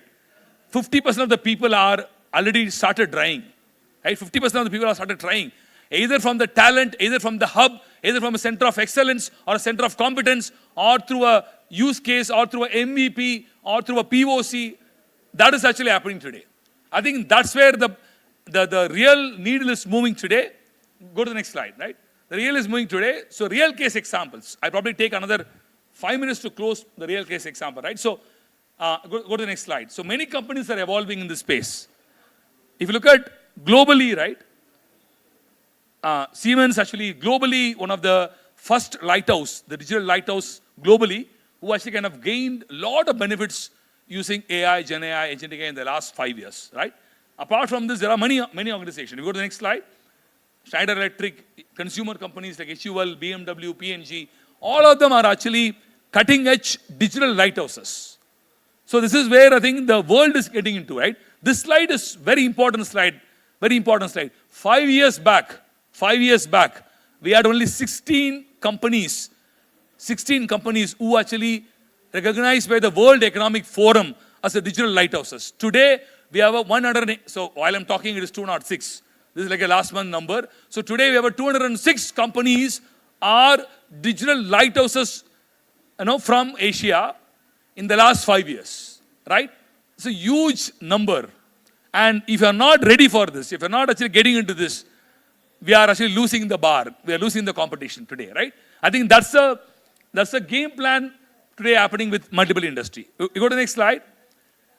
Yeah, I probably skipped the video. I'm sorry because of time. Go to the next slide. Yeah. So, as I mentioned, three important area, right? Insight extractions, content generation, user interaction. The three important area. If you look at, these are some of the real use cases established, available in the public itself, right? So I know a lot of I think will be from a consumer and auto OEM, but well established, not a POC. It's a complete end-to-end implementation done across the plans, across the setup. So that way, I think if you see Insight Extraction, Hyundai, Bosch, PepsiCo, they have done the best using AI and Gen AI today. From the content generation, yes, Daimler and so on and so forth have done the best today, right? So that way, these companies are well established and bring the value, bring the cost on the table, right? Go to the next slide. So, how this is happening today? In 4 dimensions. One is conversations. Second is virtual experts. Third is content generation. And fourth is coding and software. Mainly from metal industry, if you ask me, steel industry, right? These 4 areas are brilliant areas today. Brilliant area today. Many steel companies are getting into conversations, how we can actually make the conversations so automated. Use the Gen AI for conversations. Use the Gen AI for the virtual experts. I think these 4 areas are a predominant area in steel industry today. People actually using Gen AI. Go to the next slide. I think next slide. Maybe next slide, right? Next slide. Yeah. Maybe another 2 minutes. Procurement point of view, right? There are 4 areas in procurement of supply chain. 4 areas. Today, Gen AI is actually really moving the bar. One is the complete spend analytics and category management. How we can actually do the category management using Gen AI is a fabulous area which is people are embarking a journey. Second is sourcing and negotiation. How do you kind of create a negotiation bot? I don't need to have a negotiation coach for me. I'll use a Gen AI for negotiation. That is where I think is second important area. Third is contracting. Somebody talked about already the RFP generation, RFP evaluation, and contract parsing. All of them actually is getting completely automated, right? So we don't need RFP, go through by a human. We probably can have a complete Gen AI to go through and then say, what is my compliance check of the RFP? And the fourth area is how do you kind of look at the risk of my supplier? Which supplier, what is the resilience of supplier? Which supplier can actually, I need to have a dual sourcing, multi-sourcing. These 4 areas in procurement is like fabulous today, right? I think I'll probably take another 2 minutes to kind of give a use cases. Go to the next, So today, 90% of the CPOs, they see Gen AI transforming the way the organization actually function, right? So emerging and disruptive. That is very clear. Since globally people are saying, hey, definitely there are top 3 impacts going to come from Gen AI in procurement. Go to the next slide. People say, hey, today, the CPO said they already started the journey. If you look at 60% of the people, they said, hey, I already started the journey. I am having a team, I'm having a center of excellence, I'm having a center of competence. I think that's where people are now moving the needle today. So I'll probably take a minute to kind of show you some of the use cases. Go to the next slide. See, today what's happening today from the procurement, right? There are 4 important will happen through Gen AI. One is, can I sense my shock 3-4x earlier? Right? That is the first point. Second is, can I understand the shock? It can be a supplier shock, it can be a logistic shock, any shock, right? Can I understand them 3-4x granular? Then, can I recommend scenarios? Your procurement planner also recommends scenarios, but can I recommend scenarios with a 50%, 70% higher efficiency than the human? Then the last point is, can I respond any shock in 1/4 of the time? So your reaction time, response time will be like fabulous, right? So that way, sense, understand, recommend, and respond. These 4 things, make a click, please click. So 3x deeper, 4x, click, please click. 4x granular, 3x efficiency, and then finally the 1/4 the response time. Today the reaction time, response time is very important. Or we can actually reduce the reaction time. For example, there is a logistic shocks in my inbound procurement. Can I take a decision in the next 3 hours, in the next 4 hours, not in the next 24 hours, right? That's where the the Gen AI and AI is going to really help in terms of sense, understand, recommend, and respond in an effective way. And what are the use cases? Click, please, next, okay? See, if you look at, go ahead. If you look at, I told you, right, 40% of the companies are getting into autonomous procurement planning today, right? So it is like 40% of the company are getting ready into autonomous planning. I was telling no touch, low touch, right? But if you look at 7% are actually completely autonomous in terms of the procurement functions itself, right? Now, where are we today? Are we automating, next slide, or automating some of the case like negotiations, agent co-pilot, sourcing AI, contract AI, RFP generations? Are we evaluating and automating some of these? I think that's where the game plan will change, right? If you go to the next slide. So, source AI. This actually is a very powerful Gen AI engine is evolving today. Many clients are started using it, right? If you go to the next slide. So, this helps in terms of negotiation preparation, contract reviews, generation of ideas for your contract, category facts. These are the different facts in category and difference in terms of supplier news. All of them are actually coming in the Gen AI update, right? So that way you will use all of them in terms of your sourcing category and sourcing function, right? So if you go to the next slide, not only on this, right? See how people are using it.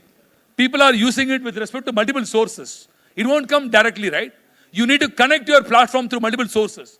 It can be like a data sources, it can be like a risk metric, it can be like a supply financials, it can be like a ESG platforms. So these are the platforms people are connecting. There are platforms available, open AI. There are platforms you need to buy yourself, right? You need to decide for your use case what kind of data sets is required. Then you can actually get them and move on, right? Go to the next slide. So this is almost like a negotiation bot, right? Negotiation coach.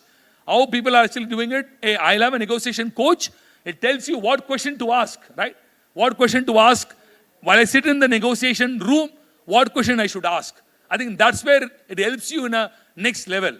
Go to the next slide. Not a negotiation. It also helps in terms of automatic document management. I think you already showed that, right? So this is a fabulous use case getting deployed across organization. Go to the next slide. Not only that, how do we kind of use the insight into ideas? It converts insight into ideas. So that is the thing. You don't need to, you probably create set of ideas from the organization, but those come as ideas, right? Go to the next slide. So go to the next one, please. Yeah, the contract AI. The contract AI is like, I have a large volume of contracts. How am I going to handle them? How am I going to benchmark the contract with respect to my benchmarking? All this decision making handled well by our Gen AI platforms. Go to the next slide. So the contract AI is like, hey, I have a contract. How do I do a contract parsing? If there's any specific compliance in the contract, how do I do it? Many companies are evolving the specific algorithm for this, right? So go to the next slide. And yeah, maybe I'll skip all of this. Go to the next. Go to the next, please. Yeah.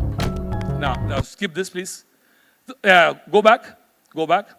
Imagine a day of the future category manager, right? So a digital solution, morning check, reviewing latest relevant updates from the market, update from the spend.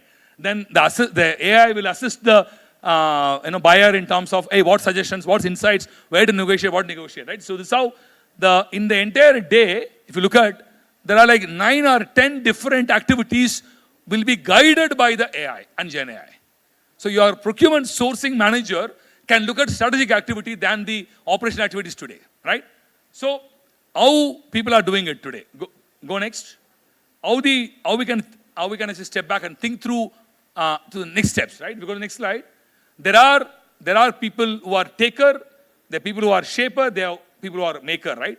So in the previous session, somebody was saying from Amazon, right? I know creating a complete data lake and creating a complete LLM for you is huge. So that's where whether you are a maker or you are a shaper or you are a taker, that's where you have to decide yourself, because it requires a huge tech stack for you. You can't actually make it just like that, right? So if you are like a taker, take some of the available models, which is readily available, right? So take a open AI models and then move on. So you have to decide, I take 2 use cases today, I'll go as a taker and then move on. So this decision making you have to do. The reason being, you go to the next slide. It depends upon five 5 important areas. One is you need to have a right roadmap. Hey, these are the use cases I'm going to have it. Number one, I need to have a right talent capability building has to come along. Third, what is my op model? The operating model of my organization is very important to imbibe the AI, Gen AI. The fourth is tech. What is the tech stack I'm going to have it today? The last is data. Today, most of the organizations struggle in terms of data, right? Hey, can I have a right level of data to kind of move the needle? Because if without data, the AI, Gen AI is going to be tough. I can't actually have the needle of moving the Gen AI without any data. So, these 5 important elements is very critical for us to adopt and scale the application of Gen AI, right? Go to the next slide. So, for imagine any use case, if you take any use case, right? You will have this stack. I need to have a prompt stack, I need to have a knowledge stack, I need to have a foundation model, I need to have a post-processing model, I need to have output for consumption. So you need to have a complete virtual SME solution architecture for you. So for any use case, you need to kind of go through this particular value stake. Then only you can actually have AI as an engine for you, right?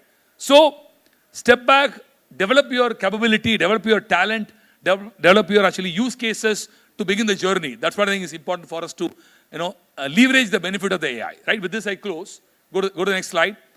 There are multiple risks, right? There are multiple risks. Risk can be from an IP, from a regulatory point of view, from a safety point of view, from a talent point of view. There are multiple risks using Gen AI, right? But the solution is, go to the next slide. There are companies evolving today.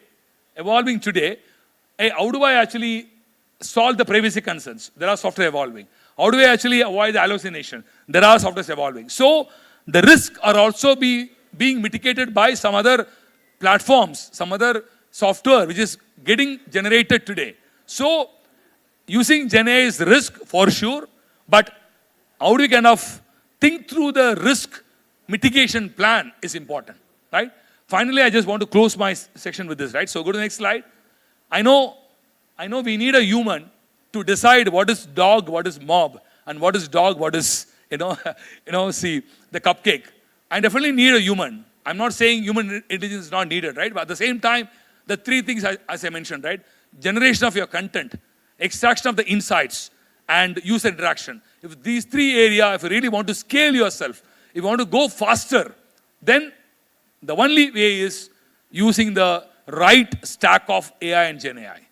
So with this, I'll probably close. I'll take an additional 10 minutes. Thank you very much. Thank you.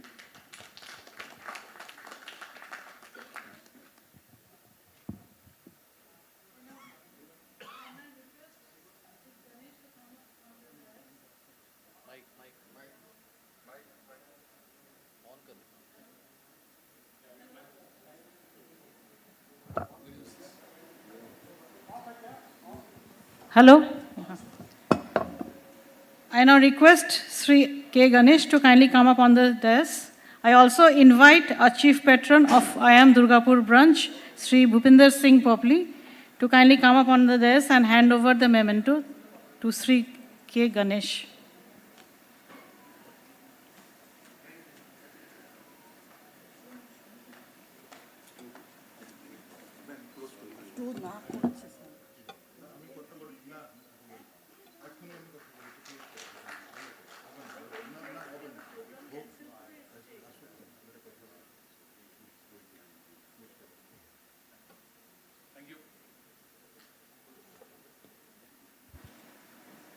Hello. Due to paucity of time, we are forced to close the presentations for the day. Some of our valued vendor partners were not available this morning to collect the mementos. We are calling their names once again. Please do come onto the dais as names are called. I request Chief Patron, Sri Bhupinder Singh Popli, to kindly come up on the dais to hand over the mementos to the vendors.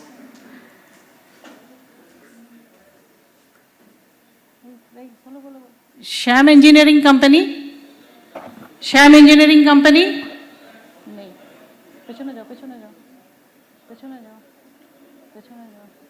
Service Refractories? Service Refractories? Sandeep Agencies?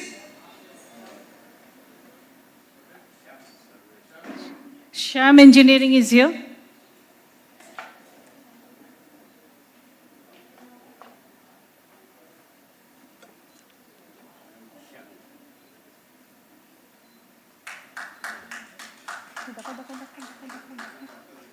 Modern Engineering Works.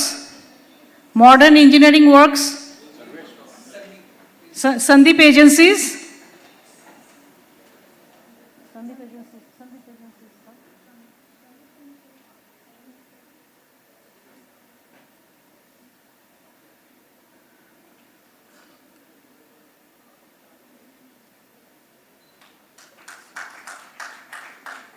Where is this technologies?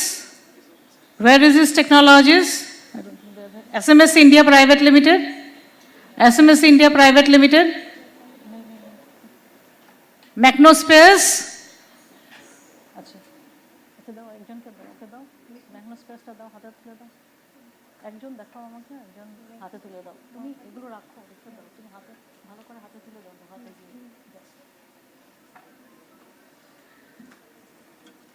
Macnospares is here.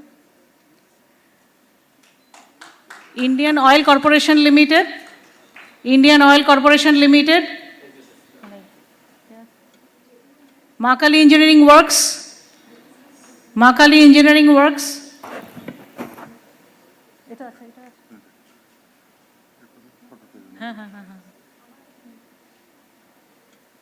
Electronica India.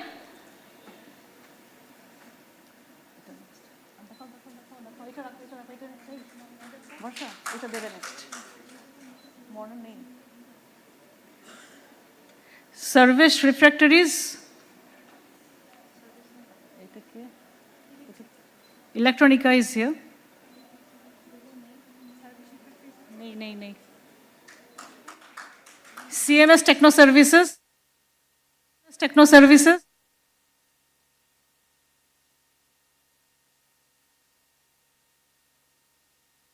Ceramics.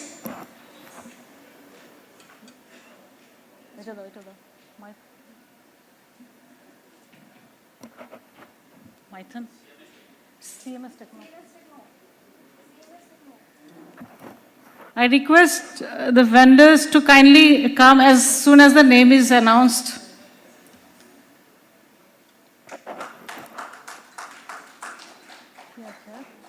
Mython Ceramics is not here.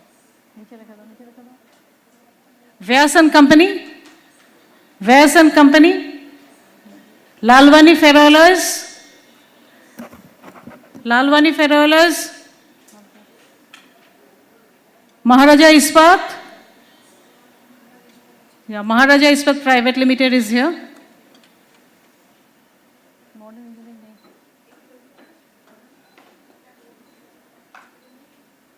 Jyoti Commercials. Jyoti Commercial.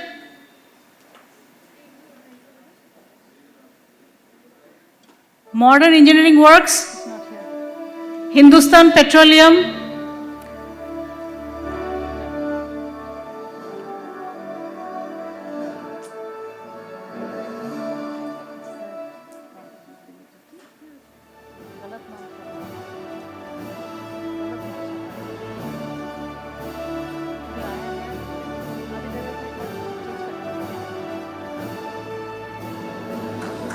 Hindustan Petroleum is here.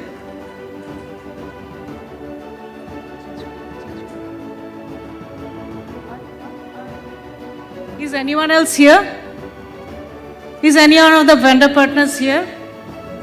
Okay, thank you, sir.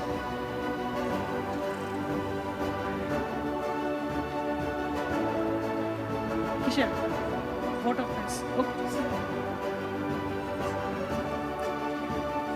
We now come to an end of the two-day national seminar and vendor meet. I request our patron of Iimm Durgapur branch, Sri Rajiv Sehgal, to kindly deliver the vote of thanks.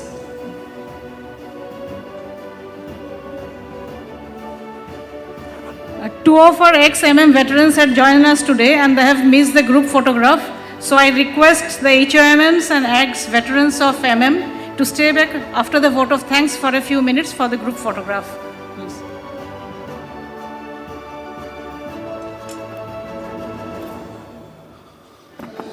Good afternoon to everybody. We had a very wonderful session for 1.5 days on a very apt topic, AI and data analytics. And very nice presentations were made. And some of the presentations have given us good insights. I think everybody will carry those insights to their individual workplaces and definitely try to implement something. One thing I got out of these all discussions was that AI is not there to replace the people. AI is there to add in your decision making. And plus, the people who will be replaced are those people who will not use these tools to take their decisions. This is most important. I will definitely say that we had a very good discussions. At the end, a vote of thanks for all those people who have worked, toiled, and really sweated to see that this endeavor which we had taken at Iimm Durgapur gets completed successfully. First of all, I'll thank our Chief Patron and our Executive Director Shri B.S. Popli, who was the guiding force behind all this endeavor. He has guided us continuously through all the issues and saw to it that this thing is completed properly.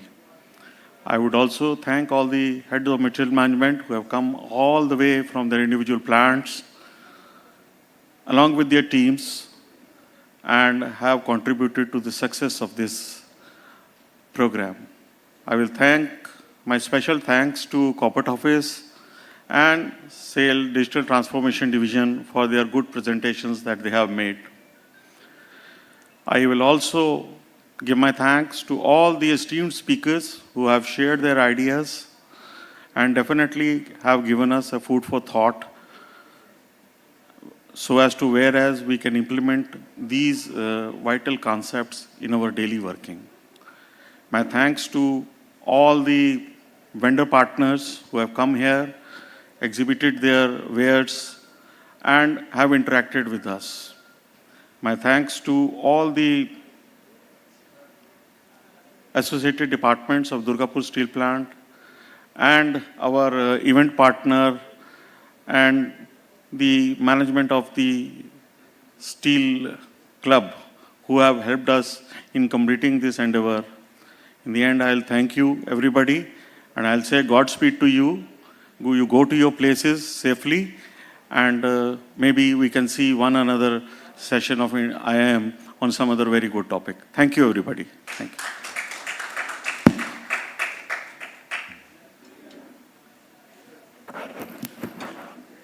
Thank you. With this, we officially conclude the National Seminar and Vendor Meet. We thank all the dignitaries, speakers, and vendors for their valuable contributions. Thank you once again. We request you to join us for lunch arranged outside.